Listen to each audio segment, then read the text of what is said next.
Think of what it is when God himself puts his arms around you and says, welcome home.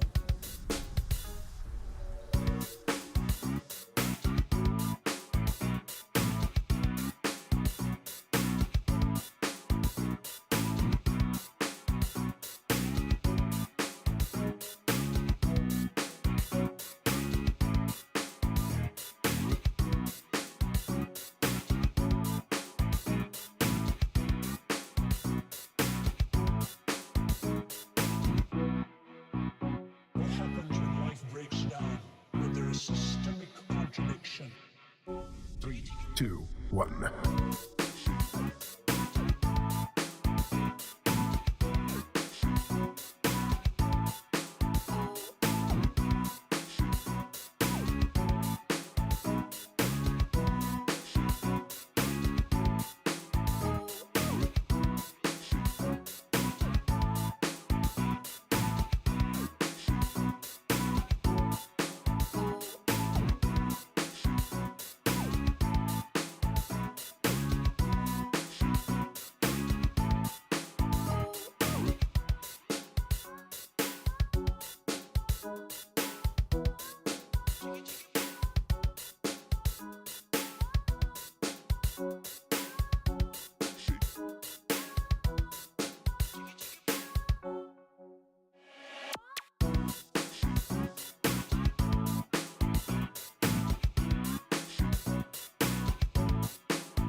I have a wonderful electronic invention I want you to see. Show you.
without any warning.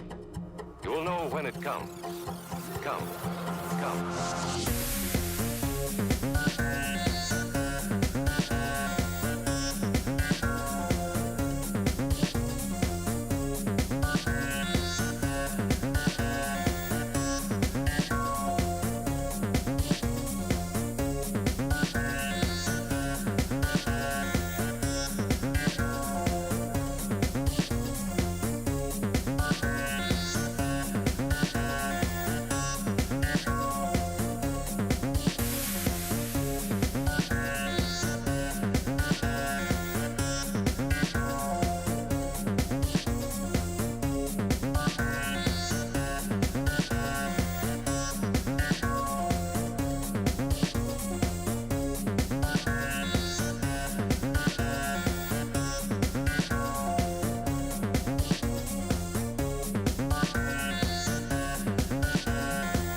Wait.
For man is not content unless he's pressing himself to the limits of his knowledge or beyond.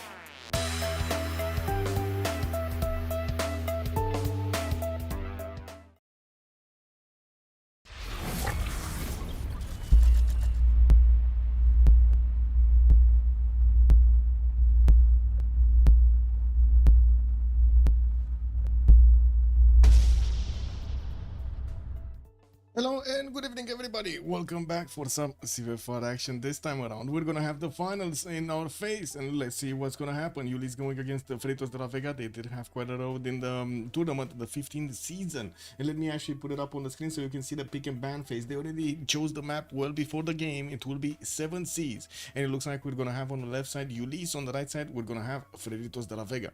You know, we do have also them starting to choose their civilization bands. As you can see in the bottom right, in the bottom of the screen here, we're gonna have Catherine de Medici, the Black Queen, Trajan in Rome gonna be taken out, and on the right side Uzetian with also Basil II, the Byzantine nation, is gonna be taken out. We do need another 3 bands from each side, and we're gonna need to see what kind of tone of the game Ulyss is gonna send. And the crafty dog also, hello there sir, and welcome. Small request, yeah, throw it over here in the chat, no?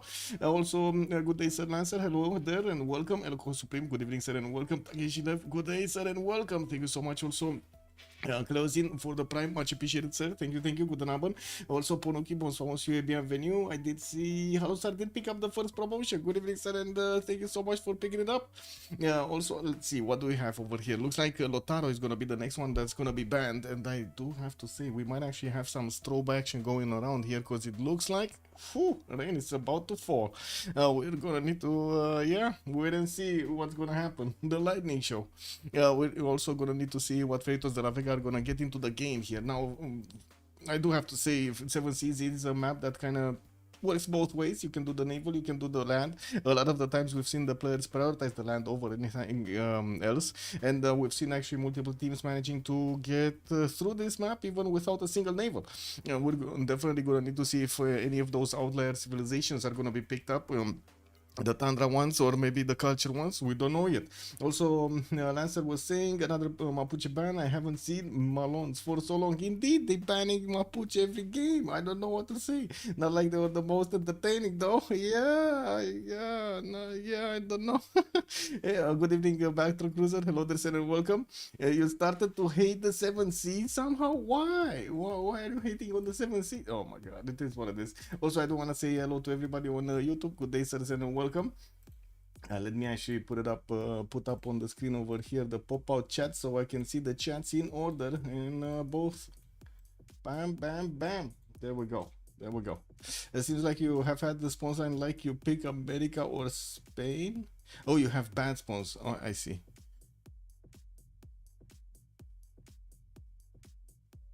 I don't know. I like 7 Seas. Anyway. I'm sorry to have to ask you this. Can you slow down your speech, please? Your accent makes it hard to follow what you are saying. Oh, I would like to, but there's so much information that if I slow down my speech pattern, I won't be able to deliver the same thing. Like there's just not enough time. With 8 civilizations in the game, so much action usually going around, a lot of people are doing a lot of stuff. There just isn't that much time. Now we do have Norway and Saladin on the side of Freritos de la Vega, and taking a look on the left side, we do see Ulyss taking out Varangian. One of the things that I guess I can do is work a little bit on my accent. The feedback I had beforehand, it was that people were understanding me, so I just kept on going, trying to improve more the vocabulary rather than the speech pattern. Now we do have Kublai Khan, also the last band from the first phase taken out by Ulyss, and we're going to need to see on the right side what Freritos de la Vega are going to pull off.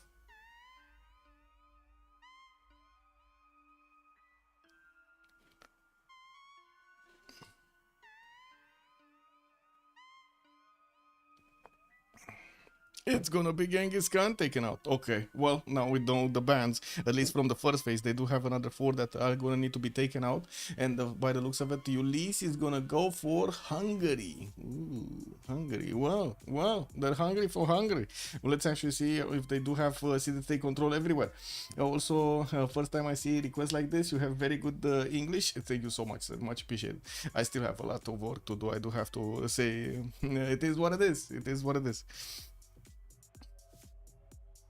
Getting there though, or at least I think I'm getting there. On another note, my favorite maps are sea maps in any game that has them. Well, true, be honest, sea maps are quite spectacular to actually see those naval actions going around, and not to mention most of the time the players do benefit from a little bit more gold because they do get to trade internationally on those seas.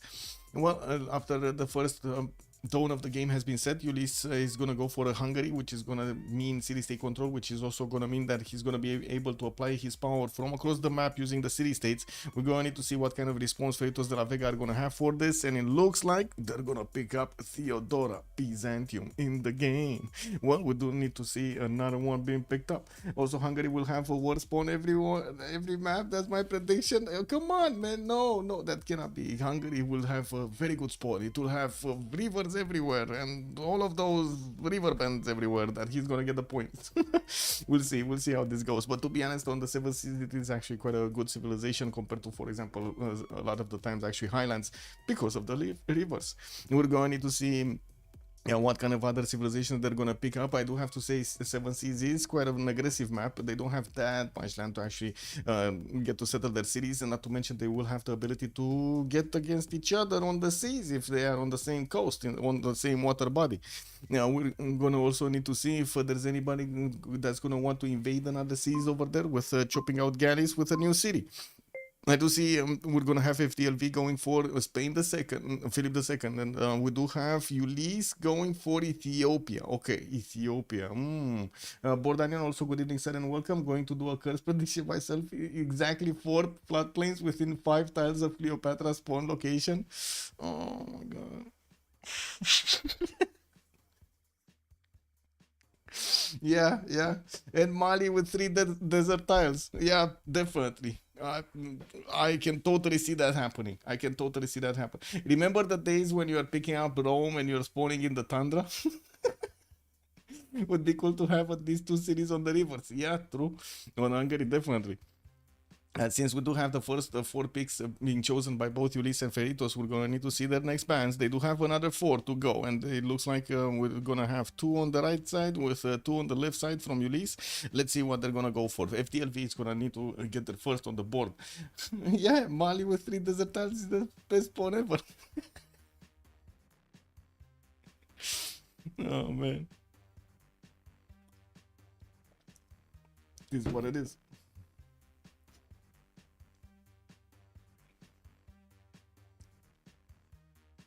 Ooh, Vega gonna be taken out. Wait a second, really? They didn't take out the other ones? So they're gonna let in Shaka, they're gonna let in Simon Bolivar, Sultan.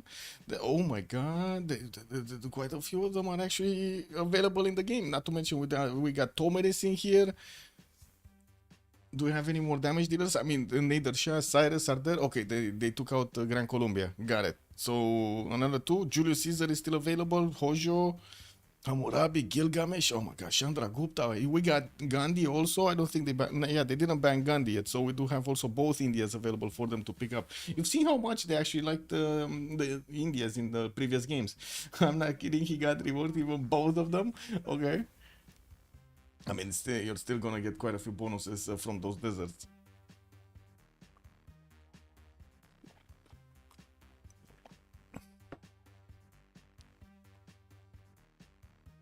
Okay, 1-1. 1-1. What is the one from Freritos? What is the one from Ulyss? What are they gonna do? Mali. Need to come on Samusa. Whoa. Okay. You need 1 tile for the bonus. Other tiles just ruining everything. I mean, I guess it kind of depends on what kind of pantheon you're gonna get there, no?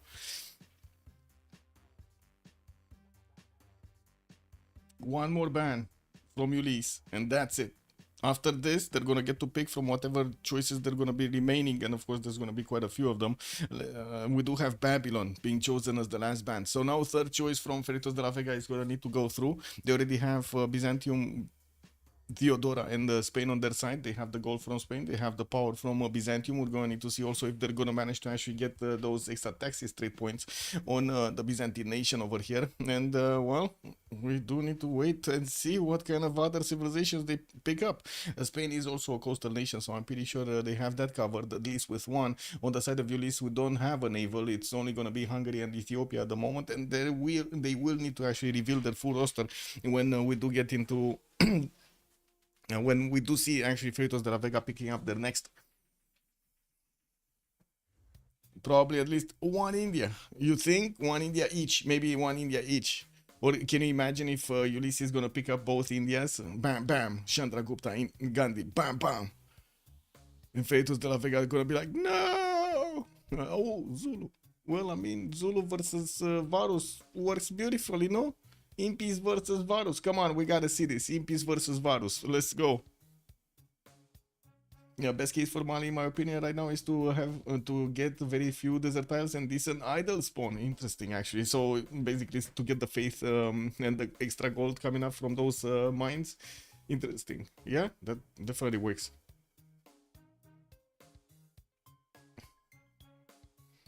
Okay, what are Ulyss gonna pull up here?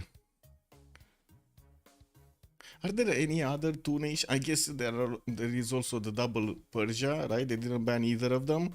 So we got a double India, double Persia. Do we have double Rome? No, they banned the Trajan, so it's just Julius available.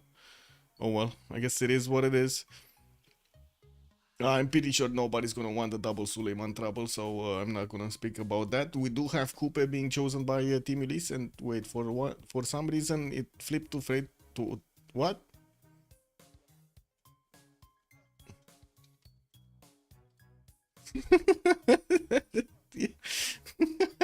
Oh man, that's a problem. Yeah, that is a problem.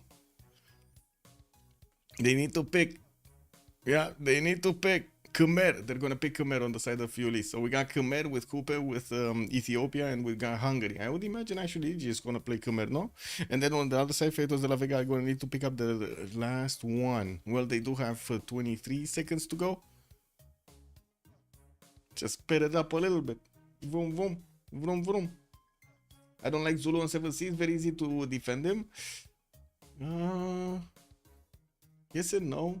Yes and no. To be honest, Zulu hasn't been showing up as a very powerful nation in the last few games. But I think they didn't flex him that much. Let's actually see if they managed to pull it off this game. We will have also Japan, Hojo Tokimun being chosen by Freritos de la Vega to be a part of this game, alongside the Zulu, Philip II, and of course Theodora. On the other side, we do have Hungary with Ethiopia, Coupe, and then the last one is gonna be that wonderful civilization that I totally forgot what it's called. You know it, you know it.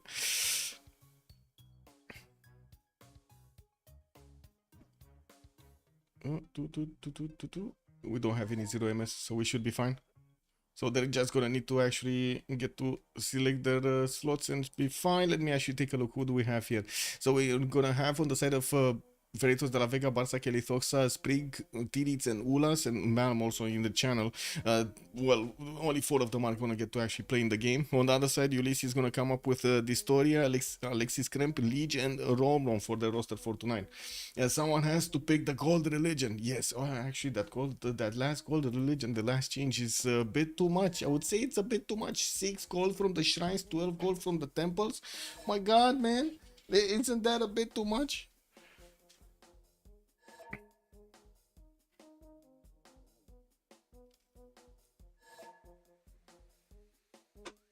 Bam, bam.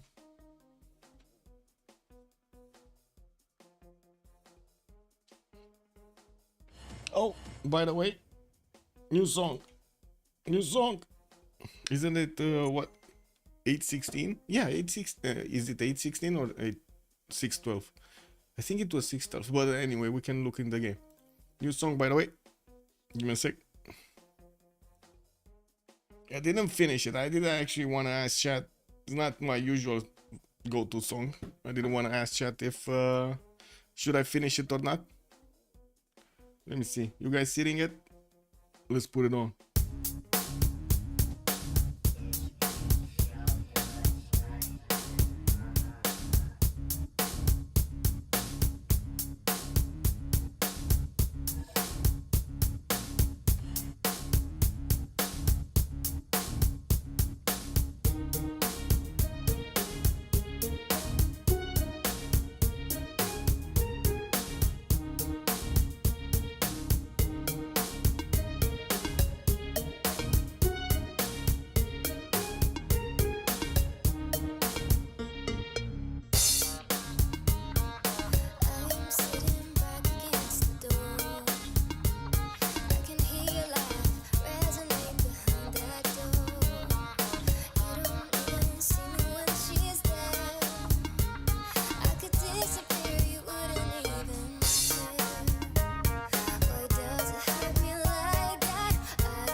What do you say?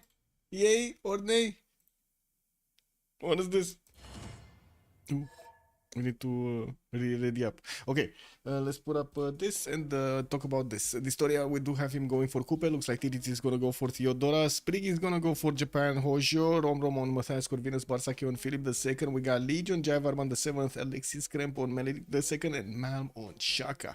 Well, let's actually load into the game and see how things are gonna go through on the 7 Seas map in the first game of the let's say CivFR Squadrons Seasons 15 final. Kinda cool. Thank you. Love it. The question is, should I actually finish it or not? That's what I'm wondering, because it definitely needs a beginning and an ending. I think it's kind of the meat of the things, you know, like in the middle. But anyway, let's see, what do we have here? The first, and we need to put up also the remap things, no? Yes. Starter prediction for how many remaps are we gonna have? 012 submission period for 10 minutes, and let's go. Let's get it going. Okay, chat, you gotta tell me, where are we going? Left or right? I do see in my face over here Galapagos Islands just spawned with a tiki hut next to it. Oh my god, these guys just want to watch the Galapagos Islands every day. So, left or right? Where are we going? Left or right? We got Ethiopia right in our scopes over here, but he's not the first one. We go right, we go right. We go Distoria. Looks like Distoria is gonna be here. Tehoniaga Nuyakupe is gonna have his 3-2 banana right next to him, and ooh, that's gonna turn into a 3-3. Very nice. Quite a few cities that can be settled on the coast. Unfortunately, no fresh water for him to get onto the coast, so he can benefit from those extra housing points. And we do have him also in the water with a few decent resources, at least 2 of these reef fish tiles that are gonna be able to be actually how to say worked in the capital. And we do have him with the south with some of these reef tiles, but unfortunately not that many to actually get that many points for his campuses. We also do have him on the same seas with some city states on the coast. No, not really. Actually, he doesn't have a single city state on the coast. This is incredible. We're gonna have Japan here on the other side of the coast, and that is gonna be an opponent, so we do know that they're gonna get to fight each other. Japan, Hojo Tokimune is definitely gonna fight with Coupe, because they're so close to each other on the same seas. Matthias Corvinus is also gonna be somewhere on the map. Oh, to the south. There we go. South of Coupe. He can actually jump onto the coast here, and look at his rivers, man. Look at the rivers, man. Look at this. Look at this. Don't forget that rips are good for Coupe, not only for campuses. God, what is this?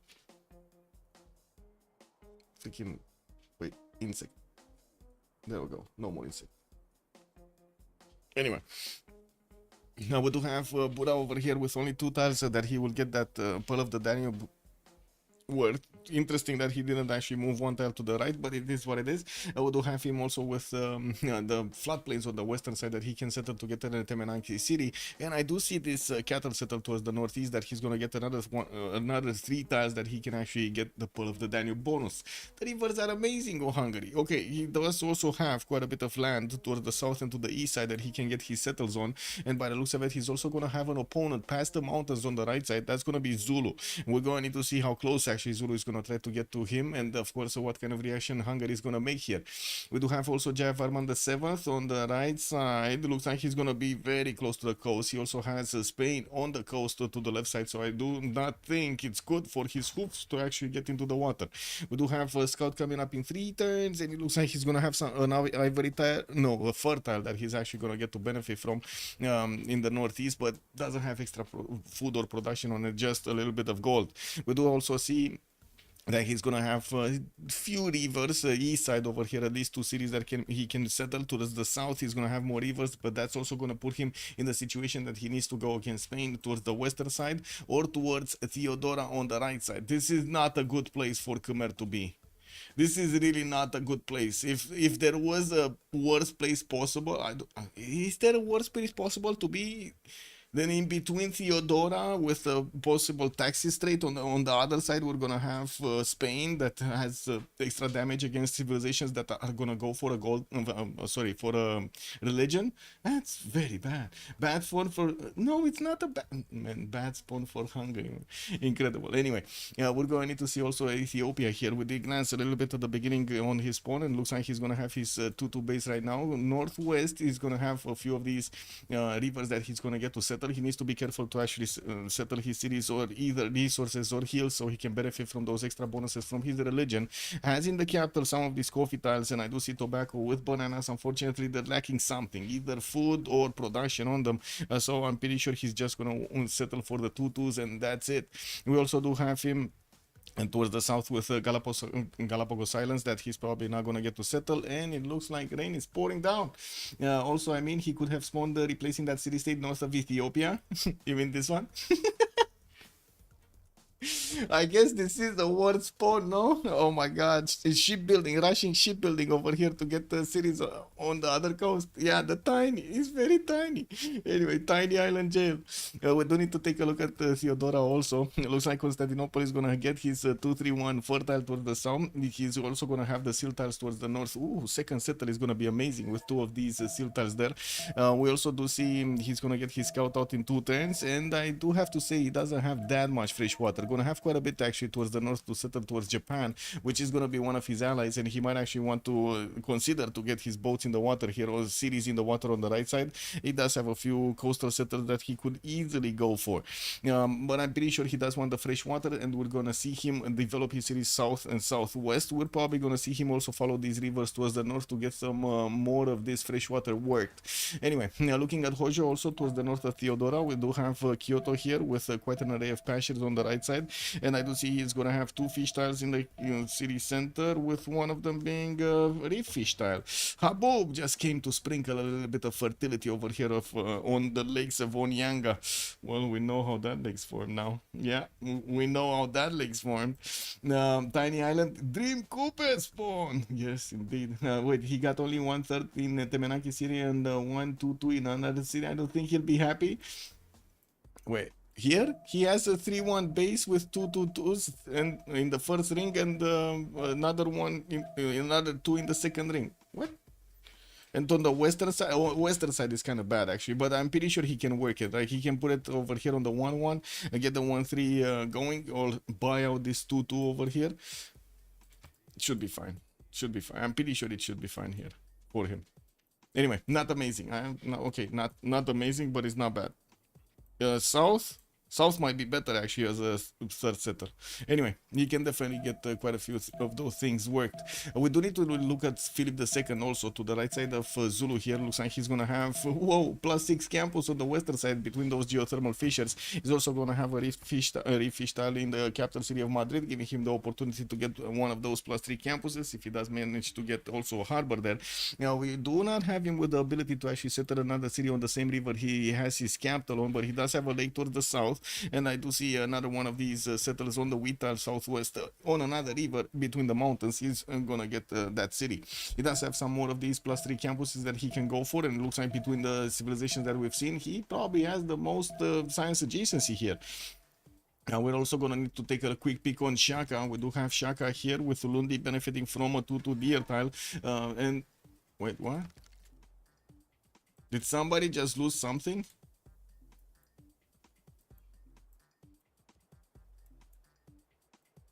Somebody just lost something? Who lost what? Somos with Rafifi? Oh, wait. What happened here? How did he lose a population?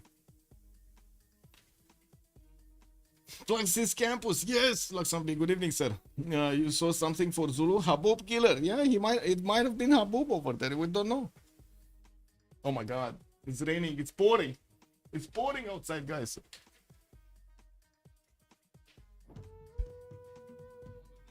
Yeah, the show has started by the looks of it.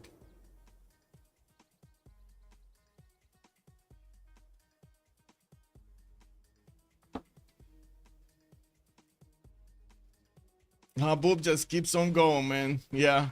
Where are we gonna go? Where are we gonna go now? Left on Malm? Or we go left? Okay, we go left. We need to sniff out where Malm is. Where is he? Where is he? This is Ethiopia, not a Shaka. Not a true Shaka. This is not a true Shaka either. Not true Shaka. Where is the true Shaka? We are looking for true Shaka bones. No. Come on. Oh my god, yes, I found him. Okay, I found him. This is spawn. Not bad. does he have as opponents? So Spain left side, that's gonna be an ally. Coupe northwest, that's gonna be one of his opponents. Terrible territory to actually go and attack Coupe through. Now, and I guess we're going to see how things are going. Can you guys hear me? Actually, oh, thank God! Actually, you don't hear the rain, right? It's only me that hears the rain. Oh my. Okay, this is gonna get confusing. I barely hear myself. That's how much rain there is. Wow. Okay. Anyway, just need to wait for the map to start up. Actually, the normal 7 seas map. Yeah. Whoa. What is this? Oh, they're reloading. I guess they're reloading.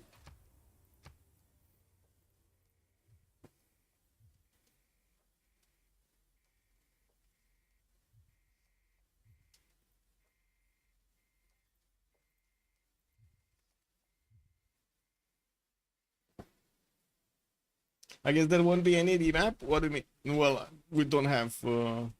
They didn't use a remap token in the first one. Well, let's see if they're gonna use in the next ones. We don't know. And I think. Oh, they reloaded. Actually, they reloaded. Did they get? Oh my God. Sorry. Yeah, you're gonna see quite a few lightning things over here. It is what it is. Yeah, strobes. Strobes. We're getting some strobes from you know, up above.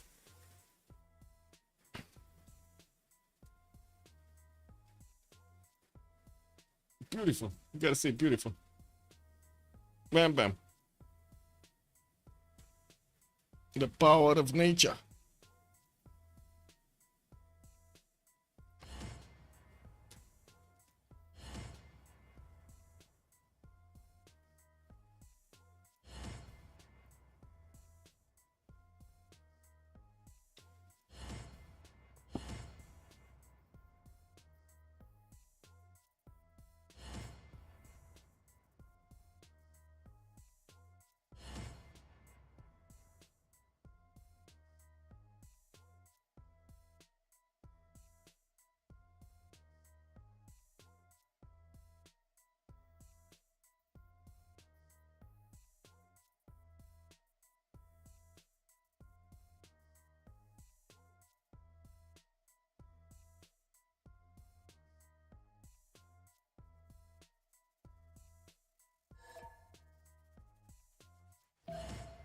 Okay.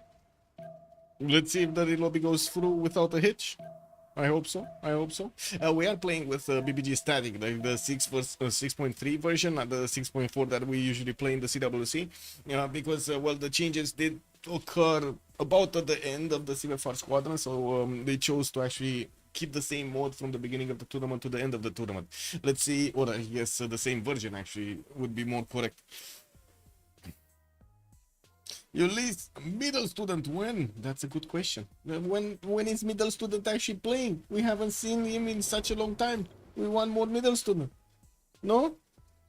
Anyway, it looks like we're gonna get to see the map soon, and we were needing to actually take a look at Shaka, right? I think that was the first one that we want. Wait, yeah, this is the new map, right? Oh my God, Khmer is just not getting out of this. Let me wait for all of the players to actually join in and then take a look over there on Khmer, but he's just not getting away from this. Oh, I think actually they started. Nangor Tom is going to be here. He looks like he's going to have a bit of an awkward land to actually get to expand in. Very awkward territory to get to expand in. At least he's going to get to trade with Historia. But anyway, let's see Shaka. We do have Ulundi coming up with his 2-2 base. He's also going to have another setup towards the north on another 2-2 base with a lot of 2-2s around. Southwest floodplain city. Don't really think he's going to like that. He has a uranium settle or a diamond settle on the southeast if he wants to go for. And from what I do see, the first opponent that he's going to get to is going to be Maori to the northwest. We do have him also on the eastern side, very far away with Ethiopia. That's going to be another one of his opponents, and we're going to definitely need to see if they're going to get to move their armies through. Also, Broccoli, good evening, sir, and welcome. Strong French teams, yeah. I mean, we got all the boys in, Ulyss and Freritos. Bam, bam.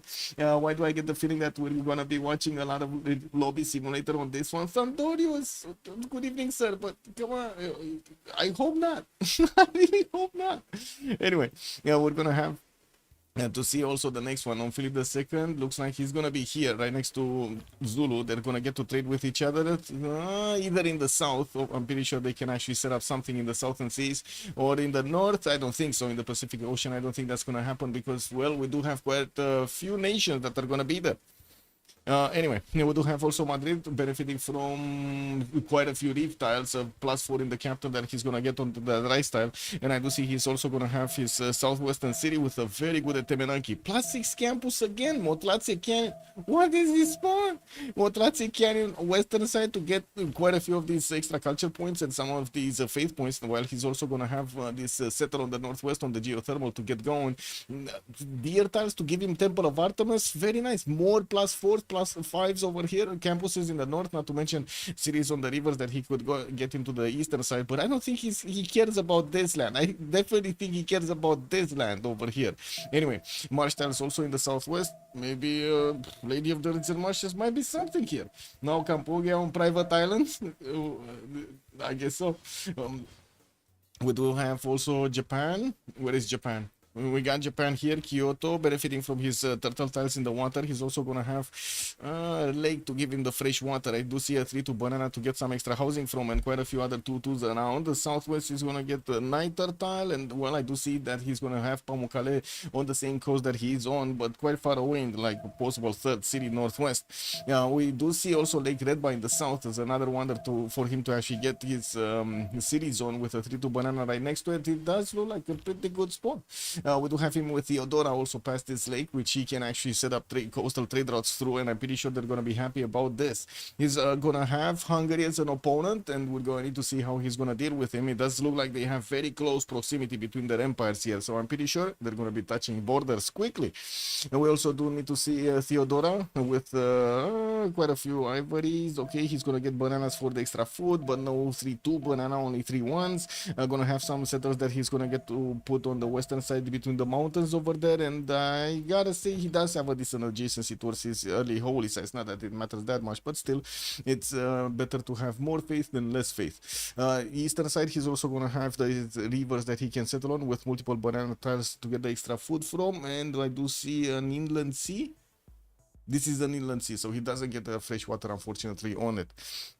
We do have him western side with quite a few cities to settle, and I do see Ethiopia is going to be close, so they're going to be trading punches from a relative early stage of the game. There are mountains here for Byzantium to actually fend off attacks on the western side if he wants to actually just close off and try to develop cities south and east and north and totally ignore the western side. I don't think he's going to do it. We're going to need to see if he's actually going to put a decent amount of cities on the western side or not.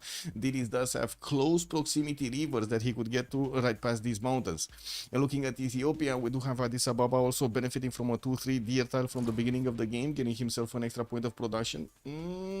Works with some extra gold from the ivory tiles. He's also gonna get his settler out next turn. We do have for southwest quite a few rivers, north and east sides also quite a few rivers with bananas around them to get those extra food points. And from what I do see a few floodplain tiles, but I don't think he's ever gonna want to get I would say anything done with it. Wait, what? Again? What happened now? What happened now?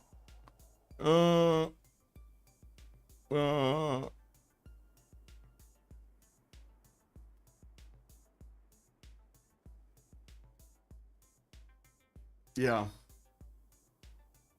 It happened again, guys.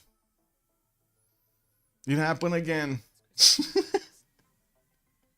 Are they playing with the I want to say the fourth option, the fourth on the natural disasters? Natural disasters 4? Is that what's happening here? Beats me. I don't know. It is what it is. 5 rematch possibly, yeah. Well, I mean, technically rematch do not actually count. We're going to need to see if they keep on remapping for this, or they're actually going to use their tokens.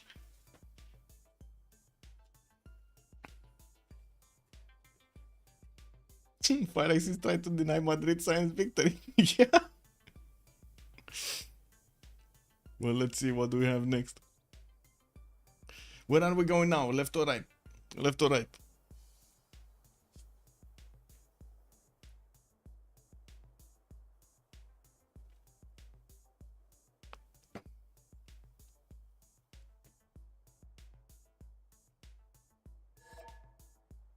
We're going right again? We're going right again. So the Storia is gonna be the first one. We do need to see where Mauri is. Oh, there we go. The red dot just appeared. Mauri is gonna get his fresh water from a river, from a lake, I mean. It looks like Southwest is also gonna get to settle on that maize tile to get the fresh water from, not to mention quite a few of these amber tiles to improve. Has a reef fish tile in the capital, not to mention reefs also northwest. And what were you saying over there about the reefs on Mauri? +1,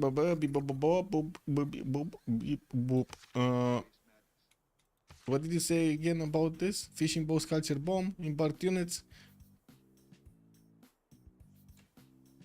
There's no extra bonus from what I do see on the reefs, or maybe it's in 6.4.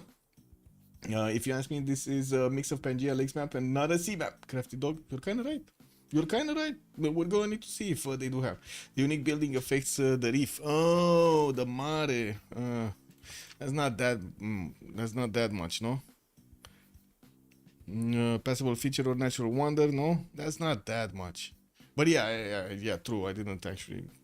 I didn't ever take this into account. Anyway, we do need to also take a look here at his neighborhood. We do have Madrid in the north with Philip II being over there. Looks like he's also going to have Shaka. So it looks like we're going to need to see Mauri actually getting his cities probably around here and stopping, because otherwise he's going to be a bit too close to Spain. And I'm pretty sure he does have a decent amount of territory that he could go and settle on his initial ones, or not to mention the eastern border over here of this water body. Yeah, won't be that big of a problem.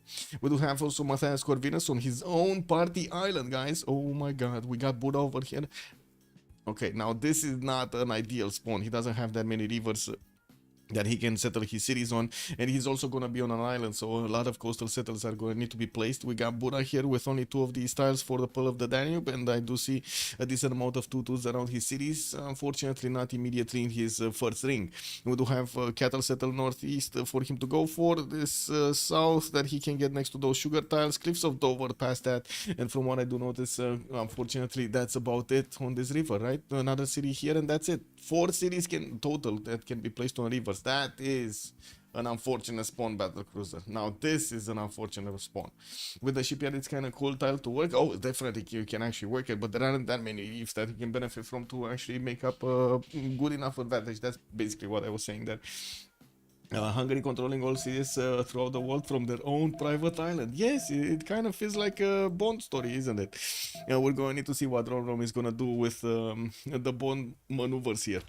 We'll also see Jayavarman VII is going to be northwest of Mr. Bond here, and I'm pretty sure they're going to get to trade on these seas. It doesn't seem like anybody's going to contest these seas that much. Oh, Japan is going to contest the seas. Okay, well, Angkor Thom will have Kobustan on the right side to actually get a settle next to, and I do see he's going to benefit from those extra culture points, not to mention the production. We do have him with T settle northeast, and from what I do see, like Red on the western side to actually get another wave of Vera score points, not to mention getting some extra culture and gold. We do have him also with the scouts coming around, and I do see a few cities on the coast are going to give him the fresh water. Although, yeah, I don't really like this territory that I'm seeing right here. I guess it is what it is. He's definitely going to have options to get to develop cities, at least 1, 2, 3, okay, 5 and 6, 4 and 5, I mean. Yeah, that should be fine. He has Zulu on the right side that he's going to get to split up this territory with, but I don't think that's... oh, wait, that is going to be a problem. We got 1 tile lakes, 1 tile chokes, 1 to the north, 1 to the south, that Zulu is going to need to get through so he can get to Khmer. This might be actually a bit of a problem for Khmer. Yeah. On western side, does he have anybody? Kyoto. Ooh, he might be squished. He's not getting out of this. He's not getting out of this. Wait, isn't this the same thing? No, it was Spain, right? Yeah, it was Spain actually on the other side, right? We had him between Theodora and Spain the last time. Well, this time around, he's going to be between Shaka and Japan. I don't know what's worse. Also, Sandorians can only actually use the Pearl of the Danube on 3 cities. Yes, that is actually kind of yucky spawn over there for Hungary, I agree. Good morning, Murphylo. Good evening, sir, and welcome. Or I should say more.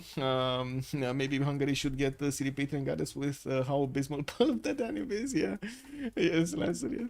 We do need to also take a look at the next ones. Let's see. Ethiopia, where is he going to be? Right next to right next door to Byzantium, and I do see also Japan on the right side with Philip II north, but not really close. Well, I'm pretty sure Philip II can actually get to send some units to Ethiopia later on. There is a very good river network around the city of Addis Ababa. He does have food from the rice tile, 4 food points, not to mention the deer tiles for those production points.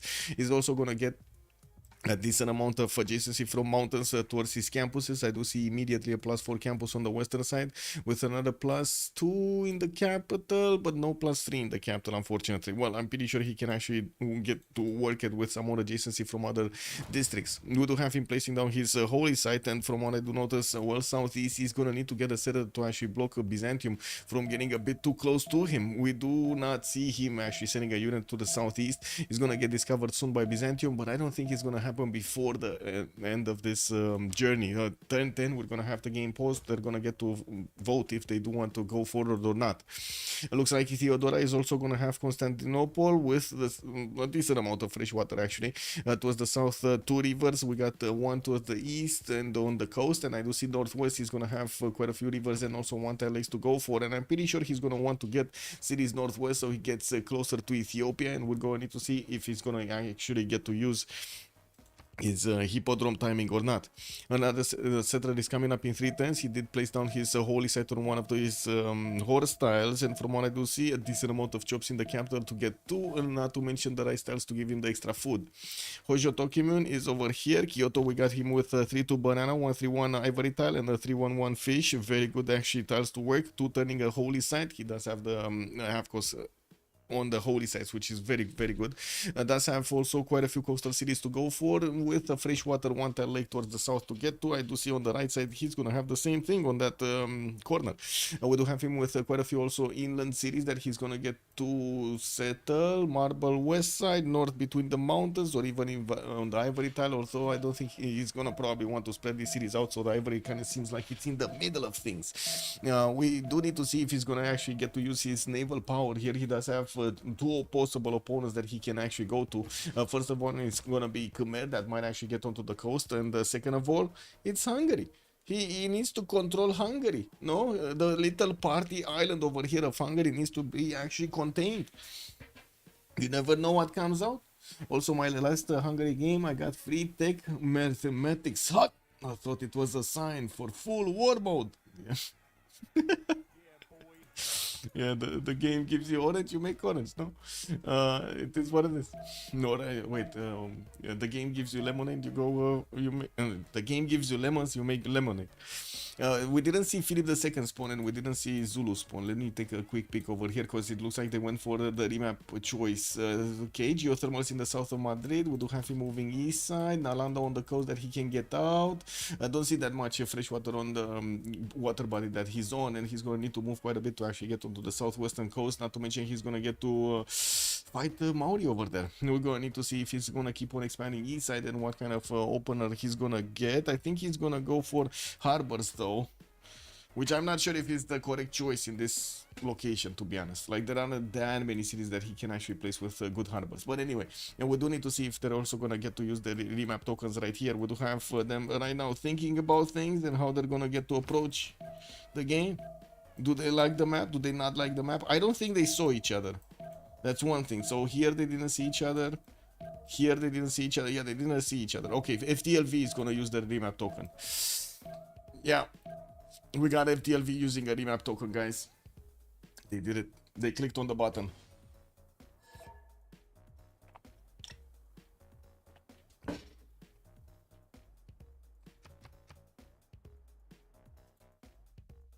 Oh, okay, I need to turn off the screen here.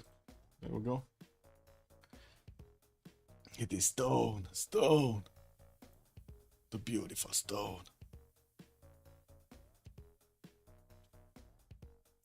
Oh my god, he again didn't give me my... Give me a second to put the premiere on this guy, man.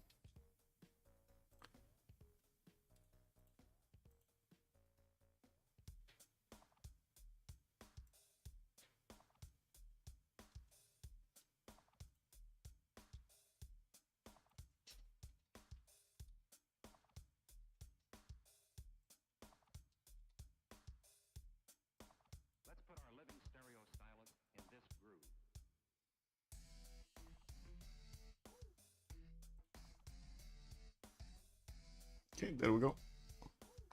You hate Hungary games when I need to put down harbors. True, true, true. Hungary games with harbors, no good, no good. And where are we going this time? We're going left or right?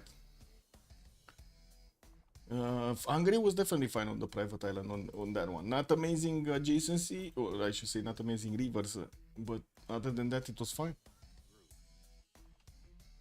Well, let's see what they're gonna get to choose this time around. FTLV chose to remap that one, so it was Japan. Oh, wait, they chose to. I guess it's fine. Didn't really have that much for Barsake and Malm over there. But anyway, we got a plus, so let's actually see. We're going right, we're going right. Okay, this Historia is going to be again the first one to take a look at. Looks like this time around he's going to have only a 3-1 banana in the capital with one of these 3-1-1 fish southwest. Let's see if he's going to go builder first to start improving these or not. He also does have a plus 4 campus in the capital in the third ring, and I do see another settle south on those horse tiles. Freshwater settle on the northeast. That's going to be probably his second city to get those extra housing points, and we do have him with pretty good tiles around, not to mention I think he had to benefit from. Ooh, Mount Roraima, Hungary. Now, is this a better spawn battle cruiser? Mount Roraima, Hungary, is this better? Anyway, looks like he's gonna get his scout out in 3 turns, and we do have him in a triangle. Whoa, look at that. We got Coupe here, we got Khmer here. Oh my god. We got also Buddha over here, and then boom, Addis Ababa. This is a East versus West. Where are the other ones? No, this is a East versus West. Anyway, yeah, the plus for the campus on the Coupe. Yes, yes. Oh, right. Wait a second. It's the cattle time. Kick. It is what it is. Anyway, it is what it is. We do need to take a look here on Buddha. We do have him with the scouts coming up in 3, with also Chocolate Hills in the north. We're gonna get to settle the 4 tiles. Does have 2 of these tiles that he's gonna get the pull of the Danube, and from what I do notice in the north, I guess he could settle a city with 3, but to be honest, oh my god, it's flat tiles all over the place. I'm pretty sure he's gonna try to get northward towards the Chocolate Hills, and let me actually see 1, 2, 3, 4, 5 to settle. Not bad to actually get right next to, right onto the Chocolate Hills with his second city to benefit from those 3-3-1 tiles. And we do have him also with the river southwest to get some benefits from, while he's gonna get the Mount Roraima settles to get him the extra faith in the science. Well, we're gonna need to see how things happen. We do also have Khmer here. Where is Khmer? Khmer is over here. Angkor Thom immediately with a 2-3 deer tile in the capital. He's gonna also get second cities on the rivers, north and west side. I do think this river is a bit too close for him to actually get to settle on direct north, but he can get a little bit further on the other one next to the mountains. And from what I do notice, he's gonna have some lakes in the south to get to settle, and I'm pretty sure they're gonna use the Bay of Kampong Som for their gold trading. They need to actually get all of their traders in the water here to benefit from those extra gold points from the international trade routes. Zulu is gonna be on his south, and that's gonna be one of his opponents. Looks like again he's not getting out of this. He's not getting out of this. Like, we had Zulu next to him 3 maps in a row. He's not getting out of this. Yeah, but at least this time around he's gonna be in a 1 versus 1. It's not gonna be a 2 versus 1. And the game loves some holy wars. It seems so. Also maybe a rare religious Hungary. Interesting. We'll see if that actually is gonna be his choice or not. We do also notice western side of Leech, there's not going to be anybody. His north is going to be available for him to settle and settle and settle without any kind of disturbance. We also do see Ethiopia is going to be on the middle of the map on the right side. He does have his coastal spawn on the Thracian Sea, while we do have him also with a 3-1-1 fish tile. He's going to have another city western side to settle on next to those spice tiles. Cerro de Potosi is a wander towards the north, and I do see he's going to have this river network actually spanning in the south, but that he's going to get closer to Theodora into. This might not be actually something that he wants to get a bit too close to Theodora to. So I'm pretty sure he's going to want to actually keep on settling north and the western east, not that much into the south, which is going to cause a bit of an issue because he doesn't have that many freshwater settlers over there. Well, looking at Theodora, we do have him on the coast towards the south, and it looks like he's going to be on the same coast as Coupe. This might turn ugly here if Theodora is actually going to get attacked. Yeah, there is a way in the Black Sea that he can get from the Tethys Ocean with some of those caravels and frigates to bonk the Constantinople city. Ulyss won't remap it 100%. Yeah, I don't think they're gonna remap this. Yeah, I really don't think they're gonna remap this. We do have also Constantinople with a decent amount of rivers around him, 3-2 bananas in the north to actually get to settle close to, and more of these on the right side, even south, more cities on the same coast. We're gonna need to see if he's actually gonna want to focus coastal or at least get another 2 cities on this coast. From what I can see, I guess that kind of is the magical number, so he can put up a fight against his opponent, or he's just gonna use his capital and try to actually fend off the attacks with this defense. To be honest, this is a very defendable position. You can actually use all of these cliffs, the tiles around the city of Constantinople, to get your defense on. Looking at Hojo Tokimun, we do have him here. Looks like Kyoto is gonna get his central out importance, and he's also gonna have a 2-1 base. That's gonna be an ivory tile. That should be, yeah, that is an ivory tile. We do have him also with, unfortunately, not that much fresh water. He's gonna have some of these 1-tile, 2-tile lakes, and this river towards the rivers. This river towards the southwest to get to settle on. Not very good production next to. Well, I guess the ivory tile southwest of Kyoto is gonna be nice, but where food? He doesn't have the food. Some campuses, and from what I do see, he's probably gonna go over here for his harbors. Doesn't seem like he's gonna have a viable option in the other side.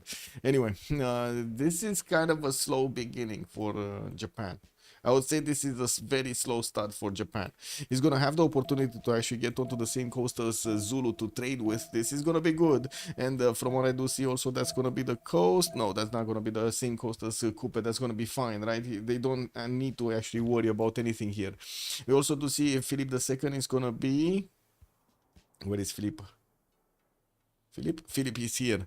Madrid gonna get his geothermals in the capital, 2 of them, and I do see he's also gonna get that +4 campus northeast. He does have some reef tiles in the water, 1 reef fish tile over here western side with another 1 north. Possible settle on the rice to actually get the extra food from, not bad. And I do see he's also gonna have a nice river network on the eastern side, also coastal, that he can actually get those coastal cities with the full fresh water from the rivers, from the for the housing. Northward, more of these settlers going through. Does have a city state to take out Antananarivo. Actually, he could try to take out Lahore also on the coast on the western side, even though it's only a single tile of attack into that wonder. Into that city state, I mean. We do have Madrid also getting his settler out in 2 turns, and well, he's kind of far away from everybody. I don't think he's gonna do anything else other than just, you know, keep simming. That I think that's what Barsak is gonna do, keep simming. We got Shaka also, that's gonna have probably the first conflict in the game with Khmer towards his north. So looks like Ulundi is gonna benefit from some food from the rice tiles, and not to mention his reef tile and sugar, and he's gonna get the production and the culture from the amber tiles. We do have him with some 1-3s also to get to balance all of the extra food that he's getting with those extra production points of the 1-3s, and we got the ball wonder on the right side. Lensois Marienses is coming in, and Coupe is over there watching. Uh-oh, they just saw each other, right? They just saw each other. Man Settler is exposed to Mauri's warrior. Yeah, well, it is what it is. He's not going that way, or at least not immediately. He does have a slinger coming with him, but to be honest, do you believe the slinger will escort this properly? That's the question. Do you believe the slinger will escort the settler of Zulu properly? Will he take care of him, or will he take care of him? Japan move camp. Did Japan move the camp? I don't know, to be honest. No idea. Free Sim Spain is the only thing that can save Freritos from a spawn difference. True. Let's see if it actually... First of all, if the map goes through, and second of all, if he's actually gonna have the opportunity to free sim over there and get the win, because sometimes even if you're free sim, you don't really have the opportunity to get the win because your allies are dying left, right, and center. And they remapped this. They actually remapped this. We got 2 tokens used. They remapped it. Oh my god. So 2 remaps, guys. Oh my, you nailed it. We got 3 voters that went for the 2 remap option. There we go. Got going.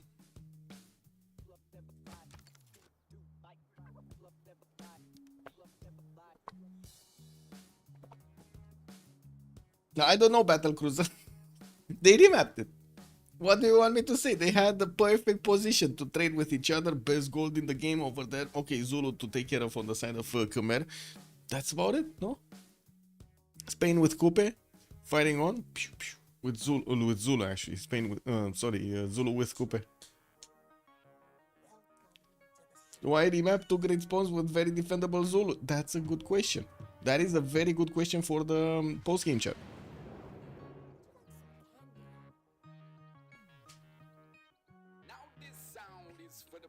But why? Why? Well, this map is gonna be the map.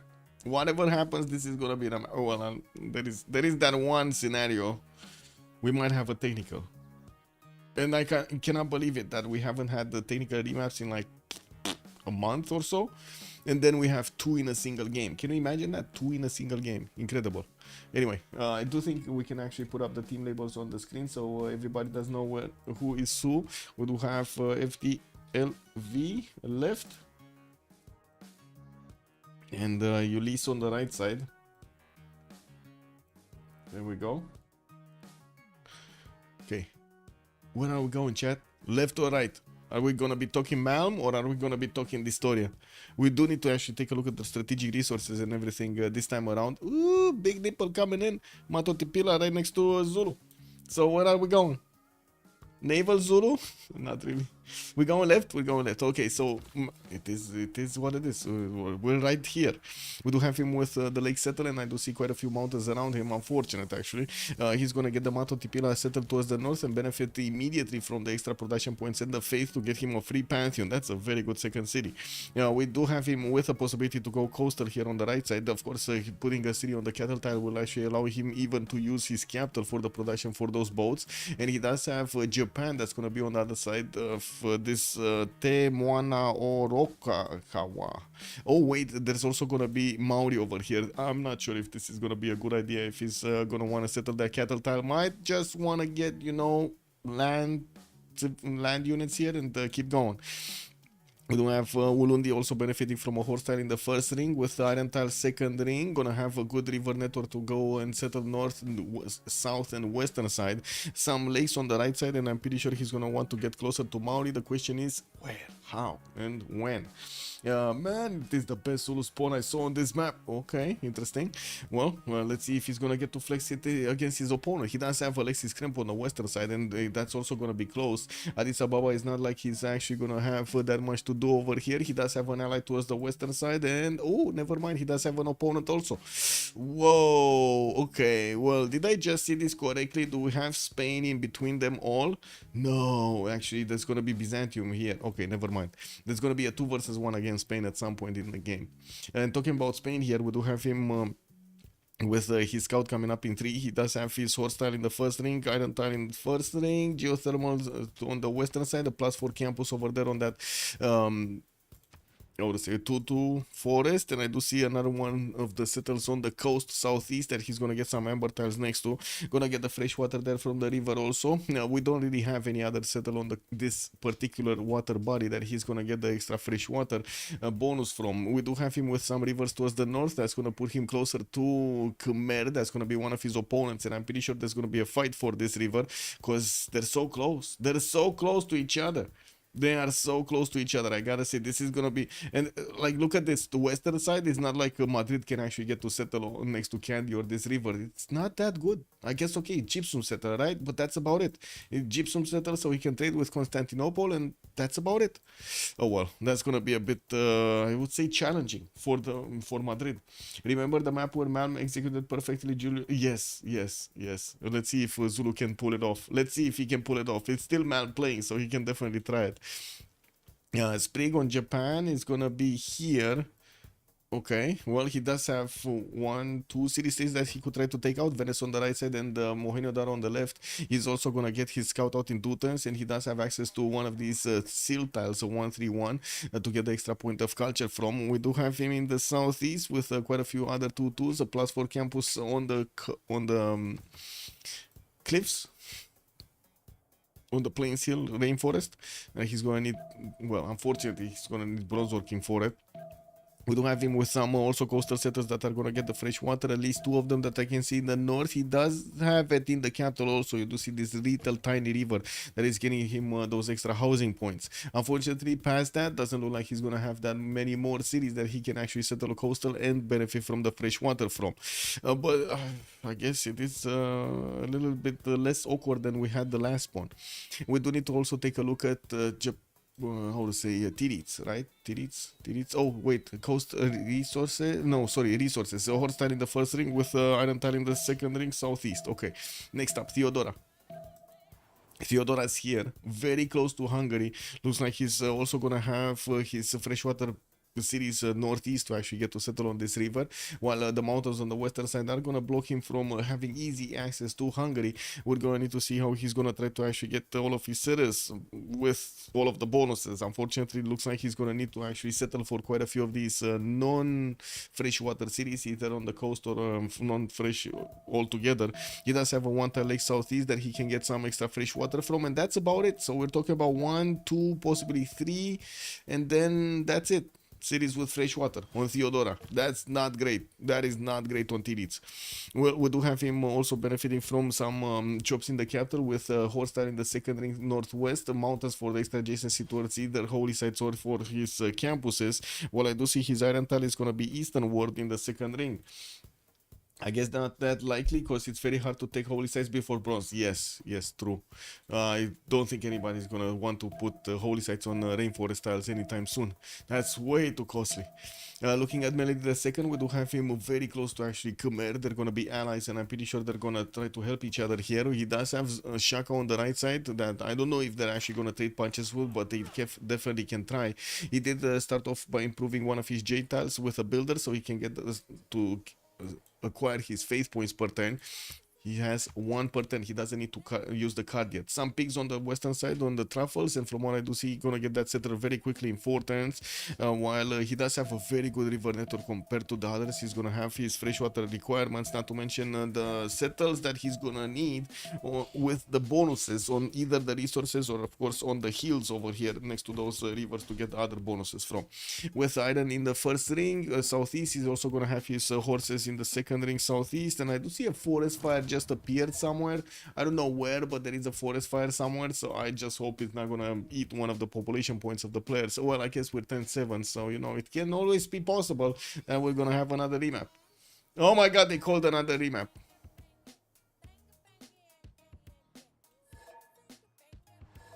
Who? Man, really? Oh my god. I'm gonna get to talk again about the same thing. Oh, amazing. What can I say? Amazing.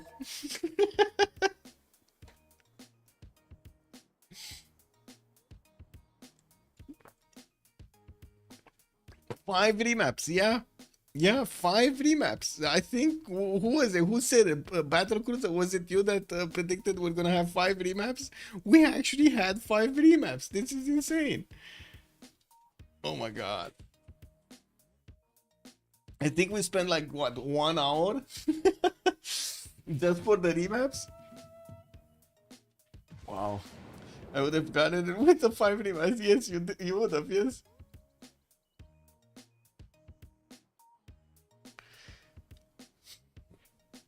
Let me get the juice.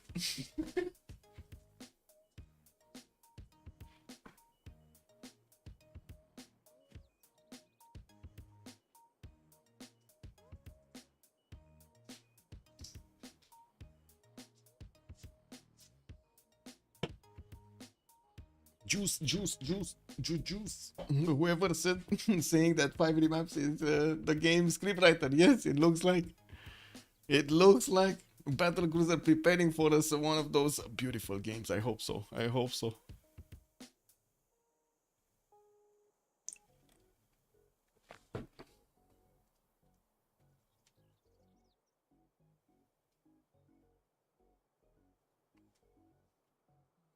Also R360, good evening sir and welcome. Forest Fire is great for extra yields as well, so why remap you lose tempo then you gain tempo.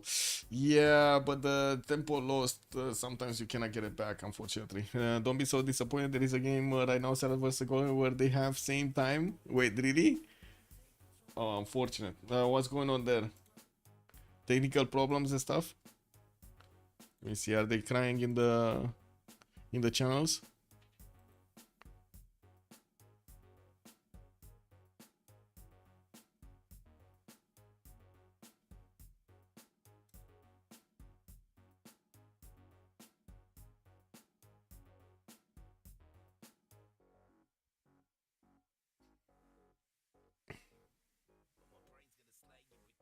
No, not really. I don't see them. Oh, I do see them actually. Farex is never mind. What's this?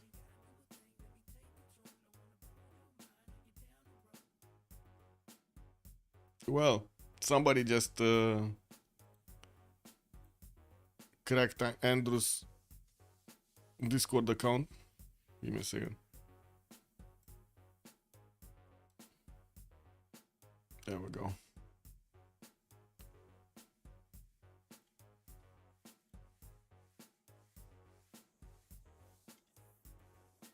We go left again. We go left again. Okay. So, man, Freritos de la Vega, Ulundi. We do have him with the 131 Ivory Tile in the second ring. Looks like he's gonna get also the fresh water from his own river with a 2-2 base. The right side, possibly Uranium Settle, and we're gonna need to see if he's gonna go for the north also. 2-2 base over there. Unfortunately, not that many tiles to work around. Anyway, doesn't seem like he's gonna have that much fresh water, and from what I do notice also, northeast is probably gonna be the way to actually develop his city. Southeast doesn't look like he's gonna have very good land to actually get to settle on, especially from the lack of rivers or lakes. We do have him also with Khmer past this 3 tile choke to the southeast of his peninsula, and we do need to see if he's actually going to want to flex against Angor Tom here. Malm is definitely going to need to, well, figure out the way here in this territory. Getting also horse tile in the second ring. Northeast, he's going to have his Iron Tile Western Ward in the second ring, and we do have him also with quite a few of these, how to say, horses, but unfortunately in the third rings of his city center. Well, I don't like this pawn. Is it just me, but I don't like this pawn? It's free sim Zulu. I don't think it's kind of free sim, but anyway, good thing for Zulu, at least he does have his Ikandas, which don't really, because of them, they do get the extra housing points, and that doesn't really hurt him that much to actually get cities with no granaries or no fresh water. We're going to need to see if he's actually going to get to forward settle his opponent here in the south and do the damage that we're all looking to see happening against Angor Tom. Again, he's not getting out of this. This is the fourth map. Khmer is next to Zulu. Can you imagine that? Fourth map. These two guys are next to each other. Ulyss, how to say, Liege, and on the other side we got Mal. they're going to fight. This is it. This is the night when Mal fights Liege. Fight. Well, let's actually see. On Philip II, what do we have? Looks like Philip is going to be here. He can actually set up coastal traders with Zulu. And from what I do see, Madrid is going to benefit from 3-2-1 spy style to get the extra fruit from, while he's also going to have the diamonds northeast to get the city close to. I would imagine he's going to want to get the to use the freshwater tiles that he does have on the same water body. So possible settle on the stone tile, 1, 2, 3, 4, 5, and 6 to settle. Not bad. In the western world, he's also going to have city towards Pio here on the river, while might actually get to settle a city in between. We're going to need to see if he's going to want to get this cattle settled or not. It looks like it's perfect placement, right? Settle stone, settle cattle, settle rice tile, and then Pio Tahi. You cannot actually get next to it. Anyway, we're going to need to see if he's actually going to get a city over there. There are quite a few coastal resources also for him to improve. Turtle tiles for the extra points of science and gold, not to mention the food that you're going to get there. And of course, I do see a settler is coming up in 6. Has his iron in the first ring. I do see he settled on a geothermal fissure, so he benefits from an extra point of science, while he's also going to have a horse tile very far away in the third ring. It looks like that is going to be a bit unfortunate. A +5 campus in the north between the mountains and the geothermal with another +4. Looks very nice. Wait, is this a +5? Because this spy style should be actually, oh, it's a woods. Never mind. Anyway, he does have also Southeast Japan. That's going to be one of his allies. I don't think that's going to be a problem for them to actually split this territory up. While on the western side, he's going to have Khmer. I would imagine it's going to be Zulu that's going to have the responsibility of taking care of Khmer. We do have also to take a look at Japan here. Looks like Kyoto is going to benefit from another settler in 5 tenants while he's managing to get 2 of these scouts out. He does have cities north that he could get to settle for the extra food points, and I would imagine he's going to want again the coastals or maybe some lakes. He does have a decent amount of fresh water actually for him to get to settle on these. Unfortunately, this one in the southeast doesn't have the extra production points. Not a single 2-2 in the first 2 rings. Not a single 2-2 in the first 2 rings. Anyway, easternward, direct easternward, he's gonna have a settler next to the coast, right next to that river also, and we do have some one-tile lakes for him to benefit from the extra fresh water. We're gonna need to wait and see how he's gonna get to develop everything. Started off with a holy site, so it looks like this is gonna be Holy Japan on Kyoto. This is this is Hojo. This is not actually the internal trade route one. We do have him with an iron tile in the first ring, a horse tile second ring, gonna have him turtles in the water with 3 fish tiles, and of course campuses that he could get to settle next to. While I do see on the eastern side, he's also gonna have Theodora here, past the city of Hong Kong. That is gonna be another one of his allies, and they can definitely set up coastal trade routes to the south of Hong Kong in the whatever this water body is called, because I don't see a name. What is this called? It's Coast. It's called Coast. That is the water body name. It's called Coast. This doesn't. Oh my god, this is the unnamed sea. Oh my god, this is the secret unnamed sea that nobody actually managed to get to. Ooh. Well, let's see if they're gonna find some aliens here. We do also need to take a look at Theodora. What do we have? Constantinople gonna get his holy site on an iron tile. Looks like horse second ring. He does have also quite a deer tile that he could try to get his Temple of Artemis from. Oh baby, we got some burning goods in the north that might actually expand. Only another tile. Well, unfortunate. Maybe 2 tiles. We do have him with a Mount Kailash possible settle to get his extra points of culture, not to mention some extra points of faith. And from what I do notice, a decent amount of fresh water in most directions. East side, northwest, yeah, south. It's not going to be a problem to actually get his freshwater cities here. Returning his holy site, we do have him with 3 fish for the extra food in the capital, while he does have quite a few pastures. This is going to be amazing if he does manage to get that Temple of Artemis. That's going to be a 1, 2, 3, 4, 5, 6, 7, 8. Oh my god, it keeps on going, it keeps on giving. If you go for Temple of Artemis, it keeps on giving. Anyway, Alexis Kremp, looks like he's gonna be very close to Khmer, and that's gonna be one of his allies. Looks like he already improved 2 of his stone tiles and it benefits from the extra faith points, not to mention the extra production points. He does have extra food from the rice, and I do see his builder is moving southwest. He only went for a single scout with a builder by the looks of it, while he's gonna get his settler out, moving towards the north. He does have a scout that can escort it. Yeah, we also do see that he's gonna be quite far away on the western side from any kind of opponent. That's going to be Theodora that he's going to get to actually trade some punches with.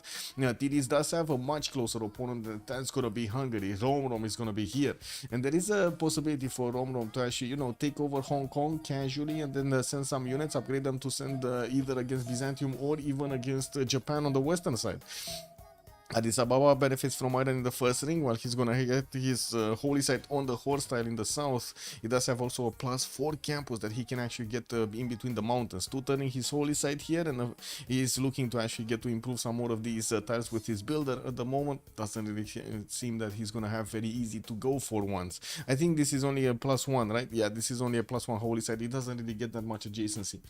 10-10 finish district. Yeah. And, nice one, no?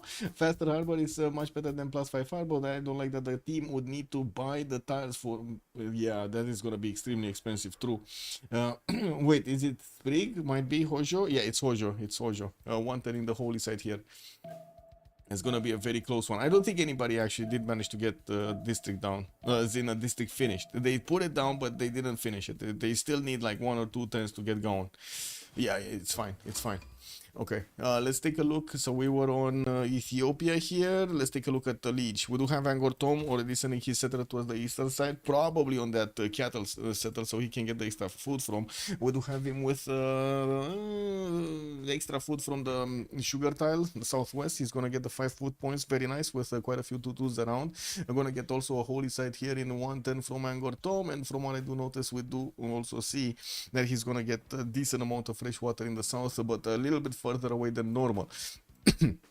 He's gonna have Zulu in the north that he's gonna need to put up a defense against, and we're gonna need to see if he's gonna want to actually get his cities right next to the coast to try to put up that defense. I don't think this is gonna be close enough, right? So if he goes cattle settle, he's denying himself the stone settle. He can only place it, his settle on the 2-1, and unfortunately the 2-1 is gonna be way too exposed to attacks from the other side, from these tiles here to the catapults of Zulu or crossbows. So I don't think that's gonna be a good option. We're probably gonna be looking at him just keeping on expanding his cities on the right side and of course on the south, rather than actually going to directly put a city in the face of Shaka. We do have him of course for finishing his first holy site here from Angkor Thom, going for traders, not his interesting, not his shrines and not the third city, going for the traders first. Okay, I do have a holy site also from Bhavapura, his second city. He does want to actually get his great prophet points to to recruit the great prophet at the time that he has already 2 of these holy sites finished. Okay, iron right next to the city of Bhavapura in the first ring, while we do have the horse tile probably underneath the holy site in Angkor Thom. Even going for a holy site prayer project. Whoa, that okay, interesting. That's gonna be a fast religion. I think he's gonna get it a little bit too fast, no? This might be a bit too fast. Anyway, yeah, he's getting 2 projects, another one. Ooh, that is very fast. Animal Husbandry finishing next on Early Empire. Rom, Matthias Corvinus. This is going to be one of the action boys over here. We got him already scouted out by Tirits, smelling around the city of Pex, while we do see him with 2 tiles in the capital city for the Pearl of the Danube. In the city of Pex, he does have 3 tiles, and that's about it. that is about it, no? We do have him, I guess, eastern side that he can get another city on the river over there. Okay, there still is a river bed that he could go for 2 tiles to the northeast, while he does have a few rivers towards the west. That might be a bit too close to Byzantium. We do have him already sending 2 of his units right next to the Byzantine nation. Looks like he's gonna bang that slinger into oblivion. We got a warrior moving up on the 1-3 hill, and oh my god, okay, well that might be a problem. I would say that might be a problem. No, that's not gonna be a problem. Actually, this warrior is just gonna die without its promotion. Look at it, it's already 4 out of 15. I guess it will heal a little bit, and the slinger is gonna need to keep on damaging it unless he actually attacks into anything. This might not be that bad. Anyway. Now, Rom gonna get his trader out in Fortens. He does have a settler that needs to move somewhere, and I would imagine this is gonna be him moving easternward, because Byzantium does have a scout right next to that capital city, going for the monument in Fortens. Does have his sources in the first ring, and from what I do see, his iron tile second ring northwest. Does have a rice tile to get the extra food from, and too few floodplains to actually make it worth. Dalol is a wander in between him and Constantinople. I don't think this is actually gonna be going there. Broccoli, we're gonna get there. We're gonna get there. Wait. Did Hungary actually attack into... He did. But that warrior is just gonna die. Oh man, that warrior is just gonna die, bro. He wanted to destroy the scout, right? But yeah, the warrior just moved on to the holy site, and from what I do see, he might pillage the holy site. The Byzantine nation still has the slinger with a shot, and I think he's just gonna, he's just gonna shoot it with the slinger and then move the scout around. And we're probably gonna see this other one, like Rom trying to switch around his style, his units to try to get the pillage on that holy site. Well, he's delaying a little bit everything, but I don't think he actually did that much damage. Anyway. Looking at the Historia, now we get to Coupe spawn Broccoli. We got him with a 2-3 deer tile in the capital, Wakarawa settler in southwest. He did get to improve his turtles first word, and I do see quite a few reef tiles are going to be available for him to use. Unfortunately, a reef fish, that's going to be a bit too far away. Some islands that he could get to, and from what I do notice, there's going to be a lack of fresh water here for quite a few of his cities. Let's see what happened here. Yeah, so warrior died, but not before it actually pillaged the holy site. He did manage to pillage the holy site. The scout, by the way, doesn't look like he's gonna get an option to do anything else other than trying to get out of here. Yeah, he's gonna need to get out of here. He did. We do have Byzantium actually picking up Initiation Knights as a pantheon, got a free warrior, and did manage to actually hit the scout. So that's it. He didn't move. He died. Basically, that's what happened. Okay, back to the story. We do have him with one of these horses in the first ring. He does also have quite a bit of food coming up from his rice tiles, not to mention quite a few of these pastures in the capital, some marbles for the extra culture in the north, and I do see he's starting to build quite a few builders, going for the fourth city quite quickly, while he does have another settler towards the southwest that he could go with fresh water actually next to those cocoa tiles. We do need to see if that's gonna be his option with the next one. 1, 2, 3, 4, 5, and 6 to settle. That's not bad actually from the capital. He might actually want to go for a faster one on the eastern side, but that's gonna be without fresh water. Might be worth to actually move those extra tiles. Lion Marble, they deny the religions. Let's see, Eastern Orthodoxy feed the world on Ethiopia with Crusade. So Crusade got denied from Byzantium. That's just what happened over here. Ethiopia took it away from Tirits. Very nice. Ethiopia is next door to Khmer, next door to Hungary. Then Ethiopia is actually in a freezing position. Doesn't seem like he's gonna get to use this crusade offensively against anybody, but he's still gonna benefit quite a bit of, I would say, his team is going to benefit quite a bit from it. Anyway, now we do have a few more pantheons. Divine Spark chosen by Ethiopia, and it looks like he's getting a decent amount of faith, but then he's right now, oh excuse me, he's only on 7. I don't think that's good.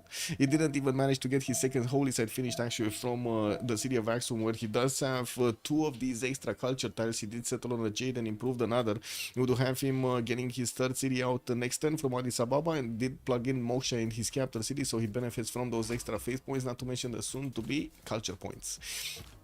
Hungary getting that city on the coast. Looks like oil settle is gonna be the way.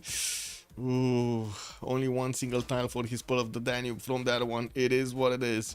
Hungary also did manage to get his trader moving towards the city of Buda and push back one of the Byzantine scouts, but there are 2 more that are coming in through the mountains, while we do have Hungary with a single slinger. This might be a bit too dangerous. Theodora will be great again. Oh yeah, the Taga, the Theodora, wait, that doesn't work. The Mata, oh I don't want to say that word, Echo Supreme. Oh my god, I don't want to say that word. Make anyway, it is what it is. What is it? MT, make Theodora greater. MTGA. I guess MTGA is much better than what I was thinking initially. Anyway, we do have another holy site from Trebizond coming up in Mount Kailash, and from what I do see, he's gonna get a geothermal on it also, available for him to get a +4 campus between those mountains, the district. Oh, actually, that's gonna be a +5 campus. Thessalonica also got placed right next to Mount Kailash on the river here. He does have a Kogotal that he just acquired, and he's putting down another holy site. Interesting. I guess it is what it is. It's not going to get any kind of adjacency on this holy site. Not that much faith per turn, only on 5. Alexis Krem did jump to 15 faith per turn. We got Legion 12, so it looks like they're definitely starting to ramp up.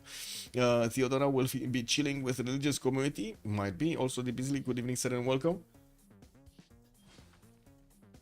What is an empanada? Empanada. What is this? And why is Google putting me? Ugh. Empanada, what is this? Is a type. Let me actually educate everybody here. Let's all take a look at what is an empanada. This is basically like rolls, right? An empanada is a type of baked or fried turnover consisting of pastry and filling, common in Spain. Isn't this like the spring rolls or something? Meat pie? Okay, meat pie. Okay, interesting. Works. If it works, it works. Coupe did go for God of the Sea as a Pantheon, getting those extra production points, and it looks like his settler is actually going to move eastward. He's not going to go for that settler in the south that I was mentioning earlier. Going to get another builder from Kawahia and put down his harbors. So we do have him right now with 3 harbors that are going to need to start working and finishing soon enough. Looks like also on Zulu, we do have him with 3 cities putting down Ikandas, and we do see some monuments are getting out of his cities here. He's only on 3 culture, and he definitely needs to get more. Also, Juan J, good evening, son. I'm from Argentina, and we basically live off those. Oh, really? Amazing. Amazing. Traders coming out from Ulundi to connect his capital. He does have the ivory tile already improved for a camp. I don't think he's gonna go Temple of Artemis, but hey, he might go for it. Archer is coming up in 2 turns, and he's gonna have that opportunity. He did manage to also discover Khmer's territory, pillaged one of his holy sites, and there is a possibility for him to get the units very quickly towards Khmer, towards Liege. Well, we're going to need to see if Liege is gonna manage to actually get some defense up, and I do see Liege did get a religion that's gonna be Hinduism for work ethic with Defender of the Faith. Well, the extra +3 on his city's defense is going to be very, very good. Now we got Moshe establishing Angor Tom in 1 turn. He did go for River Goddess as a Pantheon, so he's getting the extra points of faith adjacency, not to mention amenities and housing from having these holy sites right next to the rivers. Or river. He does have his 3rd city that is being watched very carefully by Man Scout. Man Scout is on us. Look at him. Look at this guy, man. Oh my god, Muad'Dib. Man Scout is like Muad'Dib. He's watching the Emperor's throne over here, wants to see where his troops are going. Oh, yeah, I guess the settler is out of his way. It's fine. Muad'Dib is gonna need to figure out someone else to go. Campus is coming out from Spain, gonna get this +4 northeast that he's gonna get to benefit from the extra adjacency from that geothermal fissure. We do have another +4 in Madrid, of course, another geothermal there, and the Magnus is establishing in the city of Madrid in 2 turns. The one in Valladolid is only a +1 campus, but that's fine anyway. He did manage to settle on the maze to get some extra gold for it, and he does have turtles in the water that he could buy to actually get to improve them. No builder yet. Well, I don't imagine it's gonna take long until he's gonna get a builder. 4th city is also moving southwest. Looks like that's gonna be the stone settle, or maybe the 2-2 base, I don't know. And at the moment, well, he doesn't really have trade routes requirements with the Hojo Tokimon. We're going to need to see if they're actually gonna get to settle the same water body to actually get their coastal trade routes going. Otherwise, it's gonna be land trade routes, and there won't be that good. They won't be that good. Forest fire in Valladolid, another one. Interesting. Another forest fire. Pantheon, and we did see City Patron Goddess. Ethiopia, Divine Spark, Holy Sites coming in. 3rd city, 4th city coming out. We do have fertility rights also chosen by Hungary to get the extra food points on his wheat tiles, allowing him to actually get much faster population points in his city centers. He does have Moksha establishing the capital city in 3, and 3 of these commercials are coming around. On Coupe, it looks like the marble settle is going to happen on the southeast of his capital to get those extra culture points, not to mention the amenity. While he did manage to get his early empire bonus to get the extra production points on everything. We do have Coupe right now, 7 science, 7 culture, 19 gold at 10 with 31 points of production. At the moment, he's actually the most productive in the game, with more harbors that need to come out to increase his gold adjacency over there. Menash Public, also good evening, sir, and welcome. Sprig Free Sim. Sprig Free Sim. Hojo. Yeah. Sprig is kind of free sim. We got Sprig free sim. Tiritso's right side, close to him. We got Spain on the western side, close to him, and there's not going to be any opponent for miles over here. Is that fertilized just to help Pex? I think it's fertilized to help every one of his cities, to be honest. Like even CivFR is going to benefit from quite a few. Look at him, he has like 3 tiles that he could actually get extra food from in those city centers. So 3 in there, 2 tiles here, 1 tile in Buddha, 2 tiles actually in Buddha with the rice and the wheat tile, giving him those bonuses. Extra food is actually quite valuable. I would say very valuable in this. He basically would be here to see the fall of Japan. Also, you're in Florida with tons of Spanish influence. Yeah, I can imagine. I'm stuck making pastries at 9 p.m. before I have to take the train over to my family in an hour. Interesting. At 9 p.m. Interesting. Family celebration is tomorrow. You're making apple pastries at the moment. Oh my god, that is amazing. I hope they're gonna be very, very good. Yeah, love them. Also, maybe man should move west and deny Coupe expansion there.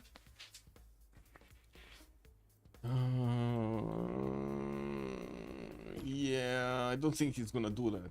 I mean, it wouldn't be that bad to try to get some form of influence here, but I don't think this is gonna happen. I think Zulu is just gonna have one single target in his mind, and that's gonna be Khmer for the remainder of the game. Looks like also the city of Nobamba did get hit by one of those floods, I believe. It lost quite a bit of its strength. While we do have more of these builders coming around, I do see the barracks are getting into his Incandas for those extra points of culture, not to mention gold. Liang is gonna get in Nulundi in 3 turns. He does have a good Liang. Yeah, he does have a good Liang, no? 1, 2, 3, 4, 5, 6, 7, 8, 9, 10 resources to get his extra bonuses from. Not bad. Not bad. Anyway, South Khmer also gonna get his 4th city out quite quickly.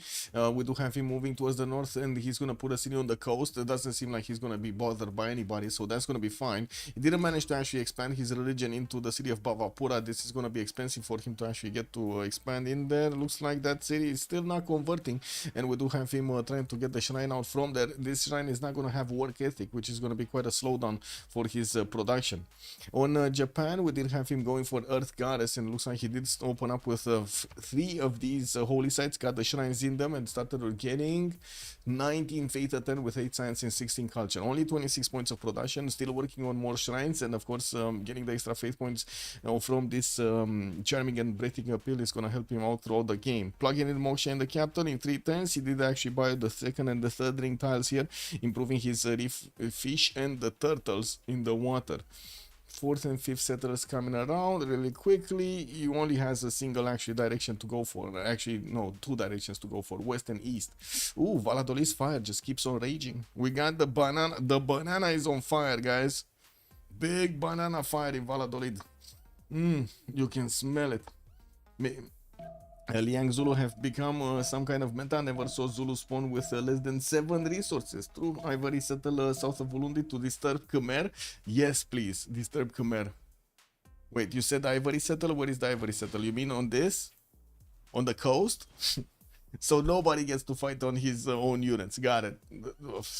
Galleys, man. Galleys from Zulu and galleys from Khmer are going to be quite funny to actually take a look at. Anyway, we do need to see when Malm is going to start acquiring generals. He does have 6 great general points a turn. That means he did go for God of War and Plunder as a Pantheon. Gonna get a few more points while he's going to finish his barracks in here. That's going to take him to like, what, 9? That's going to be very good. We do have a religion also chosen by Japan, just as we switch the screen here. Choral music for Japan with also lay ministry, so he can get the extra culture points on his shrines and temples, not to mention the holy site extra faith, and then theater square extra culture. Byzantium did go for Zer meditation with stewardship to get science on the campuses and gold on the commercials, while he does have initiation rites as a pantheon. Did we miss any of the pantheons? I think we saw every one of them, right? At the moment, Hungary did not actually go for encampments. He does have his bronze working coming out, finishing in 4 turns, and state workforce next, while he's getting his markets out so he can actually connect his cities. The first merchant is Coleus, and he's the only one at the moment making some merchant points. We do have also Hypatia available for them to pick up in the scientist screen, with the libraries providing him the +1 science. He's also going to get an instant library built. I don't know how that works, but poof, it just appears in the city center. We do have Spain also making 3 of these scientist points a turn. Spain did manage to get these beautiful campuses and jumped up to, where is Spain? 17 science and 7 culture right now. Very good opener. And the fire just keeps on going. We got the banana over here, on fire, just on fire. Ivory settled south of Ulundi to disturb. I did see that. Did Coupe find Galapagos?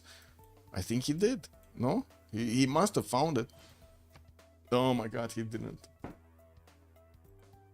I'm sorry, he did not find Galapagos. He doesn't know. He doesn't know. Wait, what is this? Papas, good evening, sir, and welcome. Also, Karan Patel, good evening, sir, and welcome. Thank you so much for saying audio is good. Thank you. Also, hello, 09I Gusti something. I don't know exactly how to pronounce your name, but good evening, sir, and welcome. Also, quick, yeah, kick W, man. Rafifi, indeed, he didn't fail. Well, I mean, it wasn't really a good wonder to actually settle on. Not a single resource. This is a Galapagos Islands with 0 resources. The science points are just not going to be that good. We do have him with the Coupe with the Governor Plaza coming out from his capital city next turn. He does have his harbors finished and getting his light horses for those extra trade routes. While he does need to push back one of the Byzantine scouts, doesn't seem like he's faced that much of his south over here. We do need to see both of these nations, actually, Byzantium and Hungary, starting to get their bronze working going. I do see Tirits is going to first go for horseback riding importance and getting his trade workforce next turn.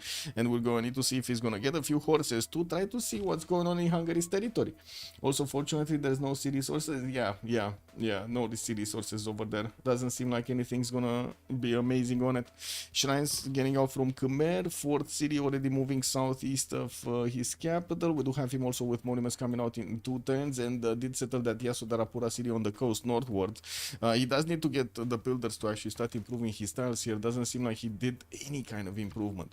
Anyway, he is right now only on 15 points of faith per turn, but he still has holy sites and shrines that need to finish. 7 sites, 11 culture a turn with 31 points of production. In the city-state screen, we do have Volin with Kabul, Preslav and Valletta for the military points, with Cahokia and Hansa available for them for the trade benefits. I do see Mitla with Atus are also going to be available for the science, so they might actually have one for each. Antananarivo is going to be the only one for the culture points, and we do have Nazca, the only one for the religious points. Did I miss anything? Buenos Aires and Hong Kong. I guess I missed the industrial ones, right? Buenos Aires and Hong Kong are going to be available here for them to get some extra points towards those industrial zones. Coupe kind of will free sim over here. Doesn't seem like Japan is actually going to get onto his seas, and the Spring, I do see him finishing up those next settlers and starting to work on some builders. He's going to get the monumentality, I'm pretty sure, in the next era, because otherwise he wouldn't have spent so much actually production into these holy sites and shrines. And we do have him with a single trade route, while we do have him in the tech side going for sailing. He's probably going to follow this technology up with harbors, with Celeste. No. Wait, what? Oh, yeah, Archie, never mind. Barsake is going bronze? Barsake is going bronze? Sprig. I guess he does want to take out some of these rainforest tiles, because otherwise I don't really see anybody to go against, no? Or are they planning something against Khmer? Oh, wait, I just realized. This is the second spawn in a row, second map that we had in the same row of games, basically, with Zulu, with Madrid, with Spain, right next to Khmer. He's really not getting out of this, man. This is incredible. Yeah, the luck of Liege, man. Also, can you show the religions? Yes. Did I not show them? In Desert Hungary using Nazca's lines, most absurd idea since Petra. Man, where is Tordred? Where is Tordred when you need the best Nazca lines?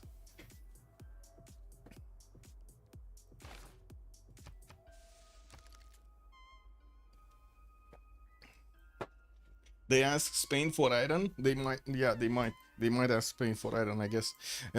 Governor Plaza did get settled in between the city of Valladolid and Madrid, and of course we're gonna have all of those extra points of fertility showing up soon on the forest that is burning here. It kind of fizzled out. There's no more direction for it to actually grow into. Looks like also we do have Zulu getting his army of builders, finishing up a campus in Nobamba. That's gonna be a +2. He could have had a +3, but didn't want to kill off that forest and might actually keep it for the city of Ulundi. And Odakusuka did also get another one of these +2s over here. And we do have Malmo on 14 science and 9 culture. In the tech side, his horseback riding in 2 turns, getting his state workforce, and I do see he did recruit the first general. That's going to be Trung Trak. Since he's going that quickly through the great general points, he has 8 a turn. He's going to recruit probably all of the great generals before anybody else. He's going to put down one of those things over there.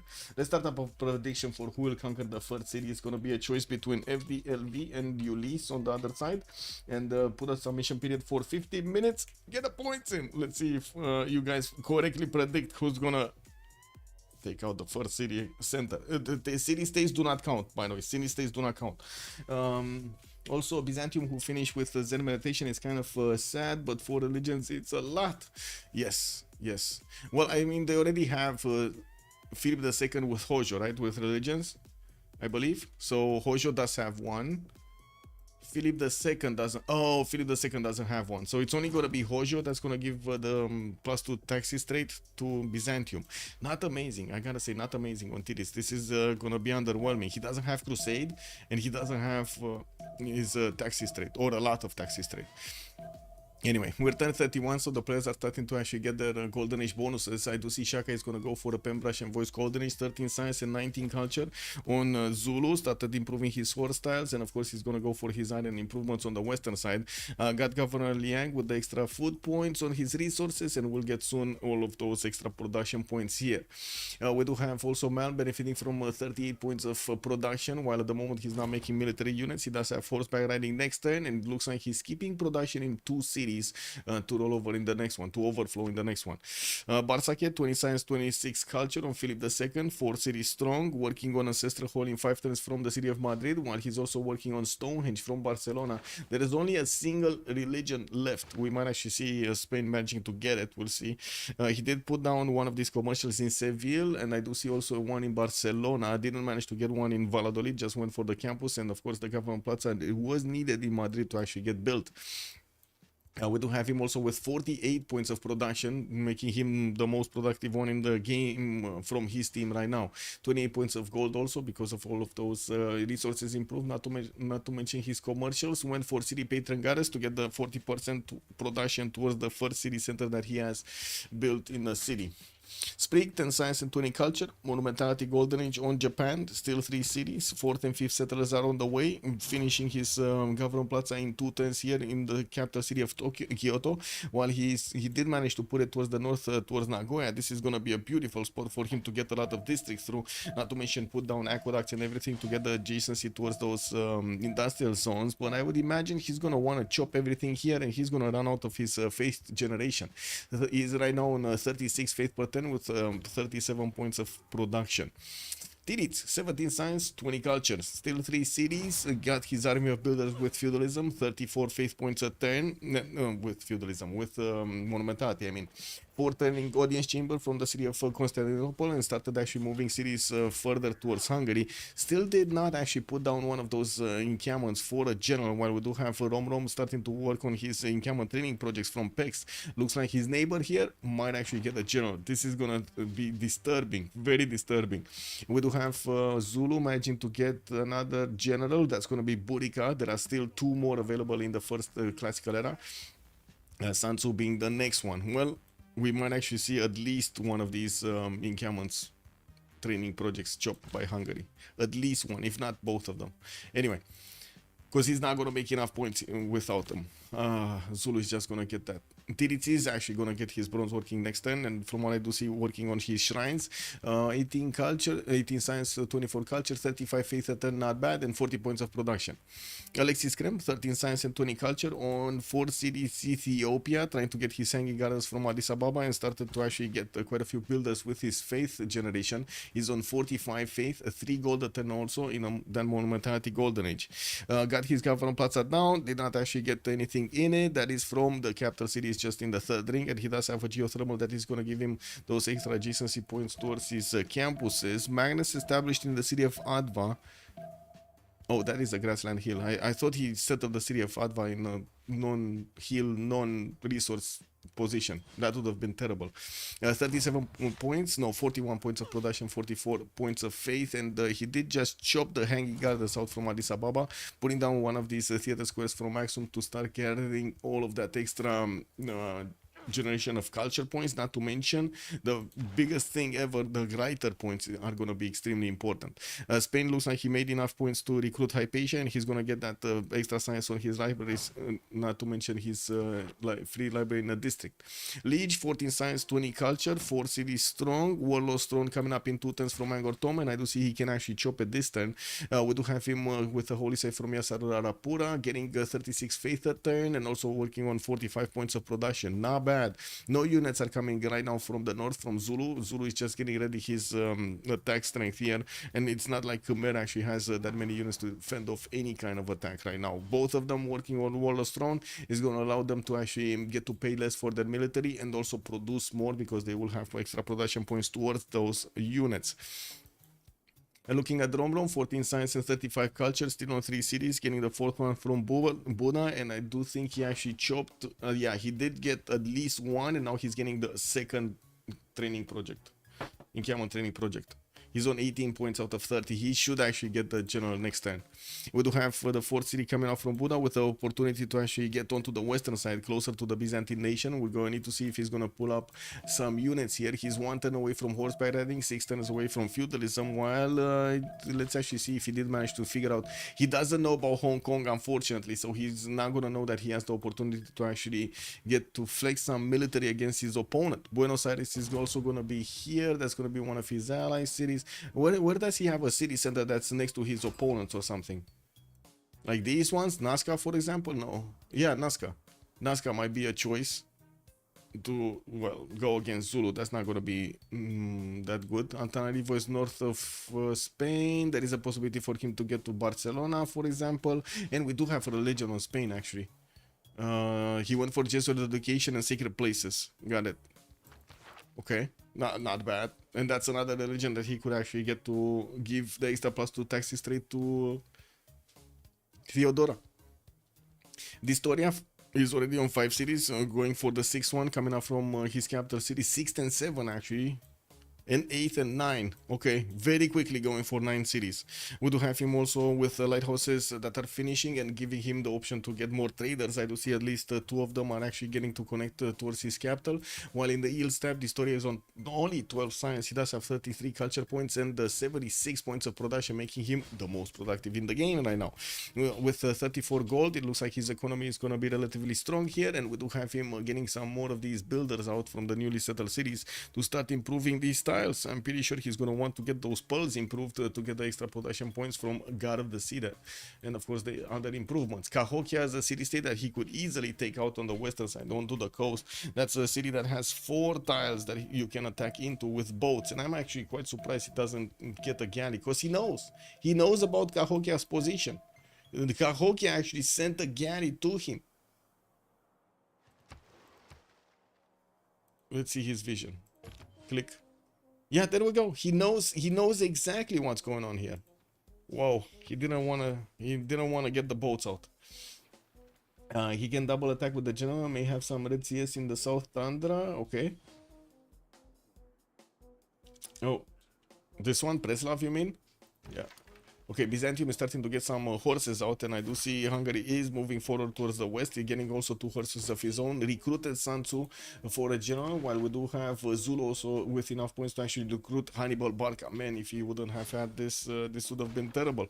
We do have Hungary on the other team, right? Shaka is on Freritos de la Vega, while we do have Romrom on the side of Ulyss. Also, Cahokia even a good city to take. I mean, it's an extra city, and yeah, it's a good city to take. Look at this. Well, pearl tile, 2 of these reef fish tiles, campus right here. It's a pretty good city. I mean, not amazing, but you know, it is what it is. You want to be fussy about it? That's the only city that he could take. No, I guess he could take Kabul. Would this be a better city? Not bad, but it's half Tundra. Come on, it's gonna be cold in there. No, in Cahokia at least it's not that cold. It's kind of temperature environment over here. Anyway, it is what it is.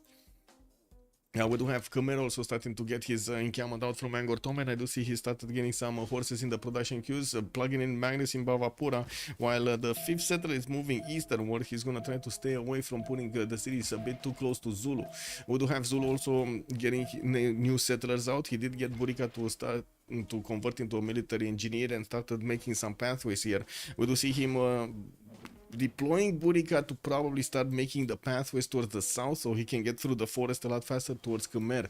While we do have him with Liang in the capital, getting him the extra food points and the production points. I do see in the other cities he's gonna get a few more builders here. Still needs to actually build his libraries in his campuses if he wants those extra science points, and I do see at the moment he's only on 17 science with 23 culture. Ligi is catching up in those number points, while we do have Ligi also catching up in the production, even going past. Man, okay, where is this settler gonna go? Is this the one going south, or is this the one going northeast? No, northeast we already have one. Okay, so that's gonna be 5th, 6th settlers coming out from Malm.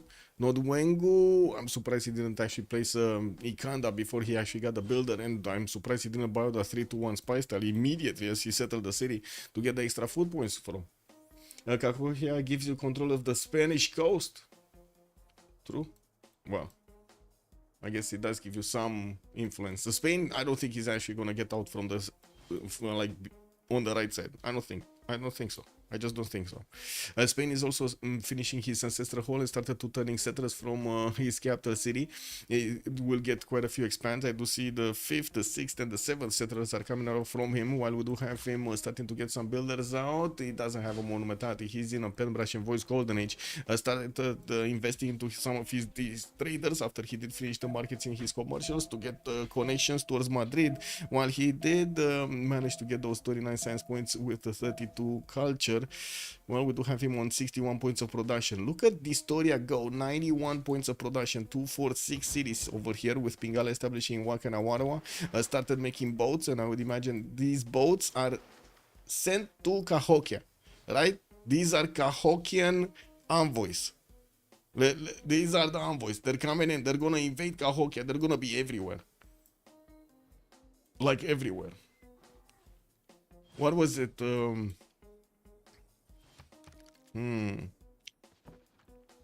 Anyway, it is what it is.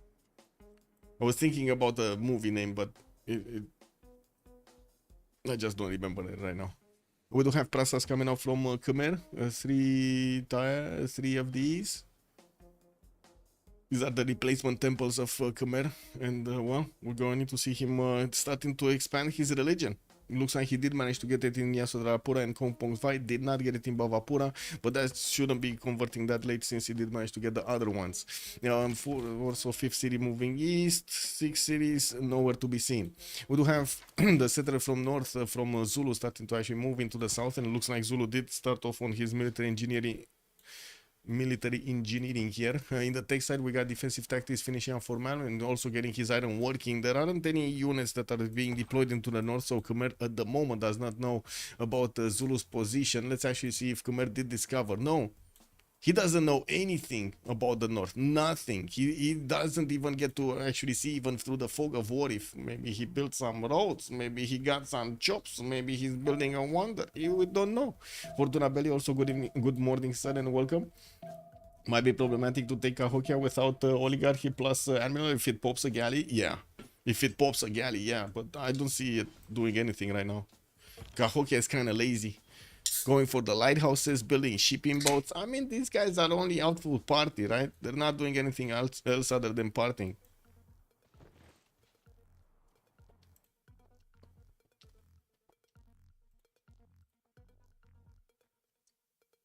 Oh, Amy Smith. Good evening, sir, on YouTube. Welcome, welcome. You got the lighthouses finishing up on Maori, and then the settlers are gonna keep on moving towards the south by the looks of it. Gonna get another wave of builders, and he's also... Why is he getting a holy site?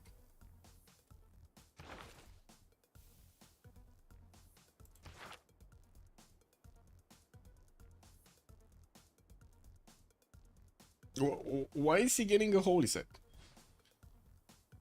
What is Maori's Plaza building?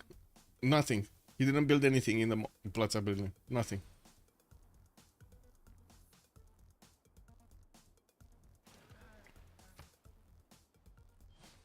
Does anybody have an answer for this? Why is he building a holy site? There's no more religion. For the rock? What rock? Man, there is no more religion left. All religions have been picked up. Look at this. He probably didn't check. Was this a misclick? This kind of looks like a misclick. You think a quest? I mean, is it worth to keep the discount? I guess so. But man, that just seems like a waste of a district, not gonna lie. He placed it before all religions were picked up. Gigil, good evening, sir. Oh, that might be the explanation. That might be the explanation. And he didn't finish it? Oh, I guess he didn't know about the Stonehenge here on Spain. And maybe if a teammate spreads a religion to them, yeah, kick. Anyway, Spain started actually expanding his city count towards the south, and I do see him putting down some more of these commercials. We do have still Coleus as the first merchant, and I do see two of them actually did pass it. We're going to see if anybody else is going to go for it. In the right screen, Ethiopia starting to make 4.6 points a turn with 18 out of 30, and we do have the first attack started up. Okay, Hungary. Bow, bow, bow, bow, bow. We got Rom here getting his archers. We got also Sun Tzu directing all of this attack against his opponent Byzantium. Byzantium is trying to plug in Magnus in the city of Kherson, and we do have also quite a few of these units around. Only a single horse, two of these archers, and a single scout. Well, I think the scout is the most important one. Hey, Mishu, it's saying thank you so much for the prime. Much appreciated, sir. Also, if it is for the only blue CS that he controls already, I guess it is worth. Let's see it. Let's see it. We do have Hungary here also starting to upgrade some more of his swordmen, and from what I do see at the moment, doesn't really have that much strength to go against Byzantium. With the walls coming up already in the city of Kherson, that's going to be a problem to go through them. Hungary does have, first of all, the extra +5 points from the general, and I do have to point out we do have Defender of the Faith on Khmer. It is not on Byzantium. It is not on Byzantium. That is a bit of an issue. I would say that is a bit of an issue. I do have to also point out the city of Kherson doesn't actually have the river on the right side, so he's not going to get that through, unfortunately. As in the extra +5 defense that he could have had, he's not getting it. No, he's not getting it. Okay, let's see what's gonna happen here. Two archers deployed. This general needs to move south. Looks like also Rom is sending two of these horses probably around on that river crossing to the north of Kherson. And Byzantium is trying to get as many units as he possibly can. Where's this settler going? Probably here. I would imagine here. Okay. Oh, Temple of Artemis did get finished in Trebi zone. We do have two horses from Tiris that are going towards Hong Kong to try to breach that city and take it down. Looks like he's gonna try to take it down very quickly, put it under siege with those two horses, and the city is only 18 points of defense. Cahokia is also gonna get wrapped around by Distoria's boats. We do have 4 galleys deployed over here to take care of that city center, while Distoria is also sending some cities on the coastal islands. He's gonna keep on. Oh my god, did he jump up over 100? Yeah, he's on over 100 production right now. But I do have to say also Sprig on Japan is 29 science, 41 culture, 60 points of faith, and 87 points of production. Getting his Colosseum out from Nagoya in 4 turns, while he does have his government plots already finished with audience chamber. Gonna get the horse out and started moving towards Volen, because it looks like Volen did get levied by Hungary. And we're going to see Hungary actually upgrading a few of these units so he can fend off the Japanese attack, allowing him to actually keep the city.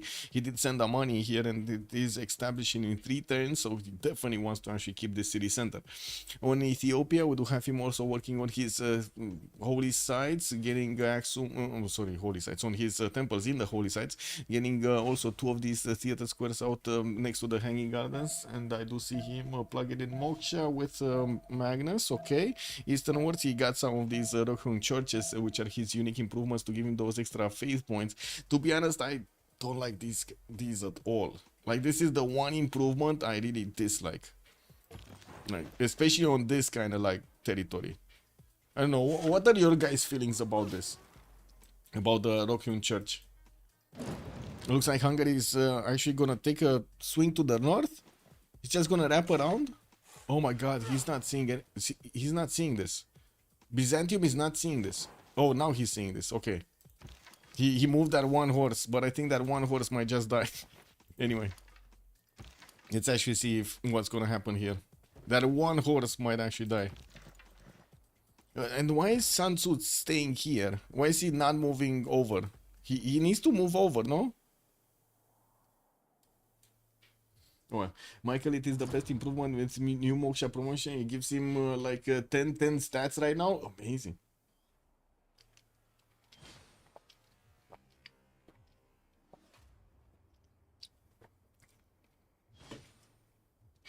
No, Fidel also good evening, sir.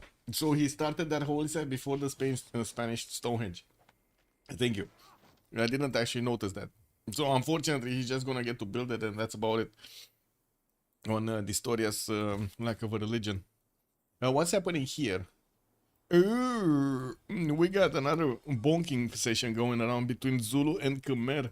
And looks like Zulu is also gonna go for another wave of encampment training projects. Wow, 3 encampment training projects. Does he actually want to deny Khmer this next general also? He's right now on 54 points after 75, and I do see they already recruited Hannibal Barca. That would be the last one. So yeah, Ethelflaed is the first one actually from this era, from the medieval. We do have that extra settler moving towards the sheep tile, which he is going to get to place it so he can connect his economy with Spain. While we do have him with a few of these horses, he didn't get yet to his core ability, so he doesn't have the ability to actually get his units connected. There are a few units from Khmer, and I do see Khmer did manage to get the project started off from Angkor Thom. We're going to need to see if he's going to have the general, the opportunity to get the general, because Zul is going crazy with this. Okay, Rom starting to move through. He got his general with this military, and finally he's actually going to get to wrap around some of the Byzantine horses. Unfortunately, again, he stopped making horses, and this actually is going to deny him the opportunity to take a city here. But anyway, he's forcing Byzantium into a defense. While I do see Hong Kong did get actually taken over by the Byzantine horses, those units are starting to reposition to get onto the defense on the right side of Byzantium. Odin Chamber has also been chosen as a government plaza building for Byzantium. Euclid Scientist. Hypatia did get picked up by Spain. Spain is already 35 science with 41 culture. We do have TD's 38 science and 40 culture, while Rom is only 15. This is actually very surprising. We do have a few campuses coming around here from Rom, and he's also trying to get another encampment training project. While it doesn't look like he's actually getting to force his way towards the Byzantine nation to actually do some significant damage, other than forcing him to actually get units. Huh, interesting. Anyway, very slow to actually get his production numbers up. Maori didn't go for a government plaza building. He still didn't go for it.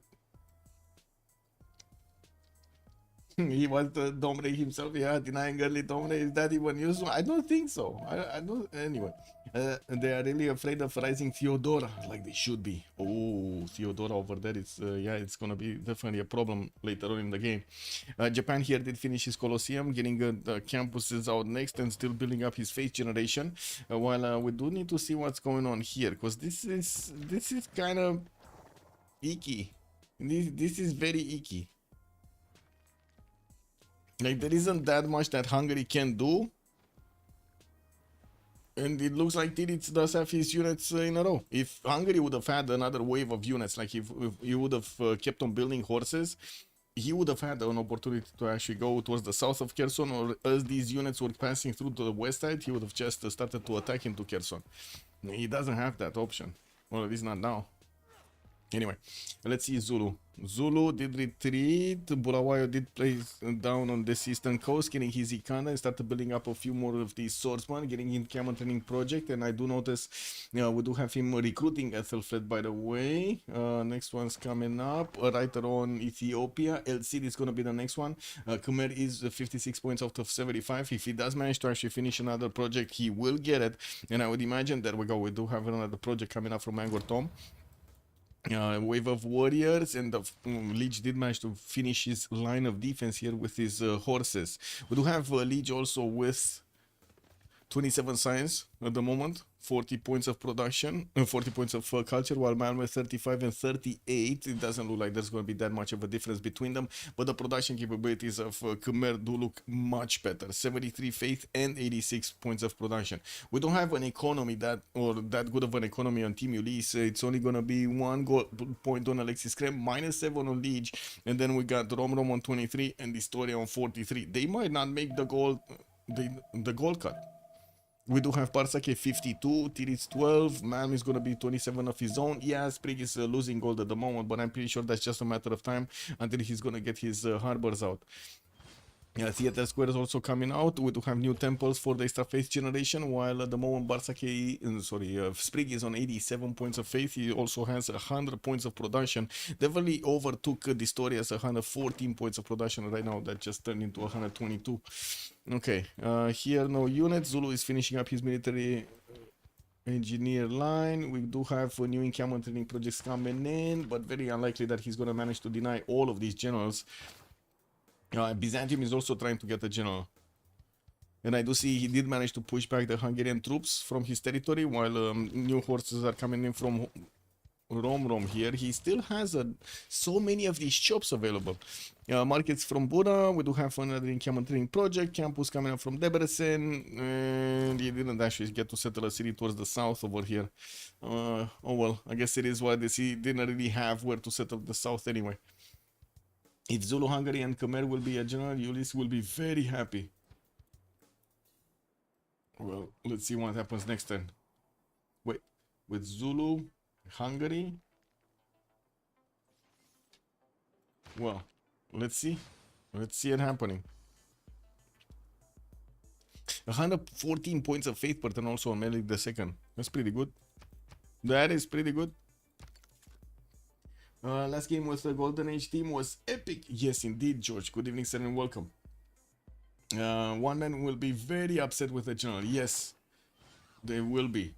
Let's actually see who will not manage to get it. So Zulu is getting projects, Khmer is getting projects. Is Byzantium getting projects? Yeah, Byzantium is also getting a project. Okay. Well, Rom definitely needs to fix his science problem with only 16 points of science and 40 culture. I do see Tirits is definitely going to have the advantage when it comes to that. He did manage to upgrade his units to fend off the attack of Japan against the city of Volen. And I do see he's sending some units towards Spain, towards the north, so he forces Spain here in a defensive posture. We do have Zulu still needing to get his core ability, not to mention more of those units. 5 turning Statue of Zeus from his capital city, and did recruit Timur as a general. That means Khmer didn't get it.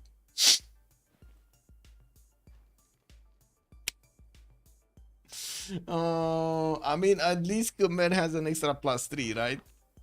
Wait, isn't that what's happening? At least, yeah, Khmer has an extra +3, so maybe they thought it's better for Byzantium to actually get the +5, no? Oh, wait a second, no, it wasn't better, because that's the opponent. That is the opponent team. Oh, they did manage to deny it from the general from Leech. They managed to do it. Beautiful. Watch Menelik stats, Michael. These are all from those improvements. 40 science and 65 culture. All from those improvements, you say? From the Rockhewn churches? Interesting. Okay, sure. I mean, that's a lot of faith. That's 15 faith in 3. This is 19 faith. Another 5. 24. Another 6, oh, another 12 over here. Interesting. 36, easy. I do see Byzantium did send one of those warriors, and it might actually pop another one of those Tiki Hatsis. The Ethiopian units are not gonna smash him down.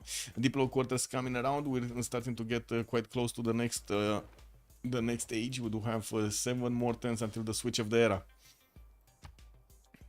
Stirrups also coming up in 4 from Tirits. We do have him feudalism in 1, and I do see Rom is barely getting his mathematics in 2 turns and still on 18 science. He does have the military, but those are also quite a few levied units. And we do have hippodromes. Oh my god, is he gonna die here? Is Rom dying here? Because it looks like Tirits is gonna have knights very quickly with a general, and you know the timing, right? On Theodora, he's just gonna get a lot of free units from his hippodromes, and that's it. Pew, pew, pew, pew, just popping out everywhere. He doesn't have an extra +3. Full Khmer will let Zulu on his borders. He's dead. He's dead. I got a trade to catch. Bordanian, have a good trip. Good evening, sir. Good evening. Hungary doesn't even have good stats to wage the wars. Yes, that's what I'm worried about. Well, we do have Khmer in the north, Kupe in the north that is managing to get 36 science and 67 culture. Putting down his entertainment complex and getting a few of these libraries. Going for audience chamber. There we go. Battle cruiser. Finally, he's building up his specializing building of choice in the Gavron Plaza. And I do see he did manage to actually acquire the city of Cahokia with his galleys, now making it another 2 cities that he did settle on the coast. Tirit's next 10 stirrups, Barsake and 210 stirrups. We do have Barsake also with 2, 4, 6, 8 cities. Did manage to get to recruit Ariabata, but that's about it. Putting down quite a wave of campuses next in between the mountains and the geothermal fissure, giving them so many GCC points. We got a +5 and another +4, soon finishing from his city centers. Started to also get his chops going with feudalism, so he can start placing down aqueducts and other districts to get those extra housing points, not to mention, of course, get the ability to build all of those industrial zones in between the aqueducts. I'm a bit worried about Japan's city count here. He's going for his great library from Kyoto, building up pyramids from Sendai, and I do see an industrial zone is coming up from Okayama. Nagoya did finish Colosseum earlier, while I would have expected him to actually expand a lot more. Wouldn't you? Wouldn't you have expected that he's gonna have like at least like 8 cities right now? He's barely on 5. So it is what it is. Okay, let's see the knights popping out. Does he have enough iron? He's 15 iron, so he doesn't have enough iron for 2 knights. Actually, I don't know how many iron tiles he improved. Let's see. 15, yeah, only 1 iron tile. He has only 1 iron tile. Oh, he didn't finish his hippodromes yet. Now he's finishing his hippodromes, I see. He did finish his tiras, but didn't actually get those units out. We're also going to see 3 of these getting out very quickly, with Thessalonica finishing up a builder from next turn. We're going to need to see if that city did actually place one of those hippodromes somewhere.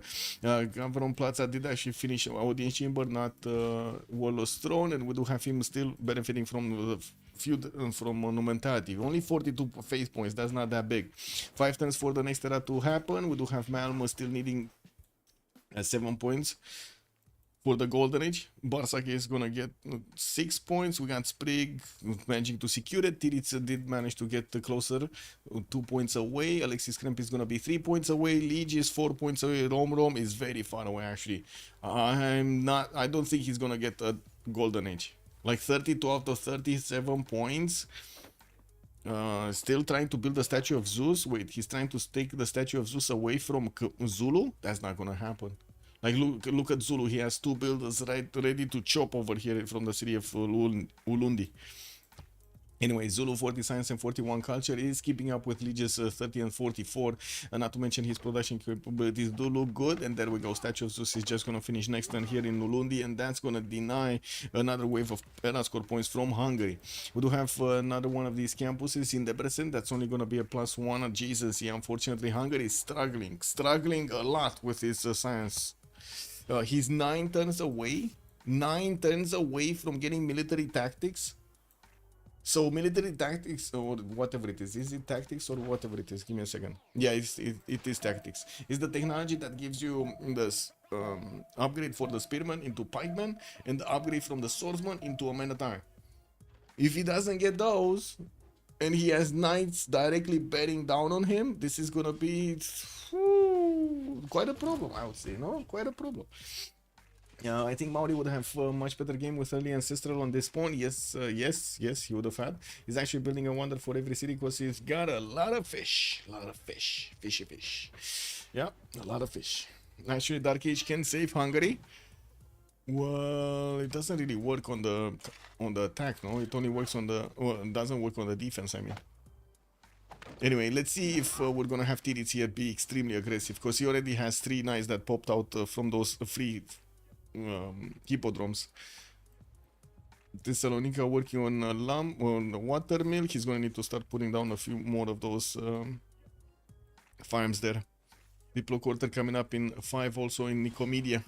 We do have a wave of campuses getting out from Hungary. He's trying to chop them to get to add more science points to his empire. He's only on 63 points of production, while we have Tiris double the amount of production. Tiris does also benefit from those extra faith points. This is disturbing, the difference in between them, I gotta say. Very disturbing. We do have, of course, Statue of Zeus finishing in Ulundi, and he got all of those free units, quite a few spearmen, so he can upgrade them into imps. And this is gonna be quite an issue for Khmer, since Khmer does have a lot of these horses. He now started building up a few swordsmen, so they're gonna be stronger to actually hold on the imps. Catapults coming out from Nobamba. No catapult scores yet. He does have 3 turns for military tactics and 1 turn for mercenaries. Okay, not bad. Not bad at all. Not bad. Divine Right also coming out from for a lot of the players. Right now they're trying to get to their golden ages with Malm still needing 4 more points. I'm pretty sure he's gonna get it because he's gonna get the MP upgrade on one of his spearmen and he's gonna be fine. Okay, Barsake still are Bata, working on campuses. We don't really see any amazing great person. We do have Abu available for them in the scientist screen. Coleus is still the merchant that is the first one. They're not actually picking at all. Only Spain and Hungary managed to actually get these points, and looks like neither of them wanted to pick that one up. Well, I guess they're gonna need to wait for somebody to get the merchant. This is what it is. Okay, where are these knights going?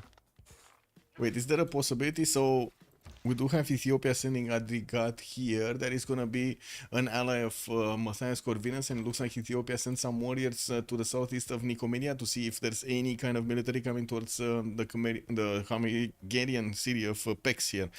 And well, Ethiopia is going to have quite a challenge if he actually wants to go against Nicomedia. And Byzantium did send his knights southeast. I mean, there is a possibility for him to actually go through the Ethiopian units to get to Pex. And it kind of seems like that is what he wants to do. With 62 damage points against the horse 41, this is not going to go down for the Ethiopian horses at all. Not at all. Your production capabilities do look a lot better on Freritos side. With 97 points on Malm, we got Barsaki 130, Sprig 121 plus the 103 faith points, while TTT is going to be 128 plus the 38 faith points. He didn't manage to get that many faith points, but the production capability does look very good. On the other side, Alexis Kremp is on 96 plus the 123 faith, Liege is 110 with 90, and then we do have Rom only with 64, and Distoria is going to be 151 with no faith to actually talk about. Now, 63 science and 76 culture does look good on Distoria's Empire, and I would imagine he's going to go for Inquiry Golden Age in the next one if he does manage to get that one. He's secured his Golden Age. Liege is only 3 points away. We got Alexis Kremp also 2 points away, and there are still, what, 3 more turns? Yeah, 3 more turns. So it should be more than enough time. We do have Liege here with 559 points of military. Malm is still on 418. Doesn't seem like they're actually trading punches that well. We did have Zulu actually getting back one of his units from the range of this archer from Khmer. It was slowly eating away those points of health. I see a Colosseum for Maori. Does anyone else do it? Good evening, Gogo. Good evening, sir, and welcome. Oh, Colosseum is already finished. It's here on Japan. In Nagoya. It's already finished. 1, 2, 3, 4, 5, maybe 6 city Colosseum. 7 even. He could try to get 7 cities here. Working on also Theater Square Festival project, so he can recruit these writers. Very important to get the 30-point ones, otherwise it's going to be quite expensive later on in the game. Looks like in the engineer side we do have also Japan starting to make the first points, finishing up his aqueducts quickly and getting those extra adjacency points towards his industrial zones. It's going to be extremely good. Right now Japan is on 137 points of production. Very, very good. He's going to overtake Distoria's production quite quickly here. Okay, so nothing's moving here. Knights did come around. They didn't go against anything. We do have also Hungary starting to pre-build some of these spearmen to try to fend off the attacks of his opponent, while the new knights of Byzantium are starting to get closer to the capital, to the front line, I mean on the right side. I don't think he's actually going to go on the offense. Like, I would have imagined if he wanted to go on the offense, he would have been much more active when it came down to making his units, no? Japan is seeming 5 cities and Zulu has more cities and pushing. Yeah. Zulu is very proactive over here. 2, 4, 6 cities. Okay, so Golden Age, Golden Age, Golden Age, Golden Age, Golden Age, Golden Age, not Golden Age, and Golden Age. We're only gonna have Rom not hitting a Golden Age. And this is 2 turns before. Okay, we got Spearmen, more Spearmen coming around from Hungary. He started to actually use the chops for this. He did finish his Wallows throne in the Government Plaza specializing building of choice.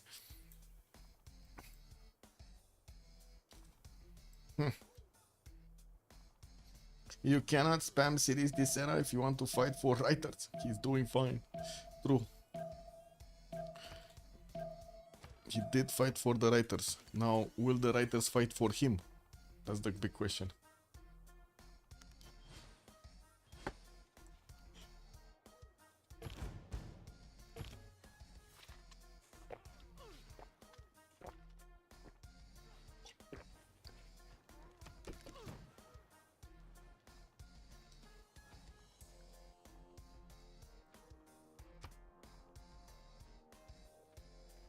Okay, watermelon 2 turns in Kherson. We do have encampments in Debrecen.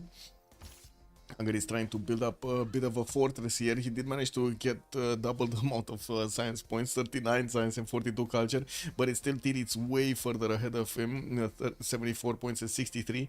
Not to mention the production capabilities look a lot better on Theodora, so I would imagine cuirassiers are definitely going to get out from Byzantium much faster. Then we're going to see Hungary get onto the same ballistic stick. We do see also Spain did manage to put down some of his industrial zones and started to work them, did finish also his campuses and jumped up to 92 science and 78 culture with 150 points of production. Looks very good. Theater Square Festival project, so he can get some of these writers while Japan is gonna get the next one. We do need to see if, well, we're gonna start seeing soon the new scientist. In the engineer screen, we only have James of St. George for the instant rebuilding the walls. That's not really gonna be that helpful. It is what it is. I mean, maybe. Depends on the situation, no?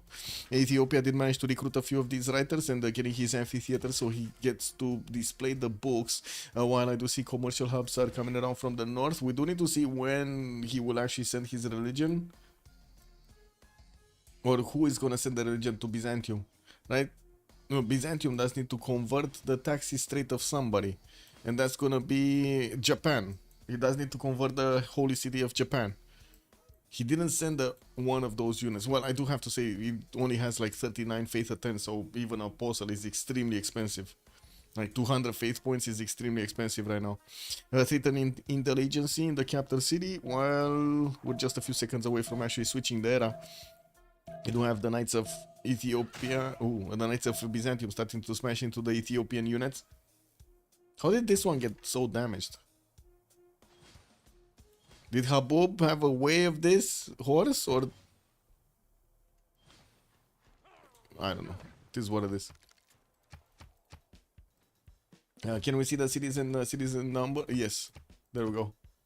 6 cities Malm, 9 cities Barsakes, Prigil Zone 6, Tirits is Zone 7, Alexis Krem 9, we got Legion 6, we got Rom on 4, and then Distoria is gonna be 11 cities. Oh my god, that's so many cities.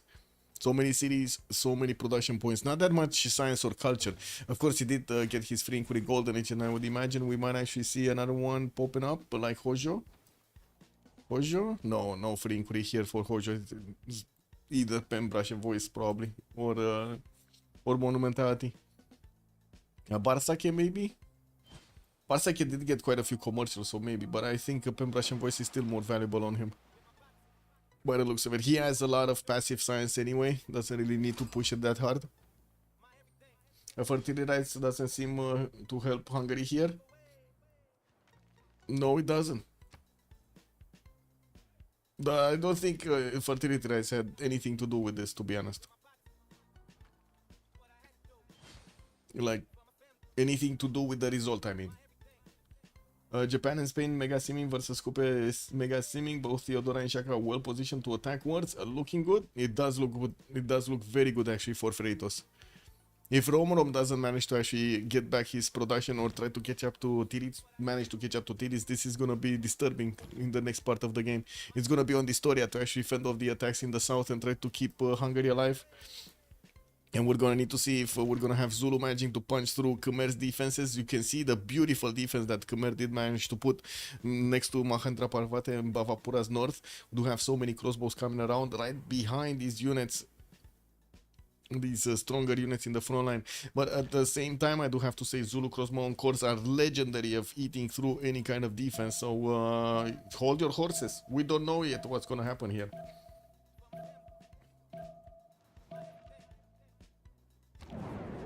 And Congress.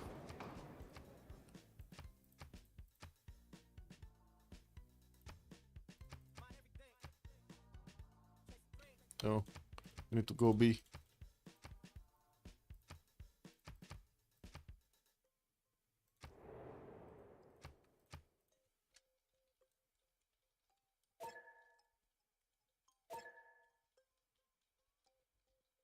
Okay.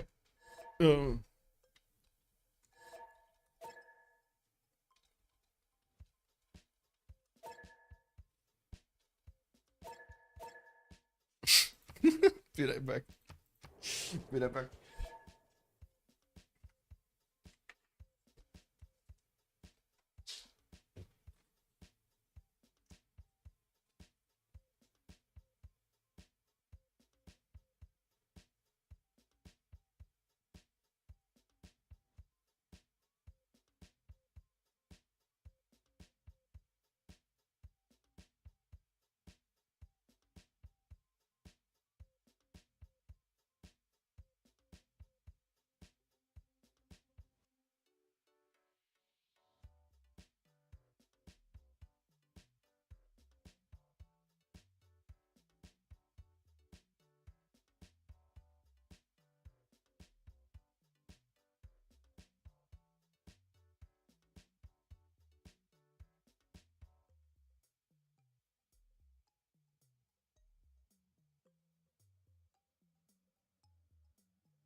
No, no, no. This is starting to be a bit cold here. Let me actually turn this off. Okay, what do we have? Zulu started getting his imps and his meta times. Of course, imp is extremely good to actually go against horses. Not that good to go against swordsmen. We do have the military engineer that is also going to need to build up the bridges over here. And I do see quite a few crossbow and cores that are coming in from the north. And yeah, again, we got quite a bit of a strobe action going around here. What age he got Hungary? He went Dark Age. He went Dark Age. He's the only one in the Dark Age. Malm went for Drums of War this time around, and he only has 62 science with 32 culture. Looks like he's looking to eat these units from Khmer. Let's see in the tech side. Khmer getting his... Okay, he's gonna get his meta times next turn. Does he even have gold? He does. They don't have gold. Oh, wait. Never mind. They do have gold. The Historia jumped up to 200 gold a turn. The gold actually did reverse right now. We do not have Freritos with that much gold per turn, but Ulyss did manage to start to get their gold per turn. Very nice. Now we do have also 117 points of production on Malm. In the Congress, Faith, 25% reduced. Great Engineer doubled the points, and we do have Hojo managing to get those Diplo points. Intelligence coming up in 2 turns here, and Zulu is starting to get his catapult. So it looks like this is gonna go. This is gonna go through. He is attacking to his opponent, not building anything else other than military units, and of course supplying his numbers of gold points, getting a lot of catapults, and also getting so many of these imps means only one thing: he's going out to punch Bleach. I do have also Philip II, 99 science and 85 culture. Looks like he went for a second pen brush and voice golden. He started to build up his industrial zone count, not to mention amphitheaters in his theater squares. While he's getting more harbors for those extra gold points, he's getting Reina in the city of Cartagena, which he did place next to Pio Pio Tanhi. He can trade with directly with Zulu, which is going to be super valuable in the next part of the game. He's only on 63 gold points a turn, not that much of an economy with only 180 points of production. Well, that looks good actually. 180 points of production does look look very good. Encampment coming out from Seville. He does have, still has a bit of a problem with Hungary managing to get the city of Volin, and did actually upgrade his men at arms. We might actually see these units getting to Japan. This is going to be a bit of an issue for Japan. Sprig is 80 science with 112 culture. Did choose to go for a second monumentality golden age to use those 88 faith points per turn. Did manage to also finish a lot of wonders. Great library, gonna finish up Adana. Did get his Colosseum and build the pyramids in the city of Sendai. We do have him also with Governor Pingala. 2, 4, 6, 8, 9 cities at the moment. Getting Reina also in Takamatsu so he can start trading with the Byzantium and getting those extra gold points from the trade routes passing through the city center. 212 points of production, not bad. Tirit's also 92 science, 95 culture. We do have him starting to get his arenas to get more of these free knights. He did manage to push back the units of Ethiopia back to their territory. And now those units are starting to upgrade into Oromos. And we do have another wave of rain. Wow, rain just keeps on pouring, man. Rain just keeps on pouring. Also, what's the Congress result? I did see that. Crispy Graves, thank you so much for the tier 1. Thank you, sir. Much appreciated. Also, very wise to spam warriors instead of horses in that position from Liege. Yep. Yep. Anyway, Alexis is on, no, Tidits is on 150 points of production with 41 faith, while we still have Roman Belli on 62 points of production. This is not looking good, not looking good for Hungary. We do have also Alexis Kremp, 88 points of science with 122 points of culture. He's starting to get quite a few Oromos and building up his GMC from Addis Ababa. I do see more campuses are coming around, and he does have 140 points of production with 124 faith points. While the Oromos are going to be strong enough to trade punches with the Knights, they're not really going to get that overwhelming damage that he was looking for. He doesn't have an encampment placed down, so he doesn't have the ability to actually get one of those generals at the moment. Starting to place down aqueducts here to get the extra adjacency towards industrial zones, and I do see more of these amphitheaters are coming in with the monuments for the culture. You know, we do have Khmer also in Drums of War. He does need to defend the attack of Zulu against him, and it does seem like Zulu is slowly punching through the defenses of Mahendra Parvata. While Liege did upgrade a few of these men at arms, it doesn't seem like he has enough strength to counterattack into the Zulu men at arms, especially since that's not even a core. You know, we do have the Zulu crossbow corps also drilling away to the north of Bhavapura. Unfortunately, not that many melee units or fast attack units that could help him out here. And we got him also managing to, oh my god, actually Zulu is one turning man-at-arm corps from his captain. Victor is established in Bhavapura. We do have GMC also coming out for Khmer next turn. He does have 160 faith at turn, which is going to be super valuable for him to actually get units out. Also 150 points of production. Minus 10 gold, 47 science with 59 culture doesn't look that good, but I guess he can make it work. Rom did get 70 science with 29 culture in a dark age with 70 points of production, 5 cities strong, and started to get spied on by Byzantium. He couldn't get a spy of his own to actually attack into his opponents, and by the looks of it, his knights are not benefiting from the extra intel. What? Oh, it's gaining sources. The spy is not actually activated. It's gaining sources. Interesting. Okay.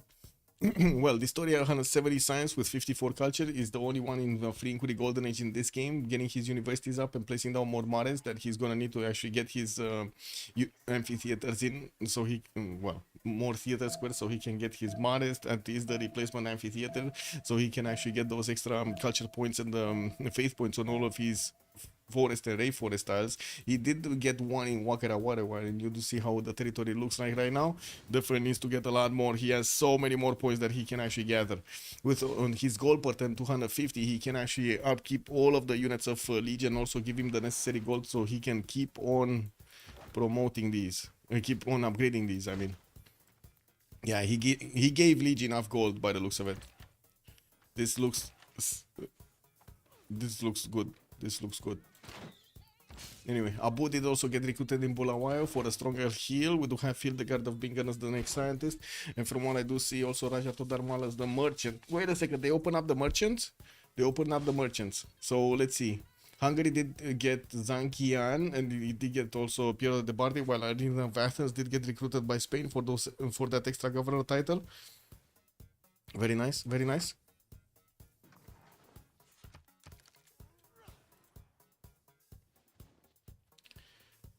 Tirits is playing perfect defense. Yeah, but is he like, does he need to play defense here? Because he's gonna need to go offense, right? He's gonna need to switch to offense. Oh well, I guess it's fine. They do need a lot more. I'm sorry, there's a club or something that just turned on the lights because there's a lot of lights on the sky right now. Like a lot of lights on the sky. Ooh, UFOs everywhere. Woo, woo, woo. Wow. Yeah, it is what it is. Anyway, foreign ministry coming up in Buddha in 7 turns. While we did have the levied units of Volin actually getting de-levied, we might actually see them re-levied soon. Rom does have his money in there and does look like at the moment it's not looking very good for Spain. For Japan, he does only have like 3 of these horses here in Freritos, in the city of Omori. Oh, sorry about this. Candle. Smelly. Smelly candle. Can you check the CSS? Yes. Why am I not at the club, Crispy Cranes? Because work. I don't know. Tomorrow, actually, it's gonna be how to say a meeting with my colleagues from high school. That's gonna be quite something. I haven't seen them in so long, man. It's been like what, 20 years or something. So freaking long. Yeah, it was like actually. Wow. It is actually 20 years. My God, man. My God. This is what it is. And I'm kind of like Crispy Cranes. This is kind of weird for me because, you know, like being a musician, I kind of make my own music and I kind of like go in my own like little universe here, you know, just creating my own club scene basically. What are those envoys in Volin? I mean, they're fighting for Volin. He's fighting for Volin. That's why. No? Yeah, 20 envoys in here. He's fighting for... Oh my God, he actually did get 20 in there without being even contested. He just put everything he had in the city center, basically. Yeah, Hansa being kept by Man. We do have Fatusa not actually discovered. Looks like FTLV is gonna manage to get this as a pocket CS, while Alexis Krem does have Mitla. Okay, so each one of them do have a city state, but Mitla is actually not getting envoyed up by Team Ulyss. Oh well, I guess it's fine at the moment. We don't have anybody even getting close to the science number of Distoria on 200 science, while we're going to need to see if Distoria is going to manage to do anything with it. It looks like he's getting some more campus research projects. He definitely wants to be competitive to recruit Newton and Ibn Khaldun, while at the moment we do have them passing around Omar Khayyam. We're going to need to see who's going to actually get to pick this guy up and get going. Get the next ones. In the general screen, we only have Renaissance and Industrial generals available for them with 300 necessary points. Zulu is on 11. We got Khmer only on 1 point. And let me actually take a look what's going on the Khmerian border. Okay. Impi 73, so they're stronger than the Khmerian defenses. Okay. Even with Defender of the Faith.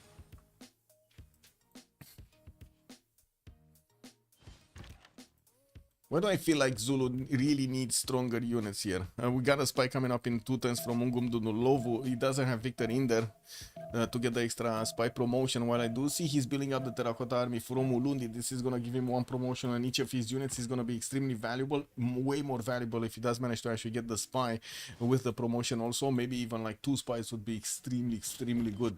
He went for, wait a second, intelligence agency, I believe, right? In his, yeah, he went for intelligence from his Gava Plaza, so he already has a spy going somewhere. Oh, it's in Angkor Thom. It's deployed in Angkor Thom, getting the listening post. He just deployed it, actually. Interesting. Has Theodora already converted Nippon and Spain? Don't think so. He's sending right now missionaries, actually. Yeah, he didn't convert them yet. He's sending missionaries. He needs to send missionaries also to Spain. So he does have a possible extra +4 taxes trade that he could get on his territory, on his units. He does have also Angkor Wat coming up from. We do have Japan actually getting Angkor Wat in 5 turns. While Byzantium put a few of these knights to actually hold on the Hungarian pikemen, it doesn't seem like these guys are gonna have a way in. They're not gonna have a way into Rom's territory. What was this? Omar Khayyam got picked up. Yeah, still no Newton. Omar Khayyam was the next one, but still no Newton. They need quite a few points. 155 points for the next one. Emily Duchatelet is gonna be the next. Jacob Fugger also in the merchant screen. Oh man, this is like this. And look at this. Crispy Creams, look at this. We got a party right here. No? Strobes and everything. A little bit of rain, a little bit of, how to say, smoke. Perfect. This is what it is. Foreign Ministry also in 310s coming out for Hungary, while in the north I do see more campus research projects are getting finished in Maurice territory. We do need still to see those mares finishing up. Yeah, well, it is what it is. Got this series developed on the western side, sending more of these actually. Another settler is moving somewhere. It looks like he does want to get those that salt resource in the northwest. He does see he will have an ability to actually get closer to Spain, but he's not going to have an ability to take over this series of Spain. It is what it is. They're too inland for him. Yeah, the club came to me exactly. Hey, look at this, man. It's incredible, no? Strobes everywhere. Anyway, Lighthouse is coming up, and I do have to say, probably if I wasn't streaming, I would have tried to actually snipe out some of these lightnings with the super slow motion, you know, like video. Oh my god, that would be amazing. Okay. More units from Zulu arriving onto the front line. Of course, the Khmerian Knights are not actually going to have the ability to stop these, but the Men-at-Arms will, or at least for a few moments. Ooh, we got some Impi Corps here that did get to... They got the +6? Wait, he has +6 intel on opponent's movements? Okay, where is Liege? Liege is getting shipbuilding, so he didn't get printing and he doesn't have a spy on his opponent? Is that what you're telling me? Oh, I think this is a bit of an issue. Terracotta Army is going to finish next turn in Ulundi, and we do have another spy that's coming around. I'm pretty sure we're going to have soon from Zulu a level 2 spy when he's going to get the first mission out. And we do have also, how to say, these Impi Corps that do manage to two-shot the Men-at-Arms if they're full strength, and especially with the first promotion there to have the extra thrust into those melee units. With Terracotta Army finishing, he's not only gonna get his crossbows with level 3. Check this out, this crossbowman core. Oh no, he's not gonna get the extra one. He's gonna remain on the second one. That is a bit unfortunate. Tirits will go full defense and Malm will kill Liege.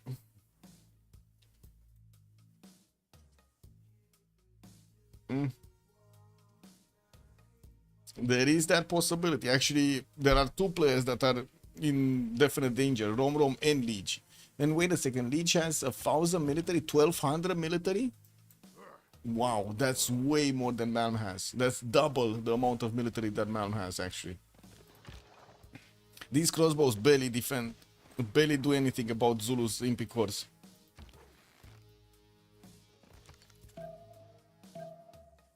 Yeah, Rom just Tirel?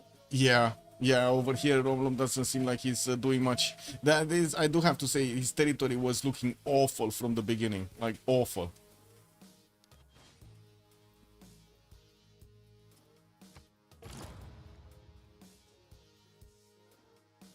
Anyway, we got more encampments coming out from Byzantium. He's getting his armories in them, and from what I do see, he got a few more knights from the Hippodrome's arena, while he's deploying them in the south. Looks like there is an Oromo possible attack from Ethiopia trying to get in through the choke points to the north of Preslav to eat into Byzantine defenses. We do have El Cid as a great general being deployed over there, and it looks like these Oromos are just gonna get stopped. Yep. Pingala establishing in Axum, more knights also coming out from Ethiopia, getting his campus research projects and buying out heavy chariots. Looks like he's preparing for possible cuirassy or something, offense against somebody. Wow, that's a lot of rain. What is Impi's promotion against melee? Yeah, I think it's +5. If you're talking about the thrust, right? No, it's +10, sorry, it's +10. +10. Not +7, not +5. Yeah, it basically nullifies the, how to say, the anti-cav from the melee unit against it.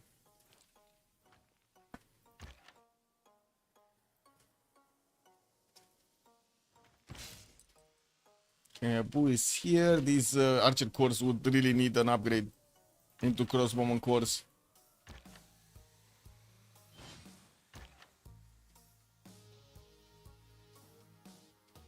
For turns here, we got new builders coming around. 3 turns for the Night Core. He's getting quite a few of them towards the south. Did get to upgrade one of his spies. Didn't stop this one for a turn. Looks like he just wants to keep on pushing to wait for the other one. The level 1 doesn't really help you with anything. Actually, if you just want to get some extra intel, that's it. Wait, what's going on here? Wow, the knight just totally dies attacking into an imp core.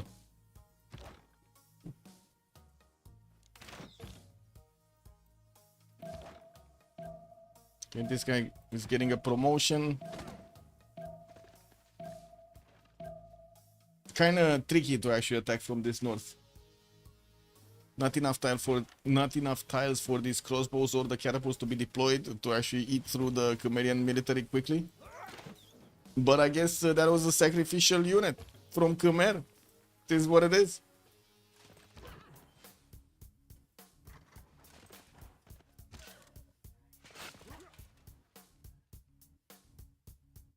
Okay, knights also coming in. They don't have the movement points to actually get across the river, but they will probably eat through that knight next turn. Oh, never mind. It just died to one of the Zulu cores from the other side.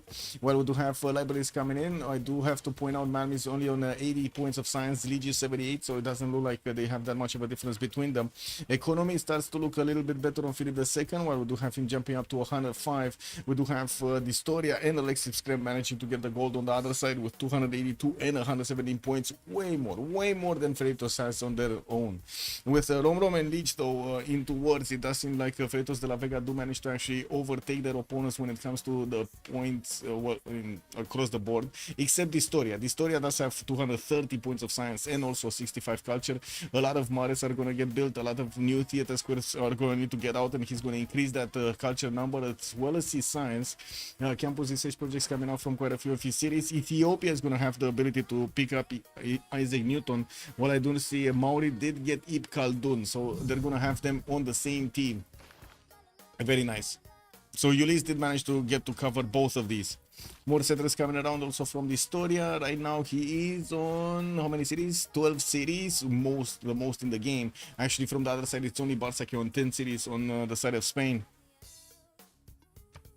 Production capabilities do look way better, like miles better on the side of Freritos. 234, 291, 200 points. On the other side, 200, 157, 261.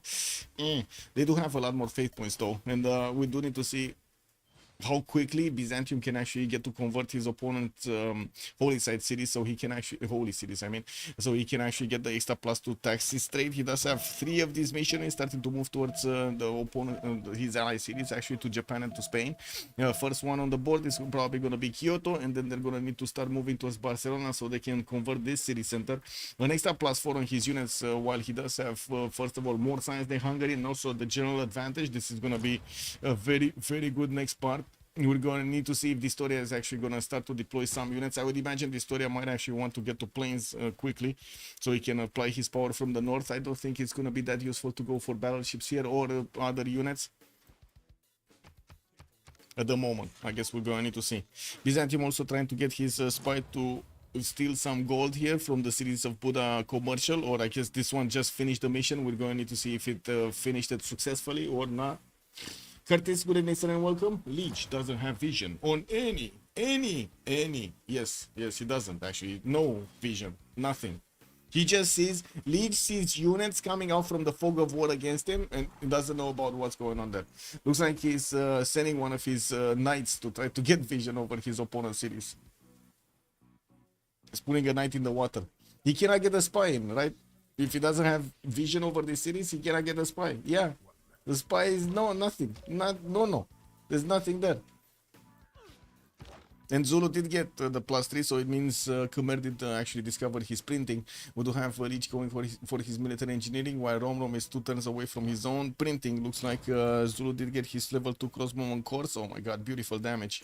75 against that maritime with 54. 2 shiny units like a boss. I think he needs a lot more though. He's building a lot more, don't get me wrong.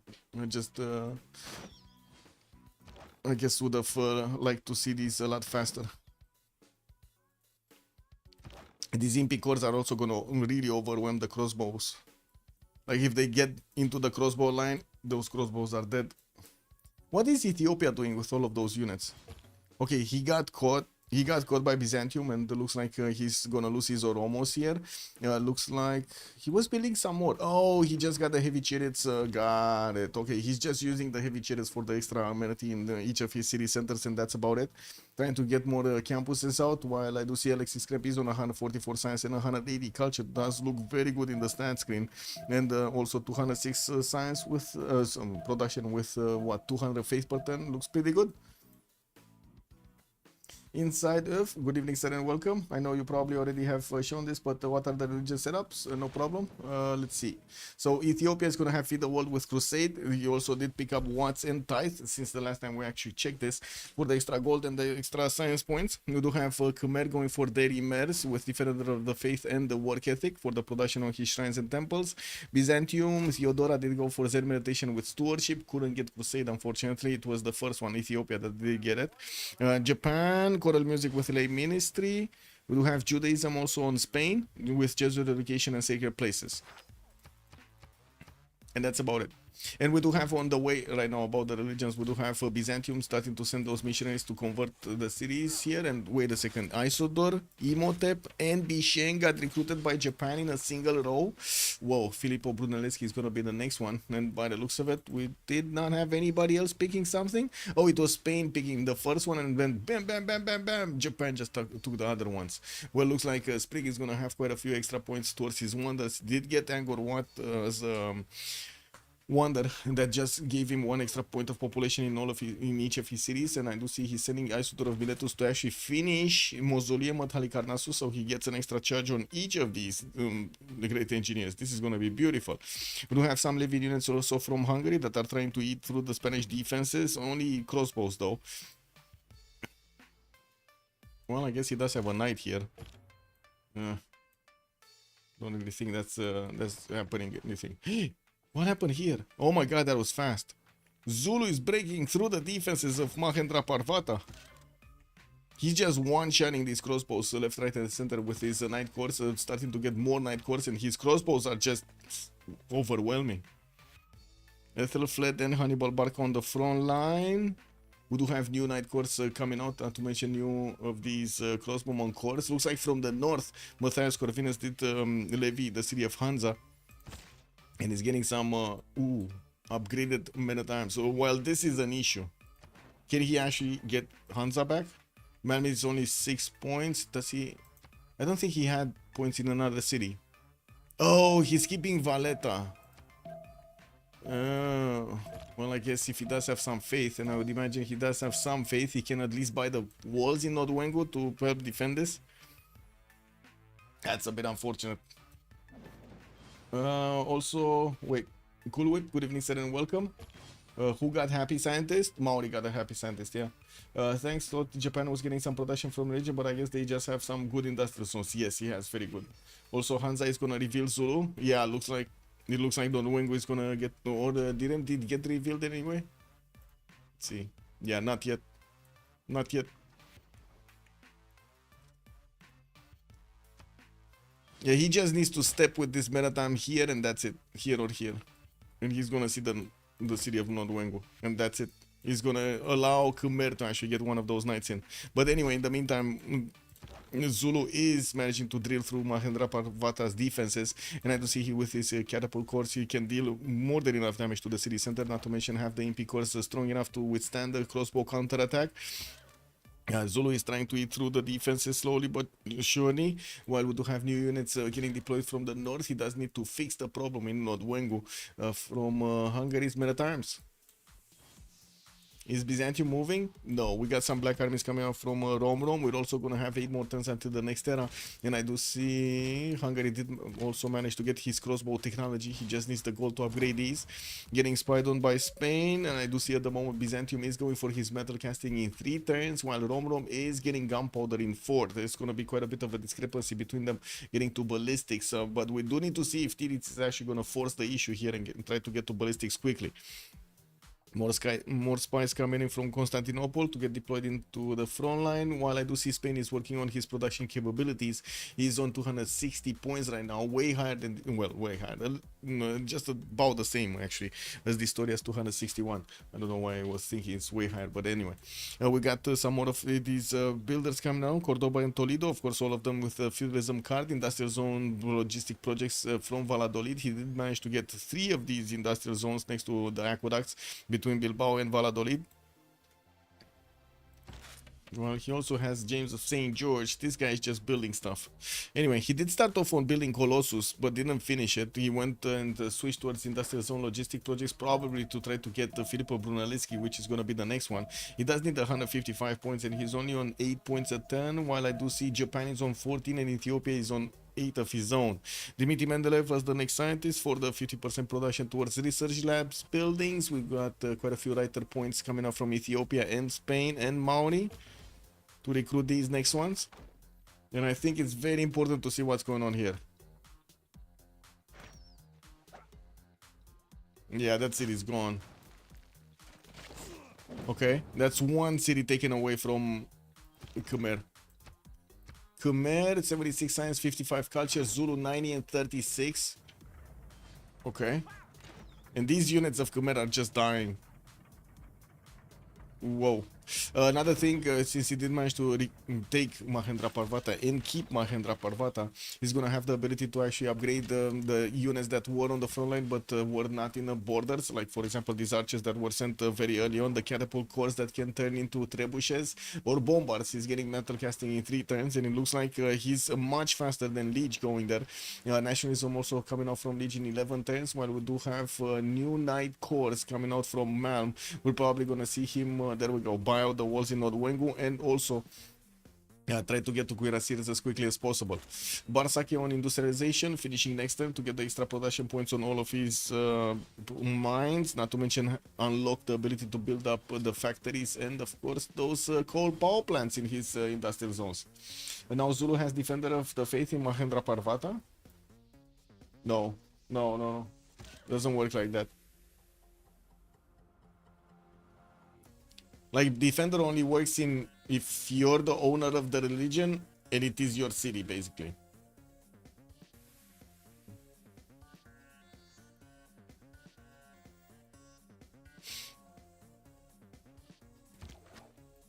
Anything moving here? No, Hungary is not moving. Oromos are getting out into the water from Alexis Kremp. They're getting away from the Byzantine Knights. We do have more of these missionaries starting to move westernward so they can secure the conversion. Looks like Byzantium is going to get to convert Kyoto next turn, and we'll get those extra 2 points of taxi trade. He's only on +2 right now. This is definitely going to be very hard for Hungary to defend. We do have Rome trying to get to siege tactics, and I think his only way is trying to get to Hussars and hope, pray to God that they're gonna be strong enough. Not to mention get a general for them, which at the moment he doesn't have. He only has Sun Tzu. He does have at least 2 of these encampments, so I guess it is what it is. So Zulu only got the founder belief, the feed the world one. Zulu is not getting anything. What do you mean? There's no religion here. Like, he's not benefiting from this religion. It's not his.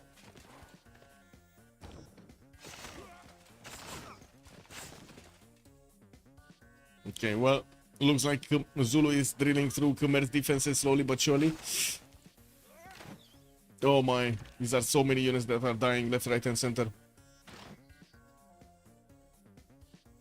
And with the new knights coming in, and also Malm's ability to get to Cuirassiers much faster than Liege, this is gonna turn problematic to say the least. Okay, we got muskets, which are gonna be stronger to hold on the crossbowman cores. You guys can still hear me, right? Because there's like this rain, man. This rain is just pouring. I don't know if you guys hear it, but it's like wow. Vov. What is Maori doing? Getting mares? Okay.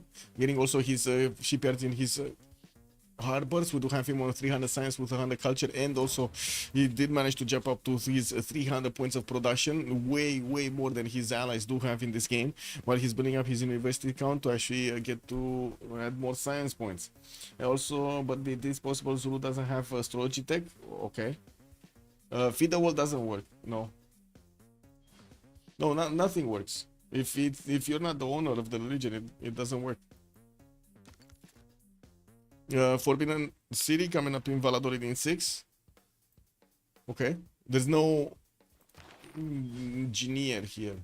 So wait a second. Shouldn't actually this one be taken by Japan? Wasn't Japan? Yeah. So Mausoleum did get finished. We still have Isodor with 2 charges. Imhotep with 2 charges. And he didn't place down Forbidden City? Wait, it needs to be here. This is Forbidden City, right? This needs to be Forbidden City.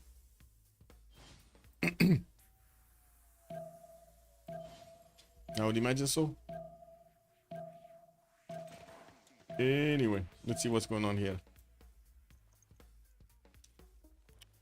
Khmer was trying to take back his city of Mahendra Parvata. Doesn't seem like he did manage to actually get enough units around it.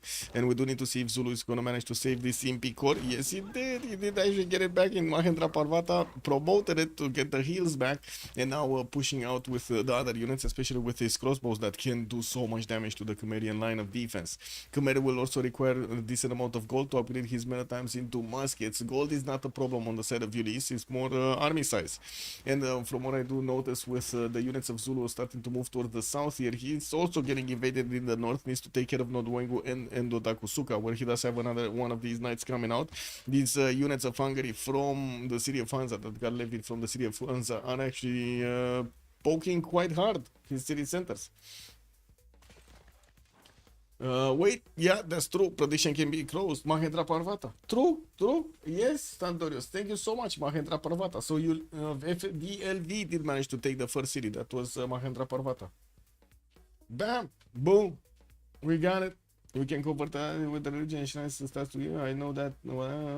Played a lot of singing against crazy boss that throw missionaries everywhere. Kick W. Okay.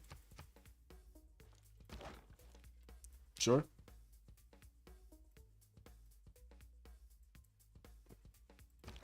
I would imagine there could be quite a few strategies that could revolve around that, no? Anyway. Black Army is coming around from Hungary. He's trying to get to his military science, which is going to come out in 6 turns. And I do have to say, Tiris did not actually force the issue to get to ballistics quickly, which is going to give Matthias Corvin's the ability to actually withstand the next attack. Let's put up the prediction also for who will win. We do have Ulyss on one side and FTLV on the other. Bots always pick missionary zeal. I know that. Yeah, bots are bots, man. Bots are bots. Missionaries keep on moving towards the west. We do have intelligence also finishing up in Kyoto with, yeah, there we go. Forbidden City is getting finished in Yokohama. So there is a bit of a race. No, he stopped building it. No, this was Forbidden City. He stopped building it. But interesting, they're allies and one of them start. Oh, well, yeah, I guess it is what it is. Sprig is also going to get his industrialization in 2 turns and nationalism in 2, while he's 180 science and 170 culture in a monumentality golden age with 360 points of production.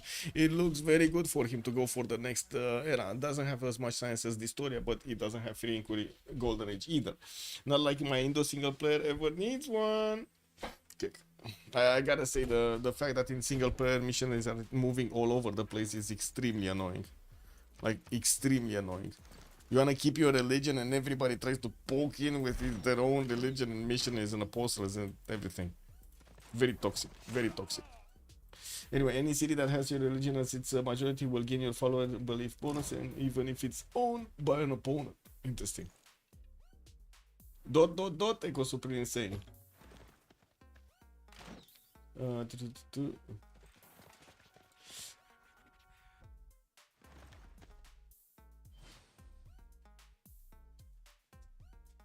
Follower belief bonuses, 1 second. Which ones are the follower belief bonuses? These ones, right? So you're saying work ethic, feed the world, Zen meditation, choral music, all of these will work.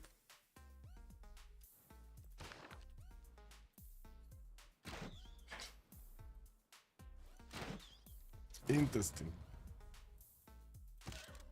Now, why did the player didn't get to use them more in the strategies?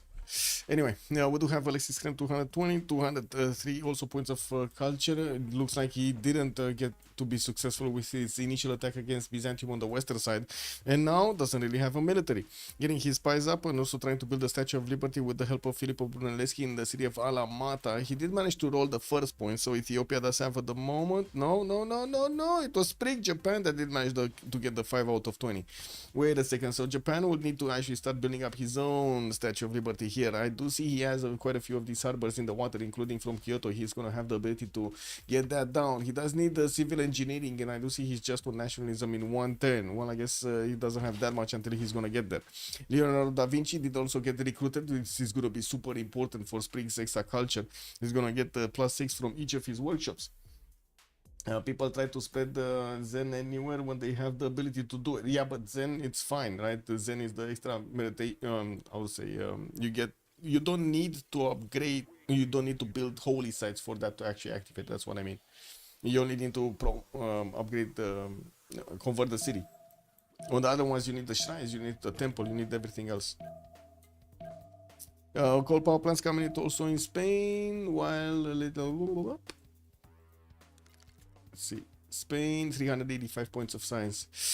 Still didn't get converted actually on the city of Barcelona. His religion is still there, and we're going to need to see how quickly actually the missionaries of Byzantium are starting to get there. Byzantium did convert Kyoto, and I do see he does have his first missionary actually going to that city. But the only one, oh, there are another 4 actually coming on the way. Okay, he does need more. What is this? So right now it's +4 taxes trade for Byzantium against Hungary. We also do need to take a look at the era score, because we're coming very close. So 3 more turns until the next era is going to be chosen. Swapped into Sprig is going to get 106 points out of 101. We do have on the other side Rom on 62, so he's going to get also his heroic age, while it doesn't seem like anybody else is going to manage to get enough points. We got Dark Age across the board otherwise. Okay, let's see what's going on here. Zulu. Did he move? Oh my god, he moved away from actually getting his ballistics. No, why? He's again gonna miss his timing. Okay, he got quite a bit pillaged in the north, but still. Okay, Impi cores do have the piking shot upgrades. Catapult cores are also going to have the ability to upgrade into bombards. I don't see one got upgraded yet. And from the north, it looks like Zulu is punching through with his crossbow cores, drilling a line through the muskets. Alexis Krem gonna finish industrialization. We do have also Liege gonna get his metal casting next turn. With 82 science and 58 culture, he did get a little bit better. We do have a much better economy right now on Freritos de la Vega, 144, 170, and also 99 points on Tirits. While on the other side, it's only Distoria that's managing to get the most gold points out of the game. Alexis Kremp is going to be on 65, while Distoria 324. We do have also Spray starting to get the science and the culture up, and we do say that he's gonna probably match Coupe Science in the next part. We're also gonna see Barsake needing to get his production, his science up. He's starting to get his campuses down and finishing up a lot of his industrial zones with the factories and of course the coal power plants. But still no golden age for the reform, the golden age. Oh well, I guess it is what it is. Did we finish? So Forbidden City did get finished in Yokohama. We do have campuses in 2 turns, and Leonardo da Vinci did start to actually get his charges in the city of Tokyo.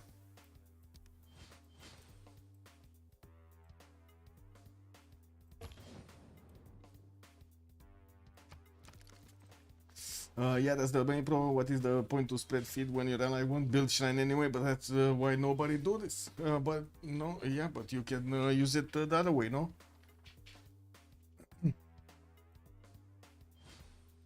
Anyway, I don't want to get into this. As in, you could have ideally somebody that could try to get some holy sites to benefit from the extra food points from your feed the world or extra production from those work ethic points or something like that. We just don't see it happening. Well, the players just don't invest into them. Oh, what's going on here? Shure, good evening, sir, and welcome. Erascore, there we go. So only Sprig is gonna be Golden Age and Rom. Everybody else is gonna be Dark Age. Actually, Rom is gonna be Heroic.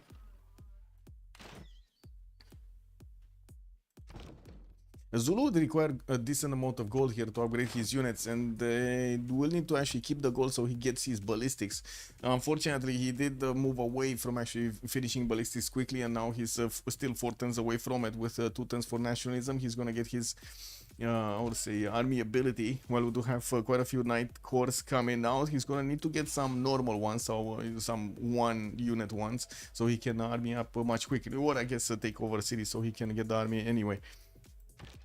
Crossbow cores are gonna need to start turning into field cannons, and you can imagine field cannon armies here is gonna be a problem, big problem for Khmer. How much combat strength Matthias has? Rom has 1 city, 2 cities, so an extra +4 on the. You're talking about the Hussars, no? He has an extra +4. Yeah, +4. He started upgrading these. To be honest, he does have an ability to go against Byzantium. Oh my god, man. Yeah, you can see what's happening behind me. It is what it is. It's quite a party, quite a club. Bex also bom dia, senor. People are lazy enough to do with India ally. You ask it to do it with. I know, right? Wait, what's this? Petit pause. Okay. Oh, we got a pause, guys. We do have a pause. Yeah, +4 against +4 is fair. True. Well, I guess be right back in, I don't know, 5 minutes. I'm not sure exactly how much of a pause it will be. Be right back.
Let me get Menopause. Menopause.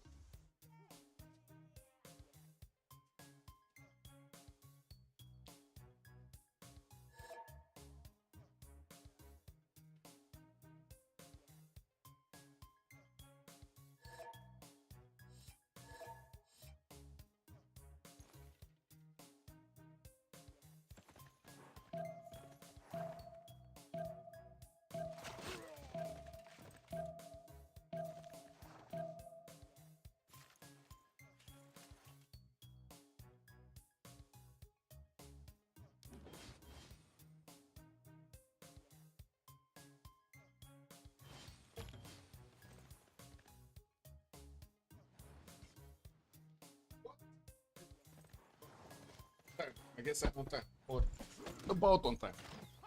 Points for prediction? I did. But wait, they didn't win yet. What do you mean? We don't know who won yet. It's either Ulyss or FTLV. Anyway, we do need to see how Zul is gonna try to keep moving forward towards Khmer's defenses. He is 3 turns away from ballistics, while I do see Lee G7. We do have only 2 more turns until the World Congress, 1 more turn until the next era, and we're gonna have Hojo talking, keeping his golden age, while Rom is gonna switch into a heroic. I'm sorry, got the hiccups. Aqueducts coming up. Quite a few more granite cores from Zulu, so he can turn them into cuirassiers, and this is gonna, for a few turns, it's gonna be extremely problematic for Khmer. Khmer finally did send one of his spies, and Obamba is gonna be his home by the looks of it. While we do have Hungary managing to upgrade a lot of these hussars. These are gonna be strong-ish against the Knights of Tirits, while we do have Tirits getting his ballistics next turn and also a Reformed Church. It shouldn't be a problem to upgrade cuirassiers here. They do have a decent amount of gold per turn, and it does seem like also the production capabilities of Tirits are way better than Romrom. Still keeping his science advantage, 203 science against 114, while we do have him with more than triple the amount of culture on 150. Mobilization and fascism are definitely going to come out much faster for Byzantium. The thing is, we're going to need to see how Distoria's science is going to drop next turn. It's probably going to drop to like 280-ish science a turn, so he's going to be very close to the science of Spring here on 250, not to mention 300 culture a turn for Spring. Now, while I do see we do have Spring managing to get 300 culture, he's also on 101 tourism a turn, and it looks like they are going for a culture victory. Is it just me, or this is Japan trying to get the culture victory? I think this is Japan trying to get the culture victory, guys. We do have Alexis Kremp with the defensive culture on the other side. Looks like Alexis Kremp is going to have 218 culture, of course only 45 tourism a turn. And he does have a few of these theater squares. He's going to need to start spamming so he can actually get the defense up. In the culture screen, Sprig did manage to acquire 5 out of 64 of these tourists. He still needs a lot more tourism if he actually wants to go through. And I'm pretty sure that's exactly what he's building right now. In the Great Writer screen, he's on 9 points. We do have him also 4 points of musicians. Getting closer to Yatsunashi Kingyo, which is going to be one of the first musicians. Gustav Eiffel is also going to be available in the HGDS screen, but it looks like he does need a lot of points, 535 points to actually recruit this one. Well, Spain is on 30, we got Japan on 20, looks like also Ethiopia is going to be 18. Jacob Fugger over here is also going to be available for the merchant screen, so he gets some extra envoys, not bad. And also Dimitri Mendele for the scientists for the 50% production towards those research labs. Okay, Zulu ballistics, no? Yeah, Zulu ballistics. So they need to give him the gold right now. Do they have gold? They have like 1,000 gold. Tirit is upgrading units as well. Yeah, he's upgrading the cuirassiers right in front of these hussars, and now the hussars don't have enough damage. This was unfortunately a waste of investment here to actually push into Tirits, but I guess on one sense it wasn't that much of a waste because they don't have that much gold to actually give to Sprig to upgrade, to Mal to upgrade his units. He only will have like 400 gold to actually upgrade, and it costs him 135 to get a cuirassier core. To be honest, I think field cannons should really be the way here. Level 3 crossbow core turning into a level 3 field cannon would be extremely valuable. He does have the ability to actually go and take Indrapura and Kongpong's Vai on the way towards Bhavapura, which also has Governor Victor inside of it. I believe actually Governor Victor does give the extra +3 points. Yes, they do have he does have the extra +3 on the units around Bhavapura. So much harder to actually push through that city center, much easier to actually go through the south and take the other cities on the way towards the capital. It looks like also Zulu did manage to get a level 2 spy on his opponent. That means he's gonna have the double amount of points here, but that doesn't mean much because his opponent did manage to actually get to counter at least one level with his own spy and got printing, and looks like only +3 is available for Zulu to actually use against his opponent. But still, that's an extra +3. Going for culture does sound sus. War and science is the way. Yeah.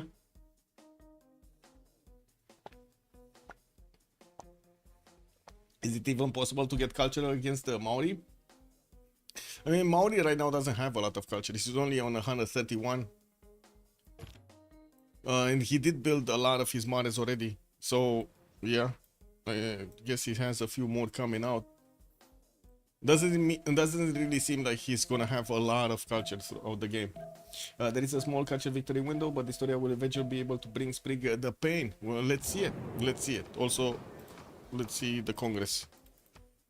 Recruit partisans, musician. There you go.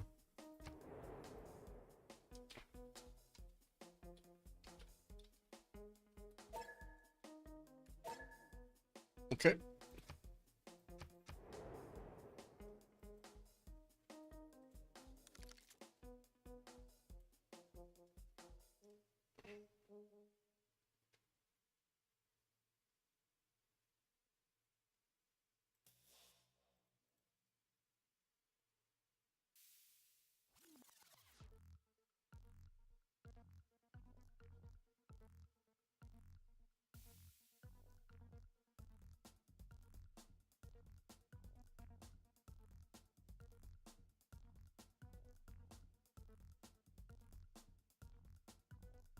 Oh, give me a sec.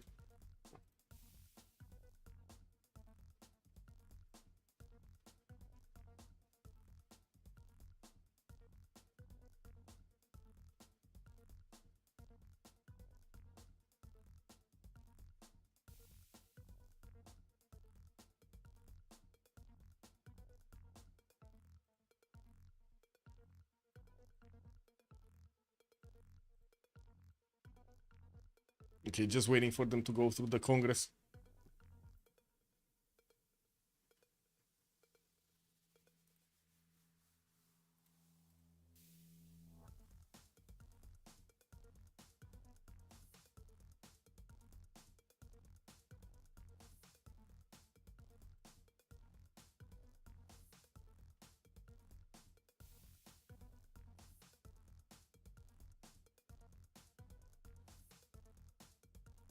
Yeah, looks like a lot of the CWC games have finished.